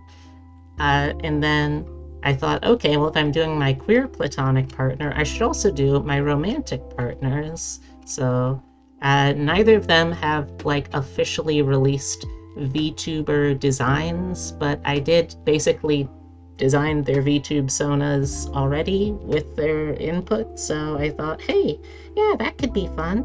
So I'm gonna have all four of us marching in the parade, and I'm really excited about it. It's a big undertaking, but I feel pretty good about it so far. They sent PDF, they locked, so you have to print. GIMP don't care, so I put it in GIMP and am now filling it out. Ain't buying the school printer. They want $1.99 to use them per class, or is that $199? Either way, that is silly.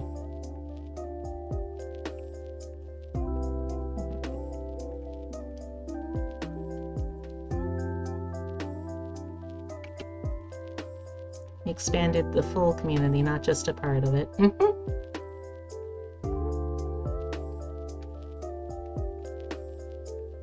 And in hindsight, it feels like that was the right decision to make, you know?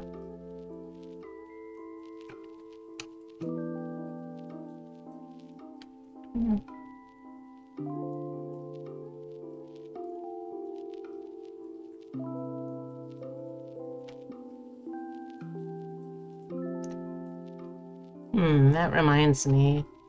199 US dollars? Shit, that is absurd. Yum, tomato sauce? Click, click, click. Huh? I don't get it, but okay. Can buy a car per semester on that price. I don't know if I would trust a $199 card to last more than a semester, so I guess that works out. So I realize I'm kind of giving myself like Popeye arms here. So let's try and balance that out a little bit.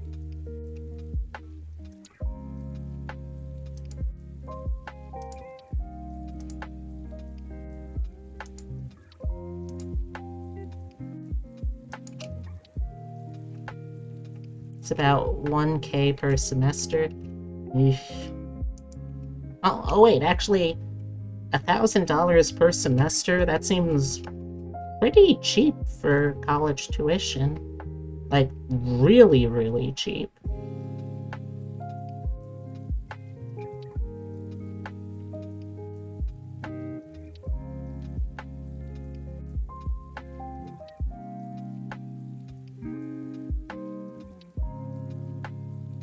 That's just the printer. Ugh, gross. Yeah, there is no reason why you should have to do that. That is absurd.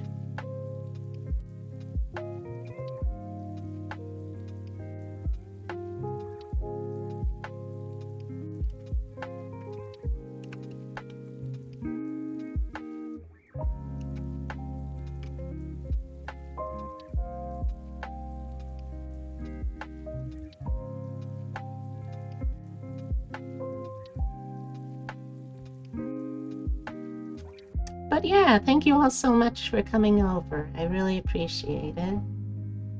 And if this kind of stuff or the kind of stuff that I talked about is stuff you'd be interested, feel free to hang out. But if not, that's totally cool too. I hope you have a good rest of your day. Or night. I imagine night if you're anywhere close to local for Rose.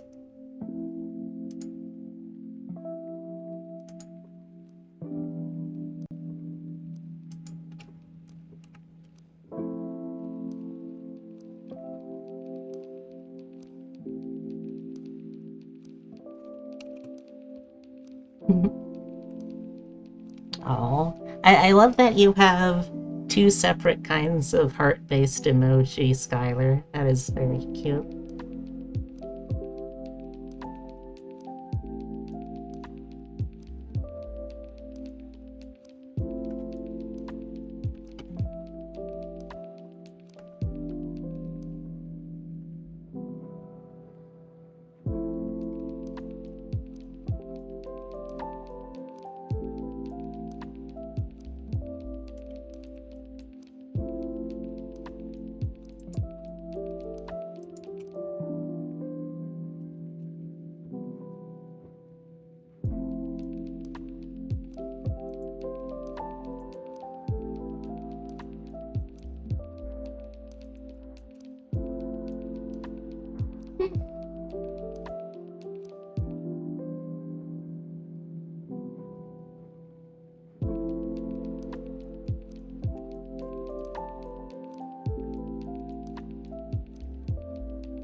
Does anyone have any fun plans for tonight, by the way? Personally, I'm gonna be having dinner with my partner, Epitome. Then I'm gonna be watching the new Bo Burnham special. And after that, I don't know.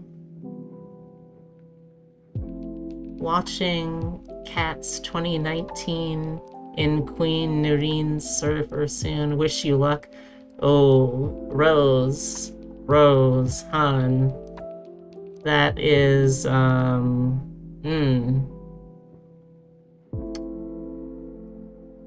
don't think luck is gonna do you any good there. Inside is great, but it's emotionally a lot.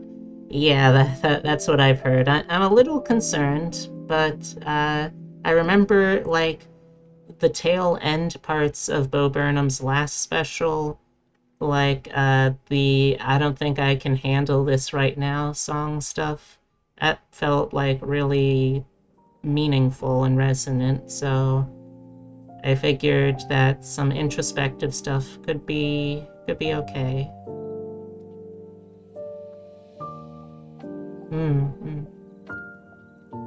Finish schoolwork, then watch some of the Fate series. You were told to try it out. Nice. As a long time big fan of the Fate series, let me be the first to say, first of all, I'm sorry that you're getting into this series, and second of all, I hope you enjoy this absolute mess of a series.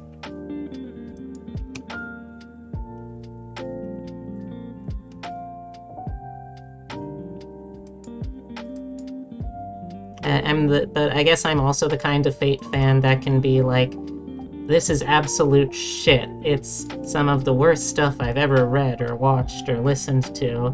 And then, yes, what do you mean? Of course I want more.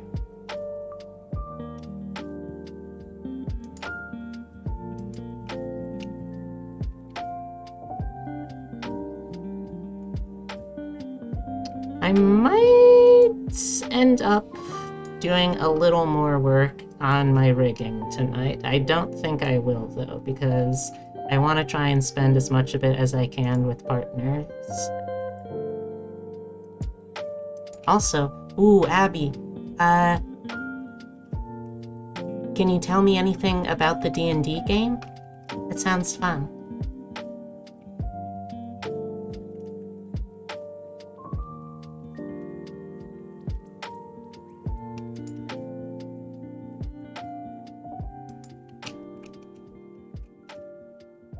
Oh, you can't tell me anything about it?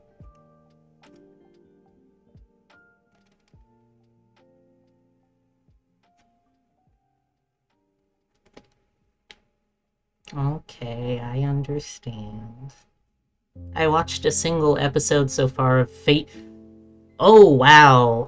You're starting with Fate Zero? Oh, Skylar.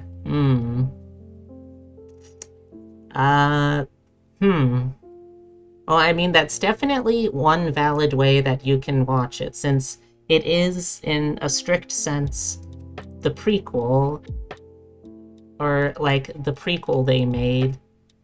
Well, like, how should I put this? They were right in some senses, but in other senses, that is a very rough way to start the series, because, like, that was when Nasu, the main writer of the series, let his friend Gen Orobuchi write for a season, write his own story, his own short, his own light novel that turned into it. Yes, he was also the Saya no Uta and the Madoka Magica guy. And I will say there are some absolute bangers of scenes in that show. Like, I don't regret watching it. I would say it might be a little heavy for your very first dip into it. Oh yeah. Like, this was kind of like, actually, funnily enough, chronologically, he wrote Fate Zero before he started writing Madoka Magica, and he actually credits how depressed and disillusioned he was with the concepts of happy ends, optimism, heroic journeys, and that stuff. He actually credits how bleak he felt after finishing writing Fate Zero with what inspired him to write Madoka Magica, because he came to the conclusion that if this is the kind of world that exists in his stories, what then does it take to change that world? And it turns out it takes someone doing a completely universal rewrite in Madoka Magica to inspire it. So it's actually kind of hilarious how those two shows interconnect in that way.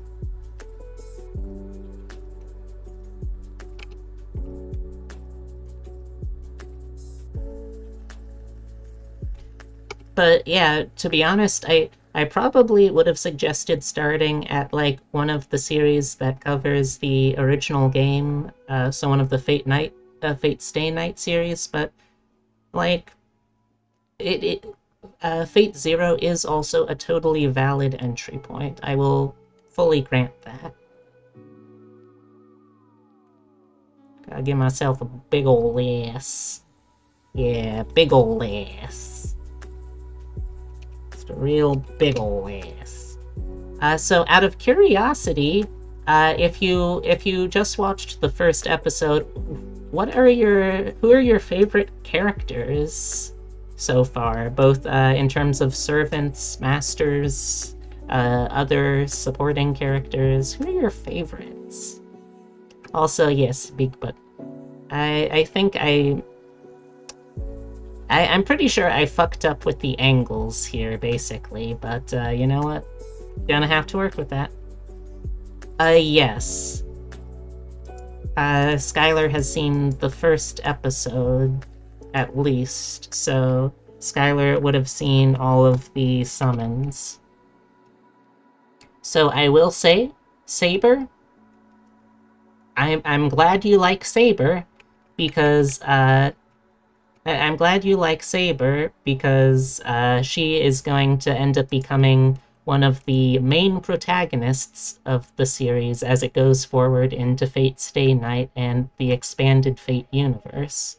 So I'm glad you like her here, because, well, you'll actually see. This is the prequel, so everything that happened here is directly going to influence how she acts, feels, thinks in the next series. So, yeah, you'll be able to see her character arc over the fullness of the series. So, hope you like that. Who do you think you should cosplay? Huh? What, you mean from the Fate series? Who do you want to cosplay?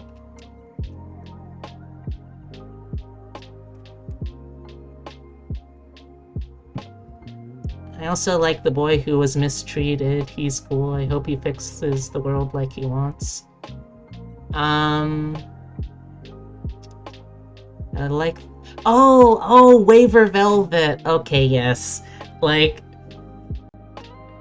I'm not gonna spoil anything. But I will say, of all of the main characters, Waver Velvet has, like, the nicest time in this series. Like, all in all, he comes out of things doing pretty good.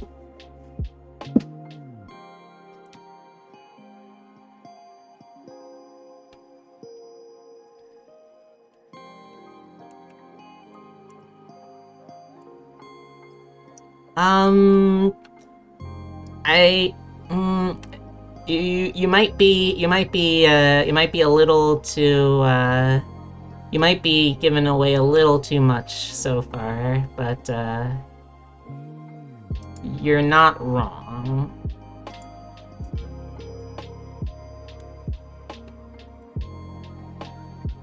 I mean, to be fair though, you're also asking Skylar this with, like, no point of reference for her.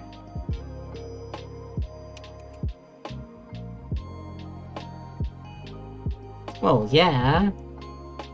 The writer makes very much certain to have that be no secret to anyone. Oh, just based on personality, okay.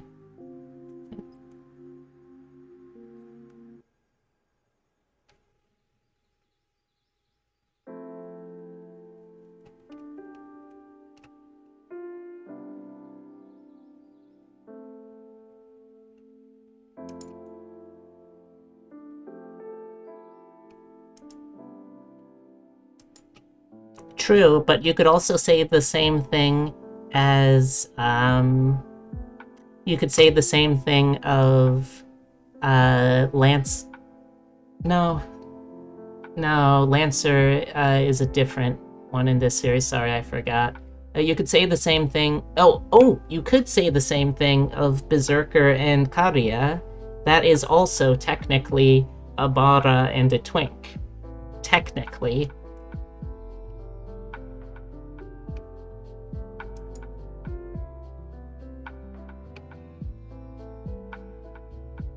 Saber is cool. And you saw the Monkey King? Huh. Wait, where did you see the Monkey King?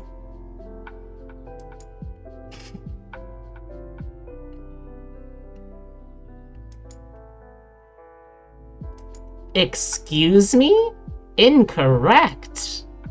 I can't say who it is because that is a gigantic spoiler, but that is very much incorrect. Like, historical scholars will agree that man was definitely gay. Yes, he was very much a known gay. Oh, no. Gilgamesh is based off of Gilgamesh, the Mesopotamian god king.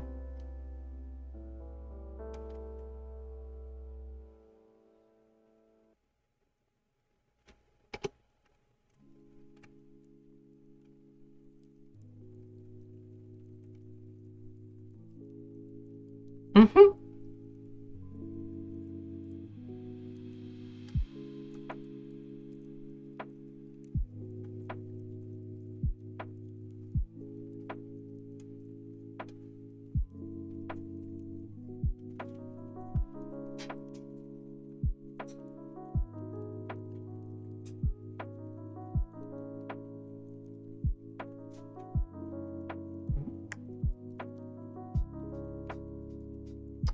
I mean, I guess you could say that, yeah.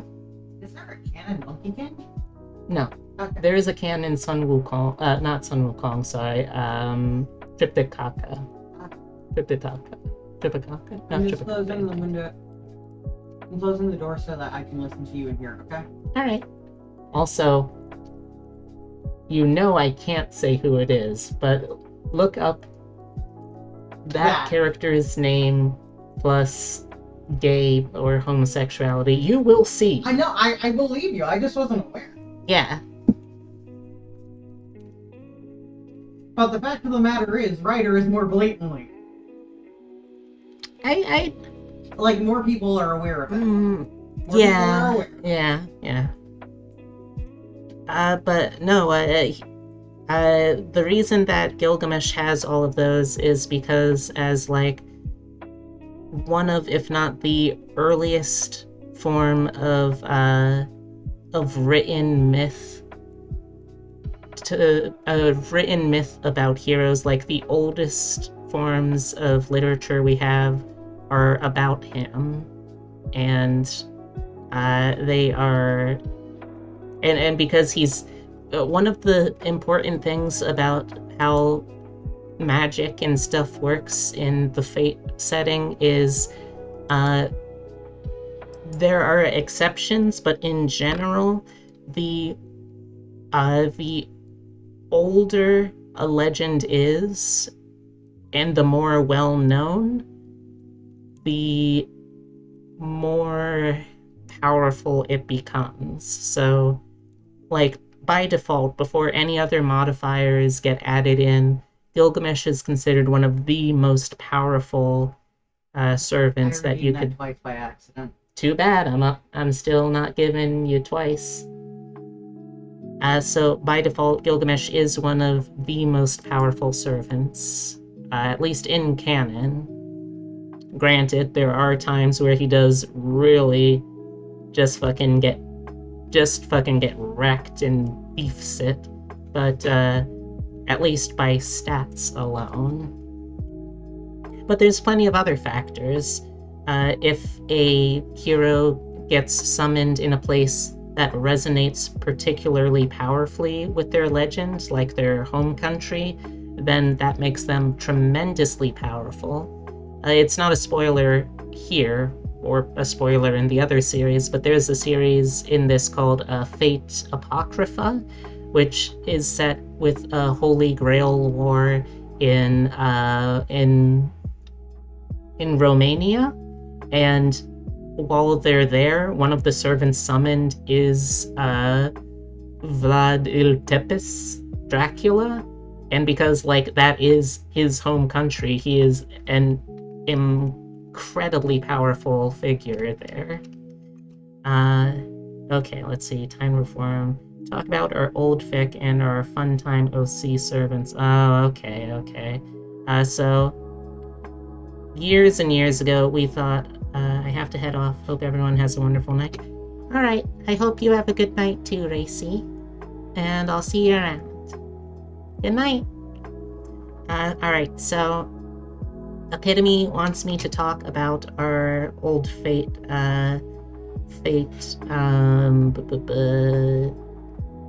fanfic project. So I say fanfic because, well, I guess it wasn't exactly a fanfic. It was more like an original plot set within the canon universe of the rest of the series. But yeah, we were going to write a story about a pseudo Holy Grail war held in Las Vegas, or the greater Las Vegas area, that turned out to be sort of a sham from the beginning, because because the people that were supposed to be the overseer of the competition was actually one of the contestants. And there was supposed to be like a big, huge character drama piece. We had all of the characters set out. It never really got off the ground because, like, I'm someone who can sometimes be loath to put pen to paper when it comes time to, like, write fully fleshed out original fiction stuff. So it's something that never clicked as much with me as I wanted it to.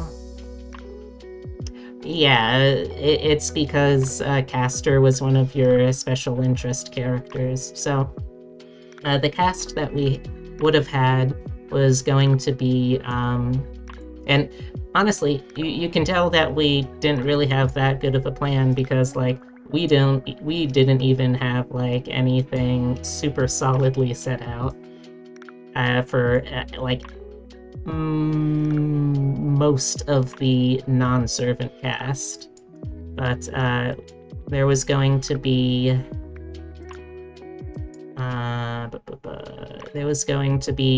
for Saber, it was going to be Richard the Lionheart. Lancer was going to be Hippolyta, the Queen of the Amazons. Although later on in the story... Sorry, there's a train passing outside, so you might hear that in the background. There was also Hippolyta, who started off as an archer, but over the course of the story she would have reclassed later. Oh yeah, started off as a lancer, but over the course of the story, because of how things turned out, she would have eventually recast or been reclassed as a archer instead. But let's see. The original archer was going to be Odysseus. You know, the guy who had a really, really shitty road trip. There was... Actually, if you think about it, is the Trojan horse a group fursuit?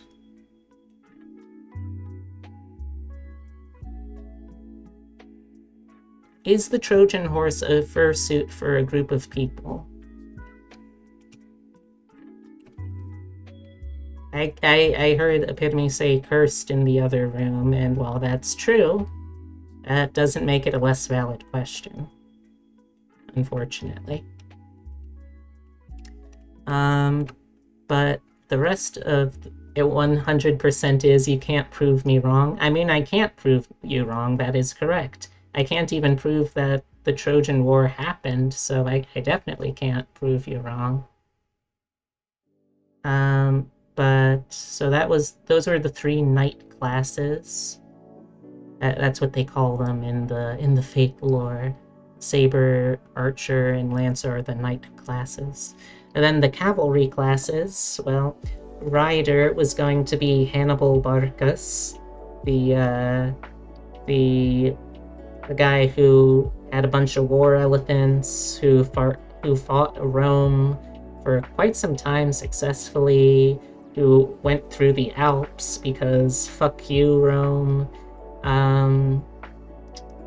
There was the caster, which was going to be Grigory Rasputin. You know, the sex priest, the psychic sex priest. So he would have been in there. Berserker would have been Peter Stump, who is historically one of the first people to be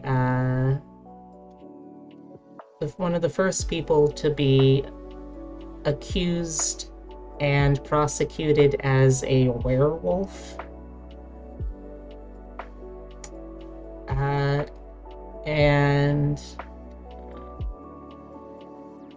And assassin at first was supposed to seem like it was this spirit that was embodying the Black Plague, but that was supposed to be a red herring because, like, in official Grail Wars, abstract concepts like that aren't supposed to be something that you can summon, which was supposed to kind of like tip off a savvy reader that, hey, something's fucky right now. The actual assassin would have ended up being Tomas de Torquemada, the Spanish cardinal behind the Spanish Inquisition. And that was pretty much what we had for the cast. Or the cast that actually started getting fleshed out, at least. Hey, I'm back. Welcome back, Nova. Hope you had a good time away, and hope you enjoy being back. How does one prosecute a werewolf? So, what happened was, he was believed to be a serial killer, and back then, a werewolf was less like literally turning into a animal and more like channeling the powers of an animal by like doing this elaborate black magic stuff. So that's why they killed him.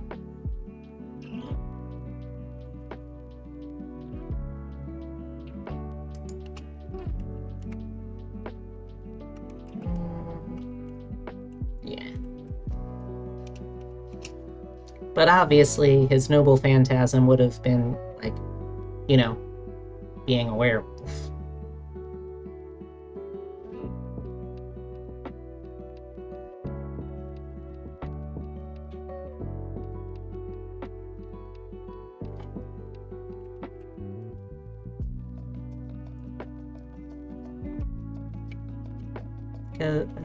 We cut off the wolf's paw, now we have...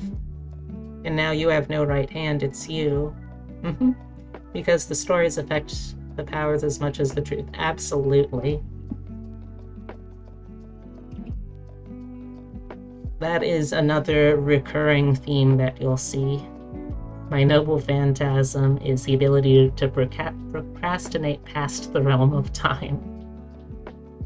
And don't forget about the side ones like Indiana Jones. Yeah, to be honest, I've forgotten about Indiana Jones. Sorry.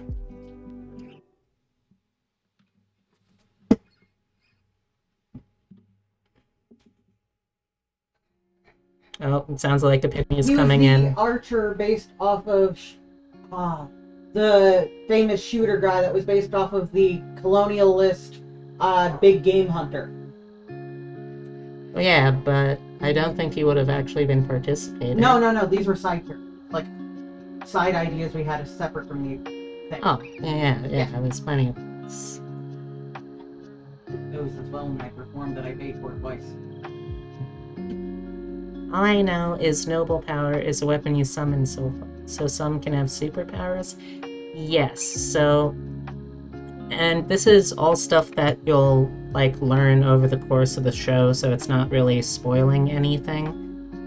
Noble Phantasm, as they're called, is, like, the core of what allows a summoned servant to be a servant. You need to have a legend that you are absolutely... a legend that is who you are in a nutshell, that you are able to epitomize. Or not epitomize, but Noble Phantasm is a physical manifestation of the famous parts of your legend. So, for instance, if you were, say, King Arthur, the most famous part of King Arthur's legend, of course, is Excalibur. So you'd be able to summon that, and that would be your Noble Phantasm.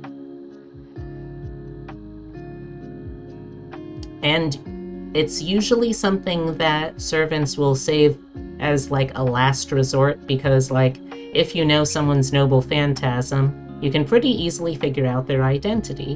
And if you can figure out their identity, you can usually pretty easily figure out a way to beat them.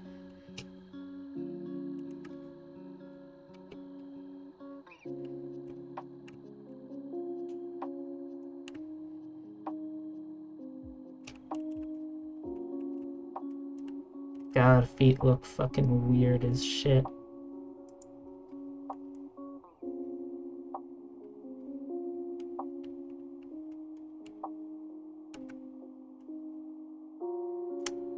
Being a history buff is a very valuable skill. Yes, that is correct.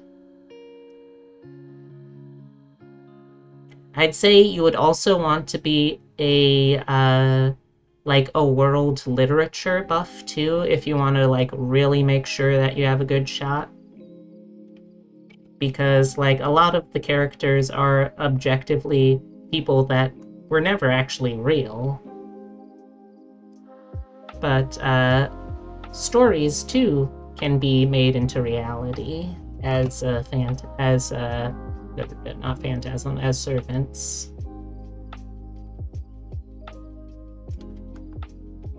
Usually it's like if a story was based off of a real person, or if there was a real person who was, like, as close as possible to a fictional hero, then they can also sometimes summon that instead.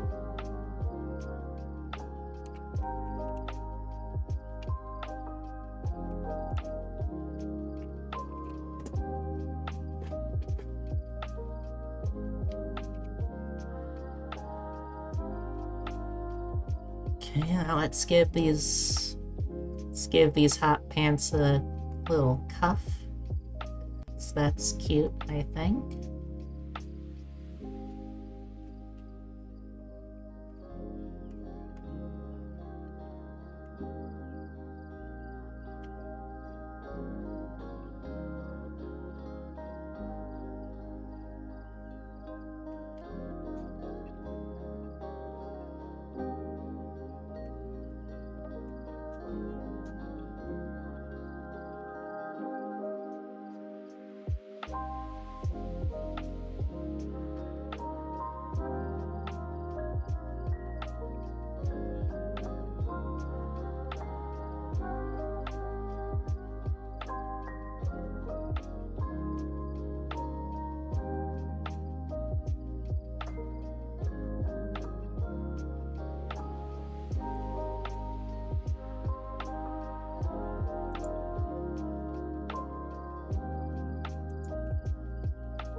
Yeah, Epitome's favorite characters in that fic were, um...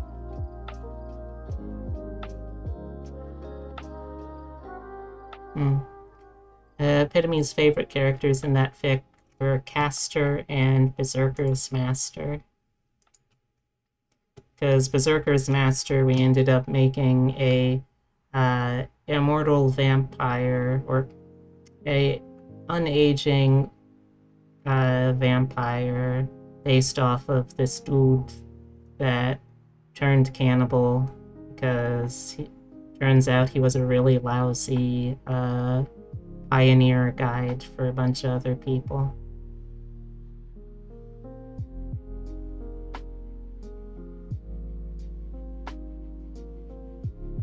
Yeah, Alfred Packer.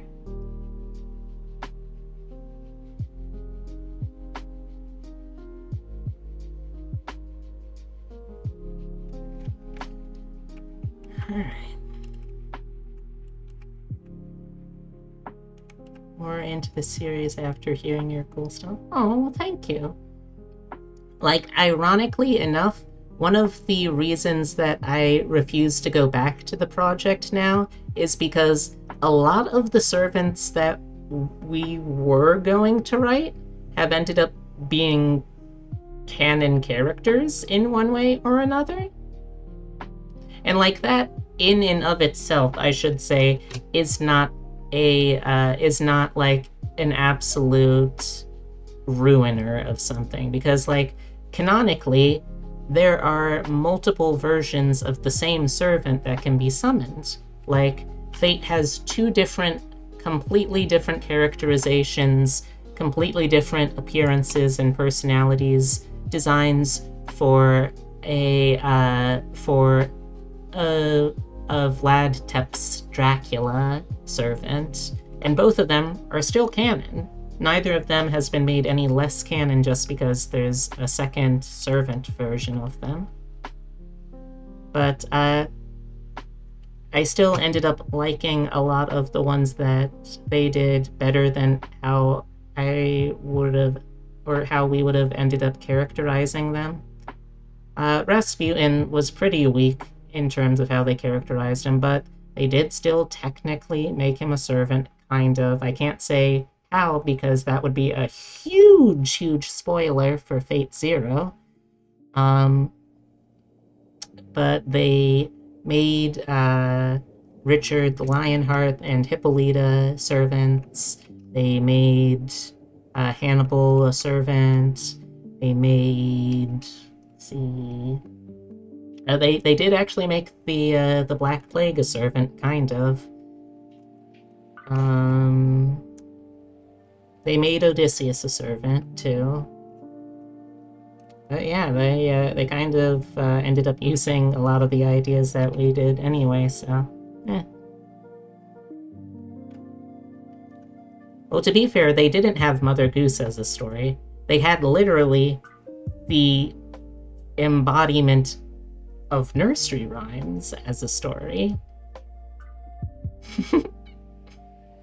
It's much worse than just the author. Like, I wish it was just the author that they had, but nope. It's just nursery rhymes as a concept. Yeah, like you'll find it's almost kind of funny actually looking back on the early installments of the series to see how like wildly different the limitations were on like what you could summon and who was an eligible servant, just because of like how far out of that zone they've ended up getting. It's kind of funny.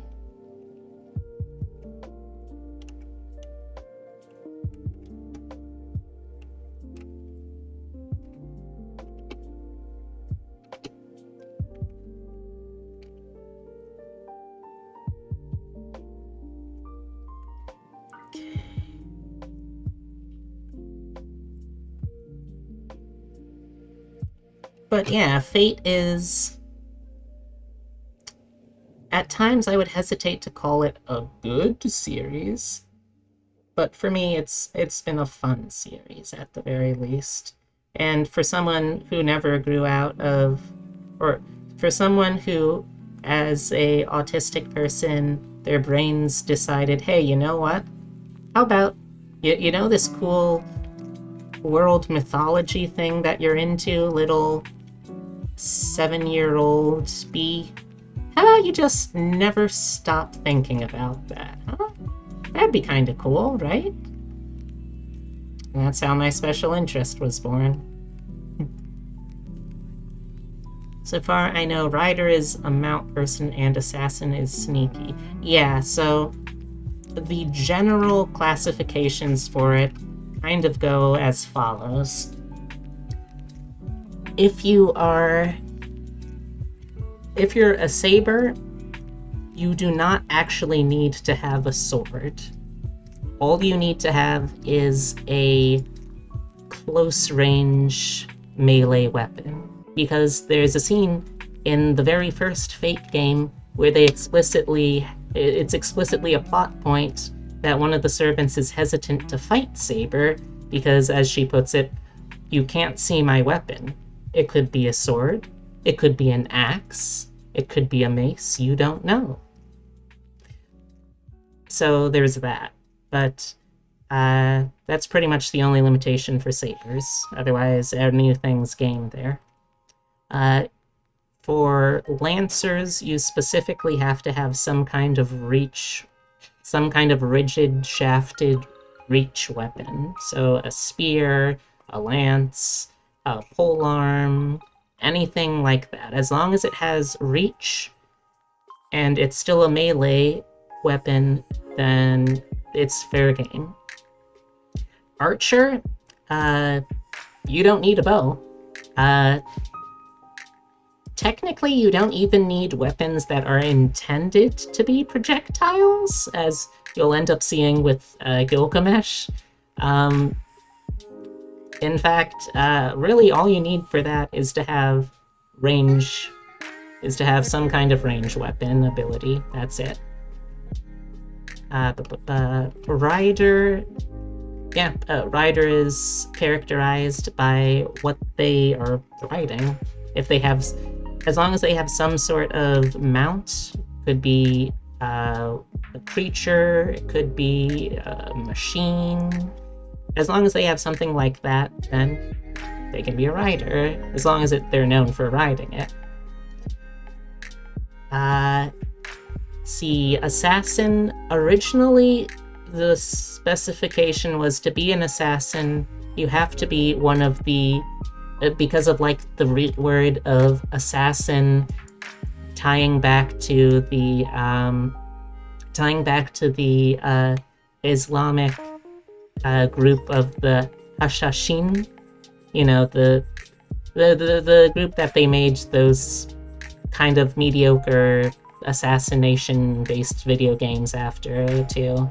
Those people. Originally, you had to be one of the pseudo-mythical leaders of that group in order to be eligible to be an assassin, but then it kind of broadened out to anyone who is able to kill people in sneaky, underhanded, or just plain indirect ways. Then it got even more diluted to just be anyone who is known for sneaky and subterfuge kind of stuff. Caster started off as what you'd think. You have to be a mage of some kind. But it's broadened out to be you have to have some kind of magical equipment. And now because they include a lot of people who were historically very much, like, not at all magical people. You don't have to stop streaming. I want to keep hearing you talk about this. Alright. How long do you want me to stream for? How long do you want me to stream for, then? Yeah. But... What was I saying for this one? I forgot. Right, caster. Specifically now you have to be someone who creates something that causes humanity a sense of wonder. So, oftentimes, if someone is a particularly famous artist, then you could be. Oh, yeah. Thank you, there, okay. So oftentimes, if someone is a particularly famous artist, like say Mozart is a caster, or Shakespeare is a caster. You could also be a inventor if you created something gave uh, that gave the average person a sense of wonder and curiosity and amazement about the world that they live in, even if it wasn't magical, then you can be a caster. So someone like Thomas Edison, as much of an absolute hack as the man was, he did still create some things that created a sense of wonder for people, so he is technically still eligible. And then, last but not least, for the standard 7 classes, technically, there's way more than 7 classes, but for now, 7 is all you really need to care about, is Berserker. Berserker's pretty straightforward. You just need to have had a period in your life where you went absolutely fucking apeshit, where you lost all sense of control in your life and were famously very, very mad and maddened. So, for instance, I can't say why the one in Fate Zero is what it is, but another example, in Fate Stay Night, you'll meet the Berserker Heracles, who very famously had kind of a god-given moment of madness where he did kind of, like, slaughter his entire family. It wasn't a great moment for him, but that's why he's eligible as a Berserker. Also, the cutoff is around the 1900s. Very few heroes of the 20th century exist, and for good reason. Yeah, basically, it's considered that, like, at a certain point around the 1900, around, like, the late 19th century, things just started to be more and more easily explainable without having to resort to these people are special, these people are heroes. So, like, without that sense of wonder, there aren't really as many heroes that are created after that. Not to say that there aren't any. For instance, in the whole American West period, people like Billy the Kid still captured public imagination enough to become eligible as heroes.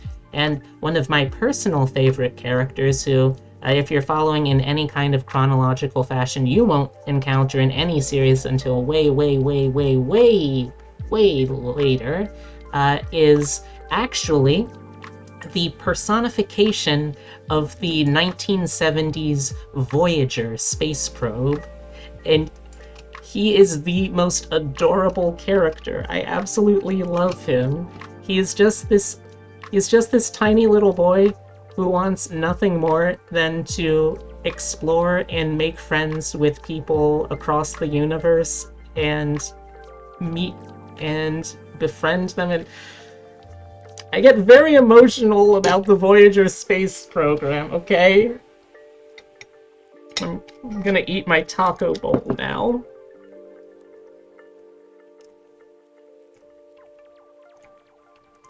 Humanoid kind just wants so badly to explore and make friends with people. And it's really beautiful.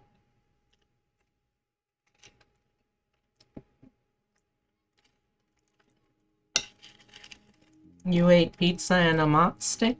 Nice, nice, nice. By the way, Epitome, quick question. What did you put in this taco?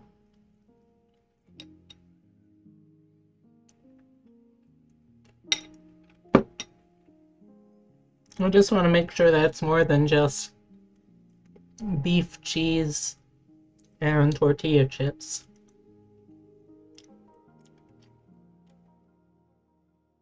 Oh. So like there's no beans? Nothing else? I'm not complaining, it's still tasty. Oh.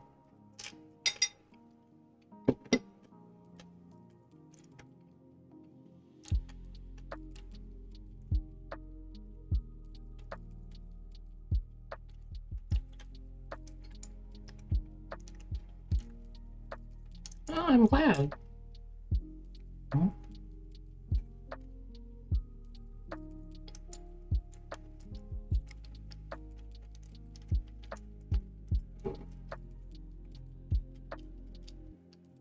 Oh. Oh, did you add those to the mix?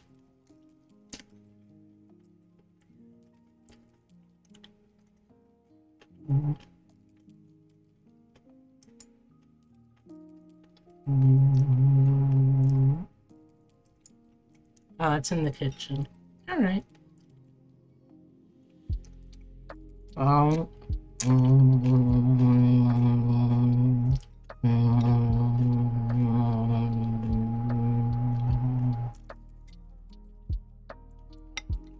Ow.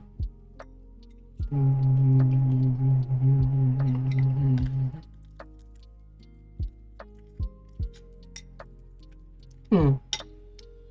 Yeah, I think so. Hold on, though. In just a moment, I'll come in to add them myself. Don't worry about it.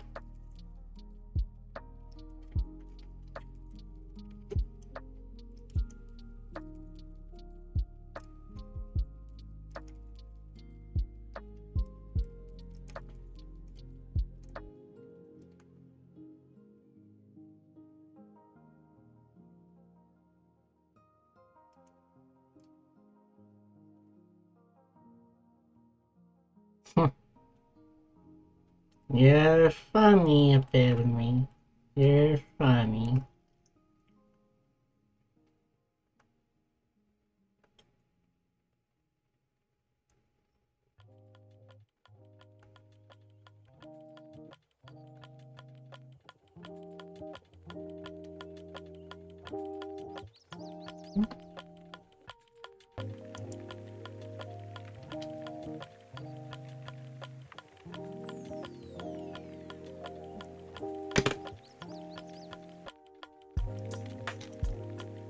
Yeah, but even that, I said, was a stretch. To be fair.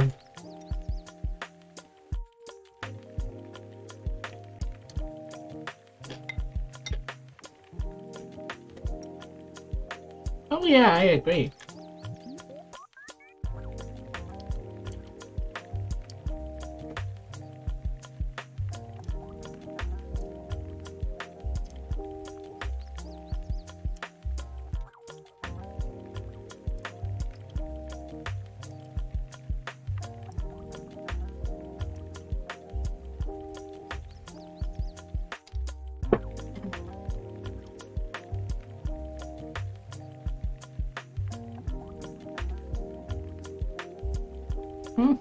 Yeah, I'm interested.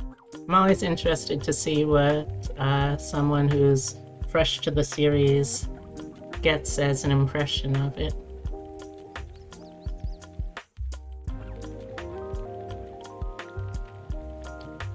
I fucking hate drawing hands.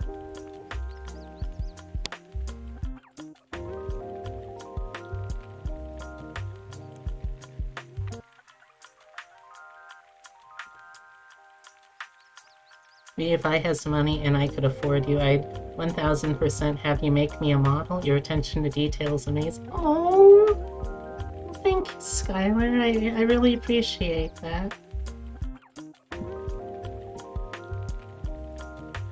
I'd always be happy to make people models.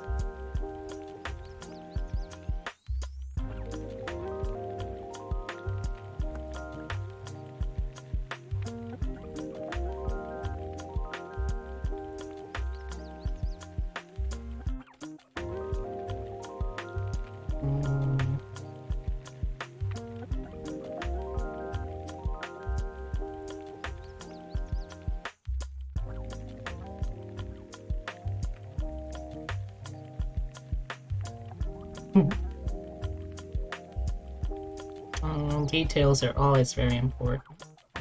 Do you for to afford your expertise? Oh. Oh, I don't know about that.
Nope.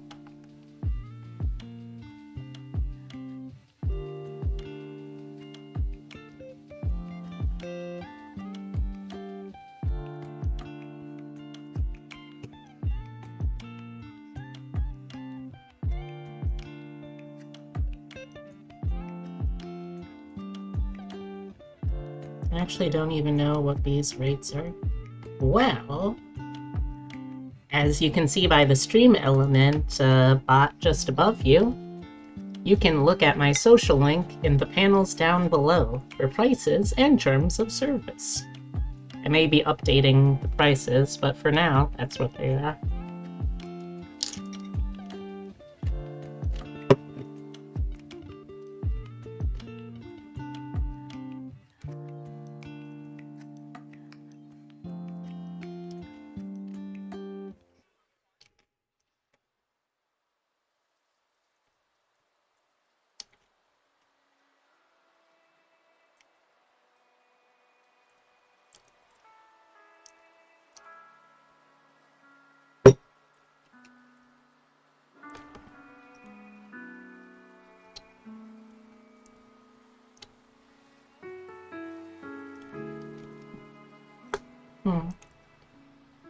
Well, I'm gonna be having commissions open for the foreseeable future, at least.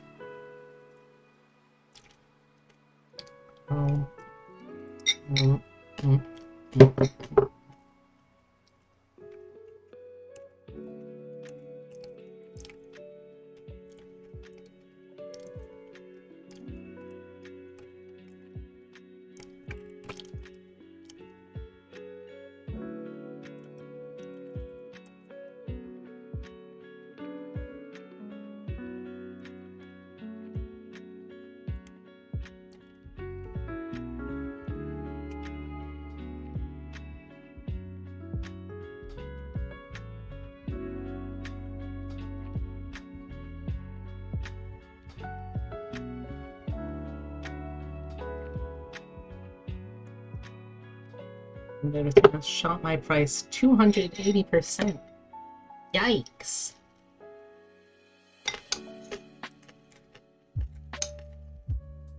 That is a violation of contract.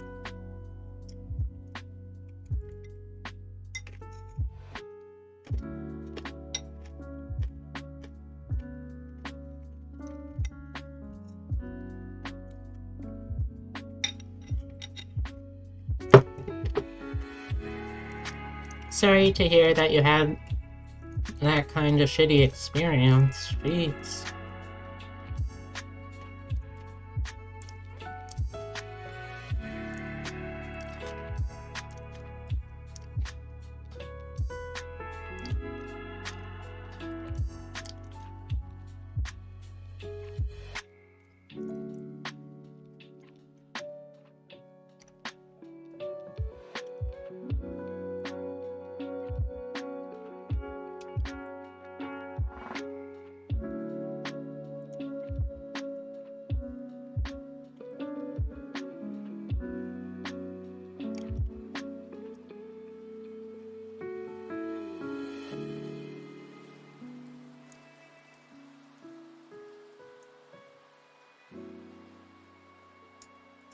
It's okay, I'll find a far cuter and better artist. They were but small fry in my eyes. They will fail or be bottom of the barrel soon, I'm sure. Hmm.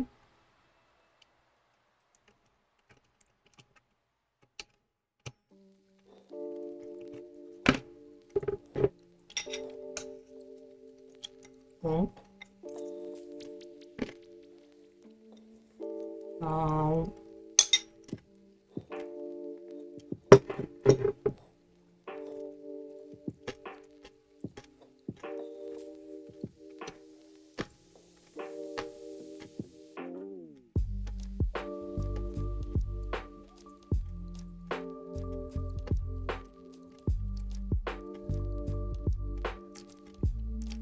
Hmm.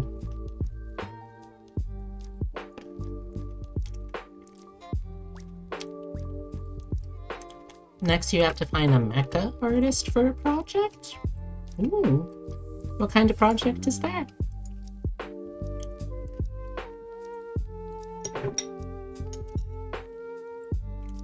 Mm.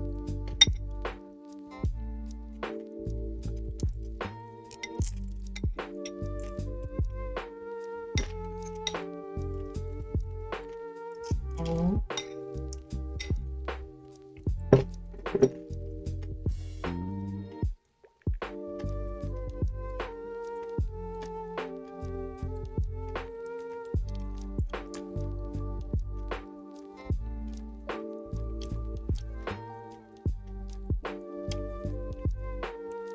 Hmm.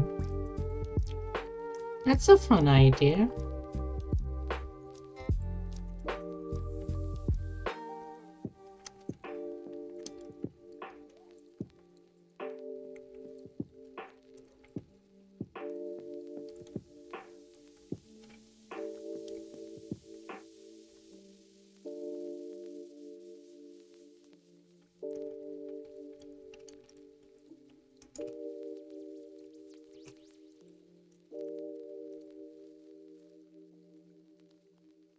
Yeah. If you're ever in the market for work and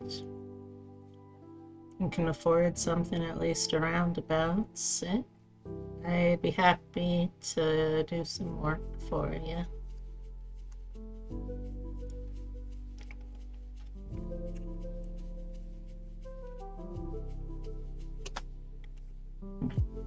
Excuse me.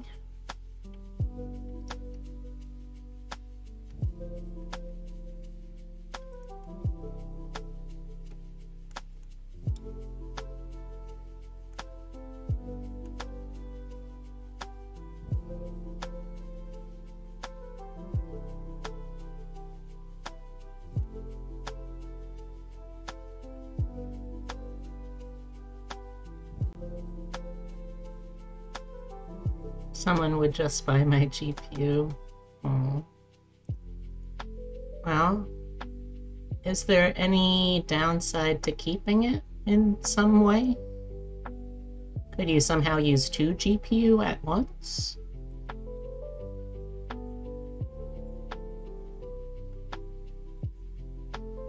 I don't know how computers.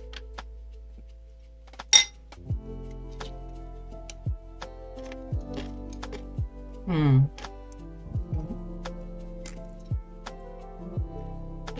Oh.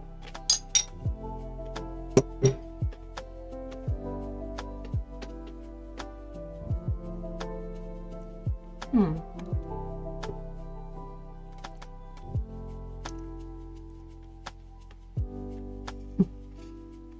Um, well, I've certainly drawn robots before. I've never necessarily tried something like full-on mecha. I'd be happy to. At the very least, I'd give it a shot.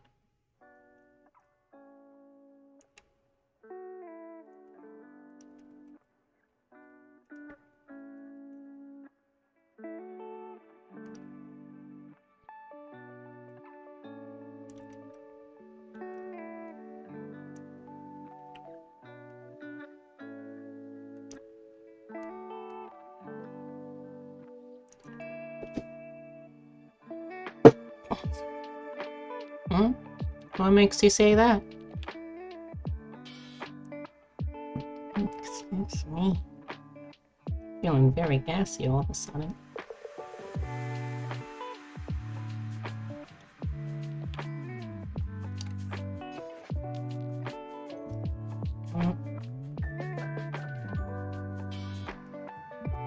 Well, I don't usually... It's mechanoid, so it's humanoid with mechanical parts and stuff. Yeah, that seems pretty simple. I don't usually try to advertise this fact because, while it can certainly be convenient, it can also be a little hard to work around sometimes. But I will say, I will say that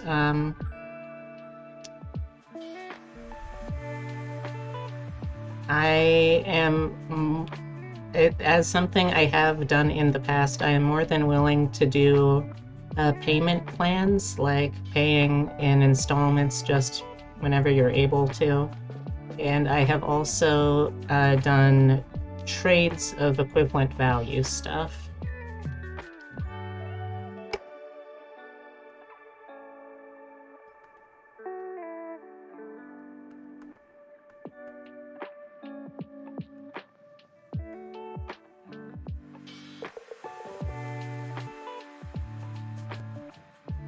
Exactly, yeah. Like, depending on how much it would cost to set up the Discord server and stuff, that could be a significant chunk of it. And, like, I trust you not to, like, price gouge to, like, equal it out, so, yeah.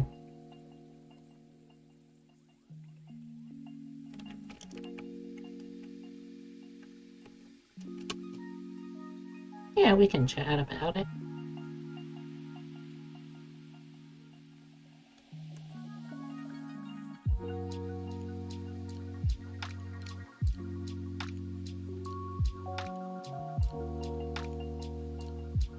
Is it okay if I mix the meat with the beans, or do you want them separate? Yes, please. That wasn't my question, but... And yes, it is fine. Thank you.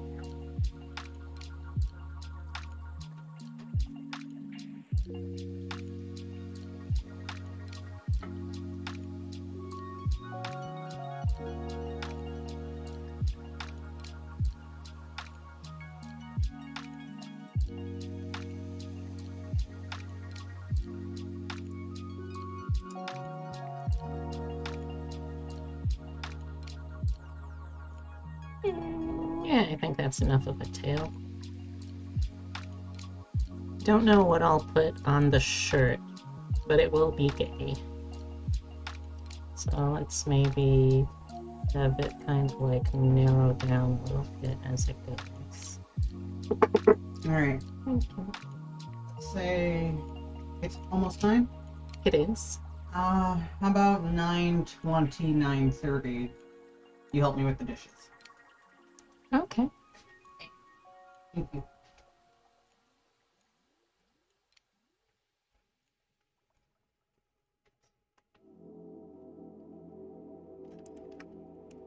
Yeah.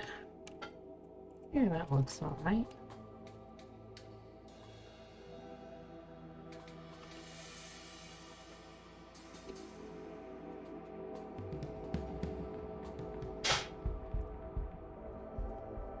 I ain't gonna gouge badness and cutting is evil and only leaves. Yeah, that's true.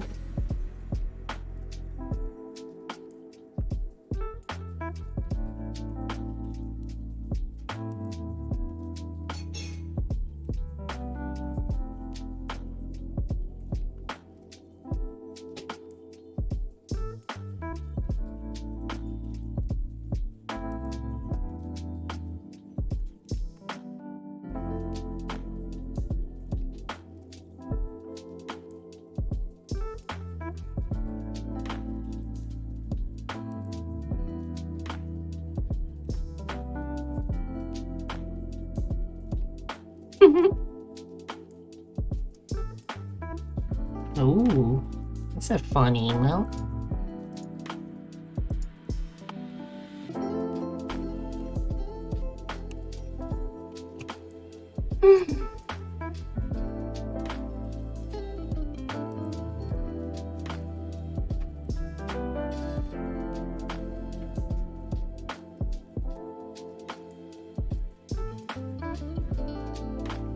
It is a good email.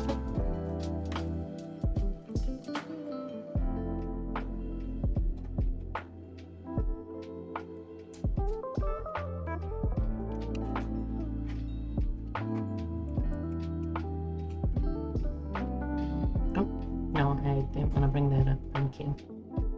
No, that's also the wrong tool. There we go.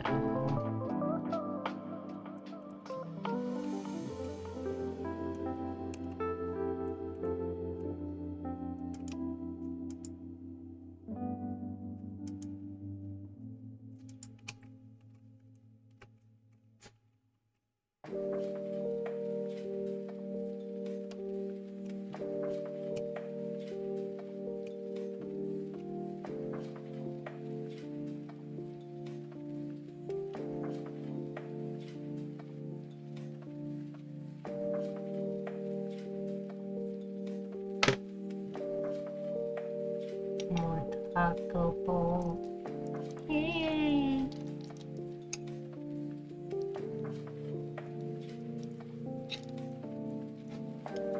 Ow.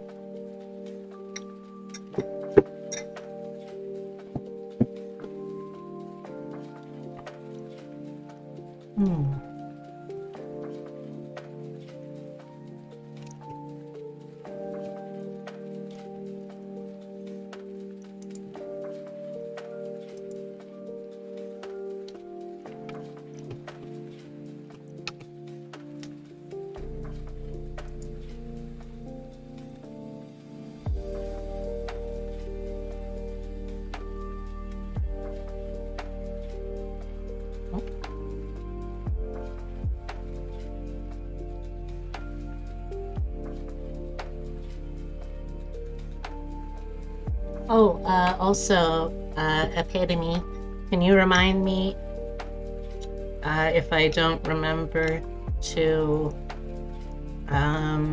update the schedule for the new week? Oh.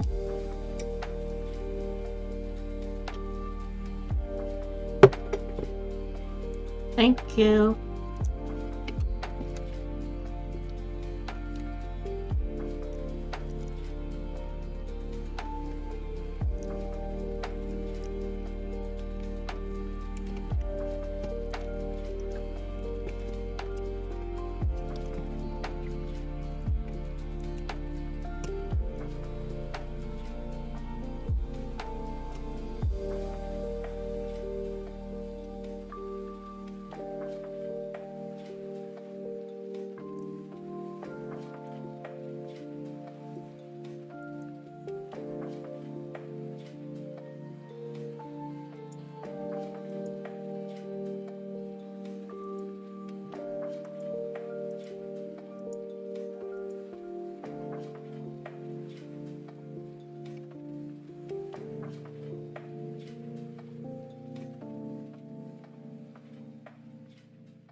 Yeah, lo-fi is good.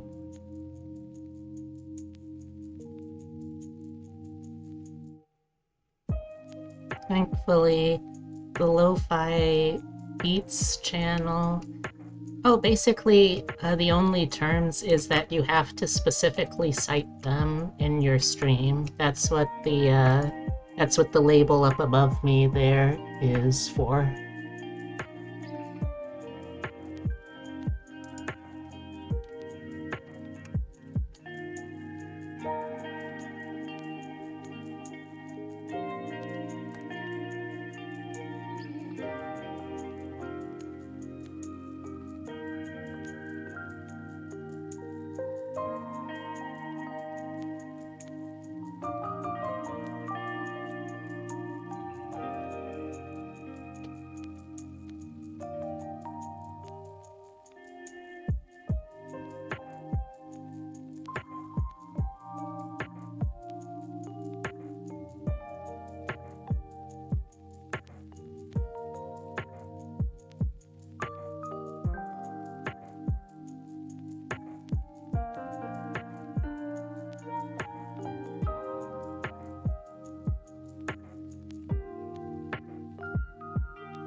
Messages.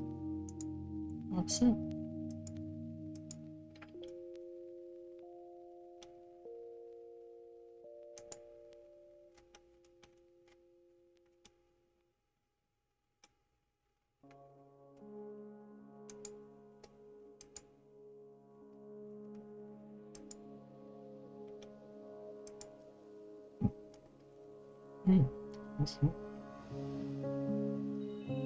So I can write a custom notation to appear on stream telling others it's them they're listening to. Might skip an assignment like a bad moth? Alright, but be careful.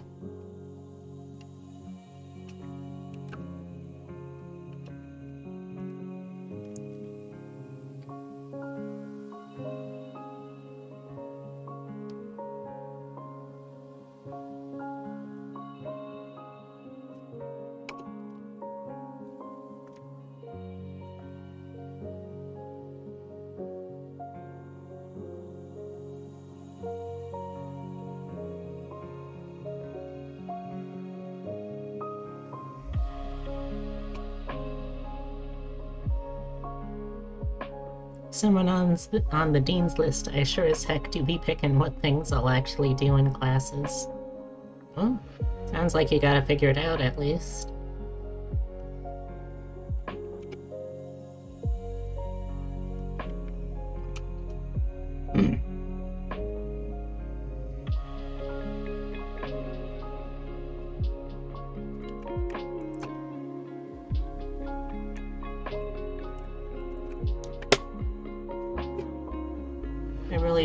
I don't know how I have these grades. Oh.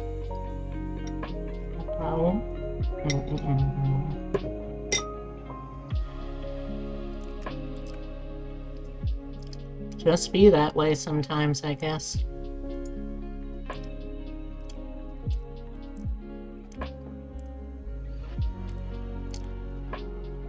Alright, I think this is a start.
Excuse me.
I'm gonna draw a lamp while watching Fate. That sounds nice. You draw that lamp.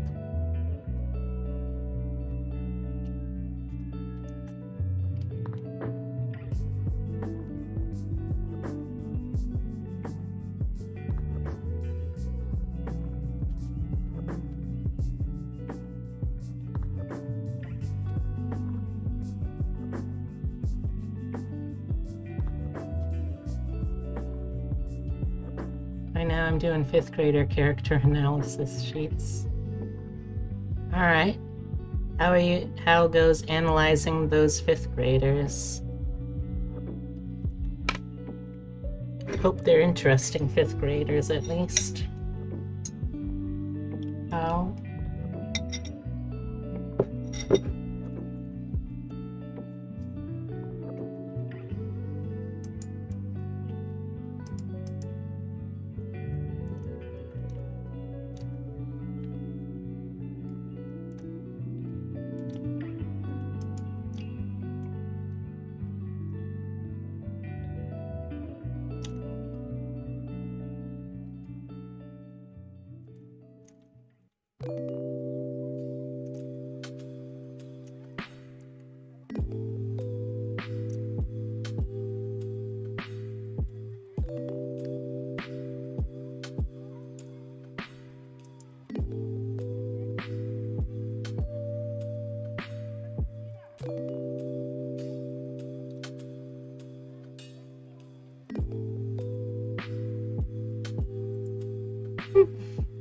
I kid you not, this looks like a 5th grade teacher made these. Hmm? At least it's easy, I guess? I 100% share these if you want to see them after your stream. I mean, it's been a while since I've been in school, so I don't totally remember what things should or shouldn't look like. If you want to share, I guess I'll take a look now. Okay, let's see some.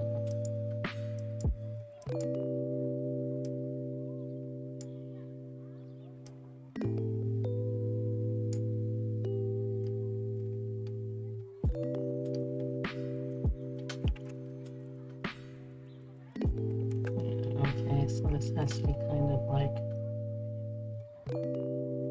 Oh, I do need to turn the ref down, though. Excuse me.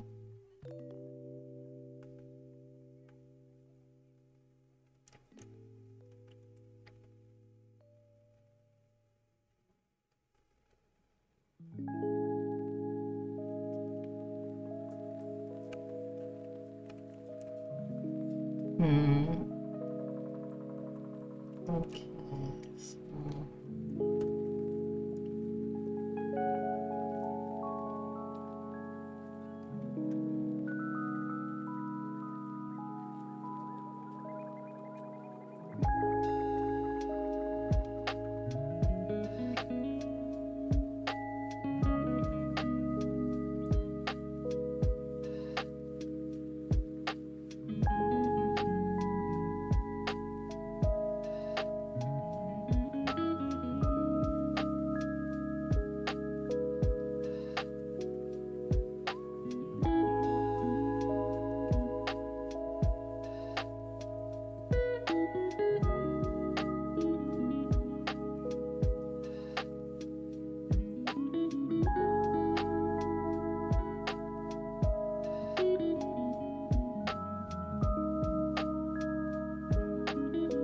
Oh, wait a second.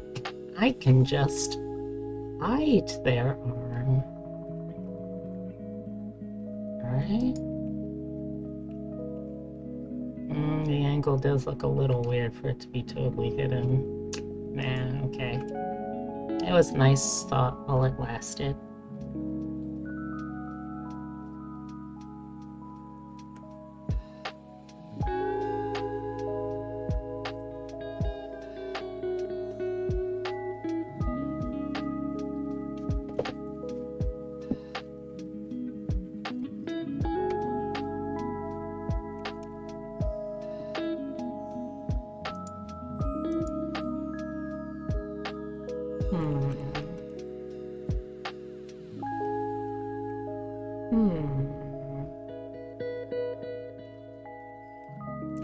Maybe I'll save that part of the pose for later, then come back to it.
Seems sweet.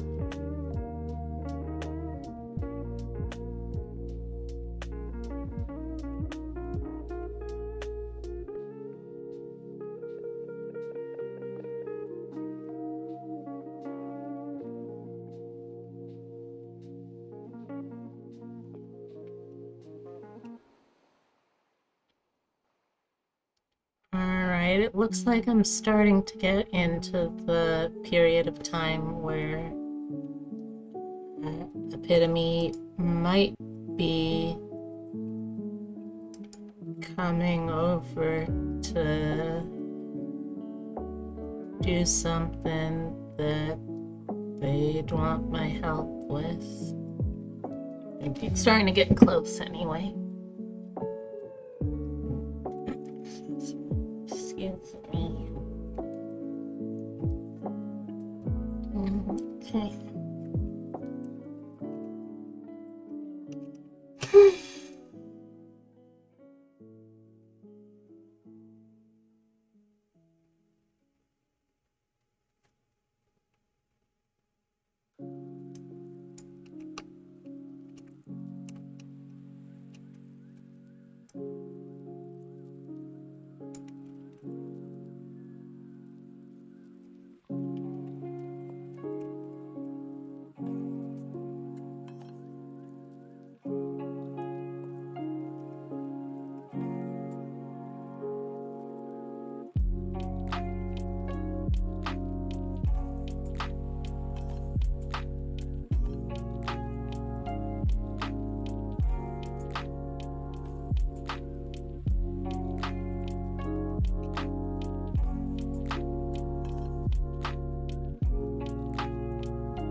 Ow.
Ow.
All right, so I think that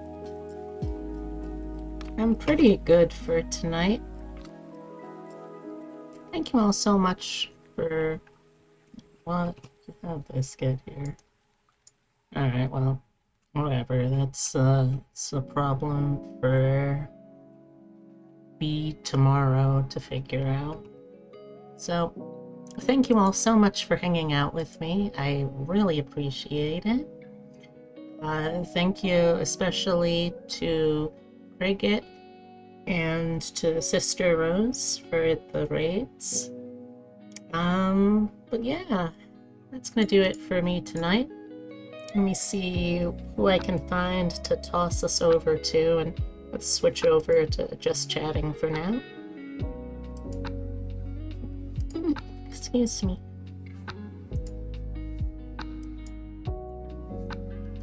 Alright, let's see who's on that I can have this raid.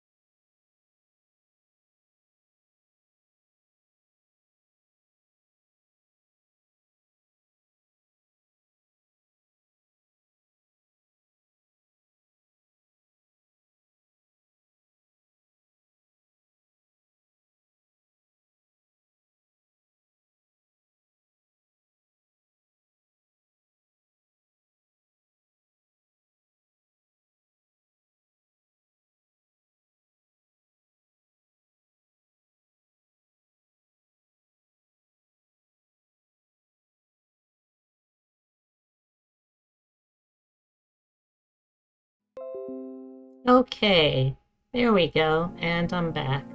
Sorry about that. Hey. But yeah, as always, I'll be posting over on Twitter the schedule for the week to come. My next scheduled stream, though, is going to be tomorrow at 2 p.m. Eastern Daylight Time. We're gonna be continuing this work, actually. So yeah, you can look forward to that if you want. Let's see, now who can I toss us over to?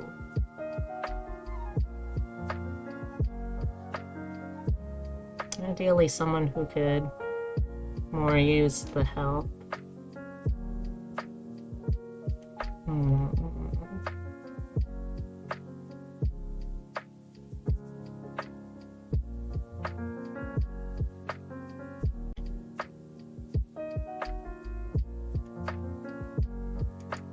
Okay, they look like they might be cool.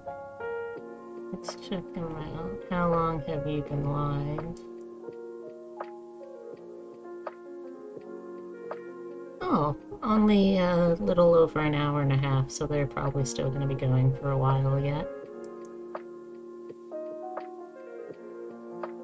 Alright, so I think it would be fun to continue the art stream stuff over there.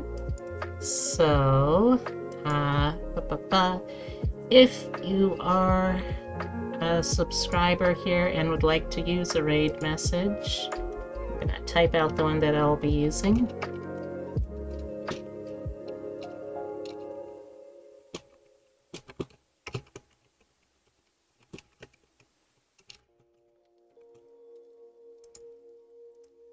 Okay, so if you want to use the same raid message, this is the one that I'll be using. If you don't want to do that, if you want to change it up, if you want to say something different, then go ahead. I'm not the boss of you. Sometimes I'm not even the boss of me. We are going to go say hi, though, to someone I saw over peer-to-peer. So let me set up the raid.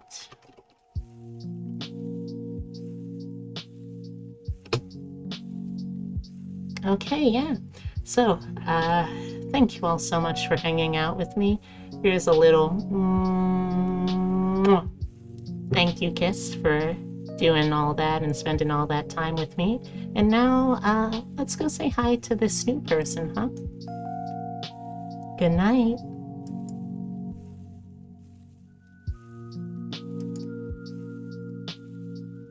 Value? What's that?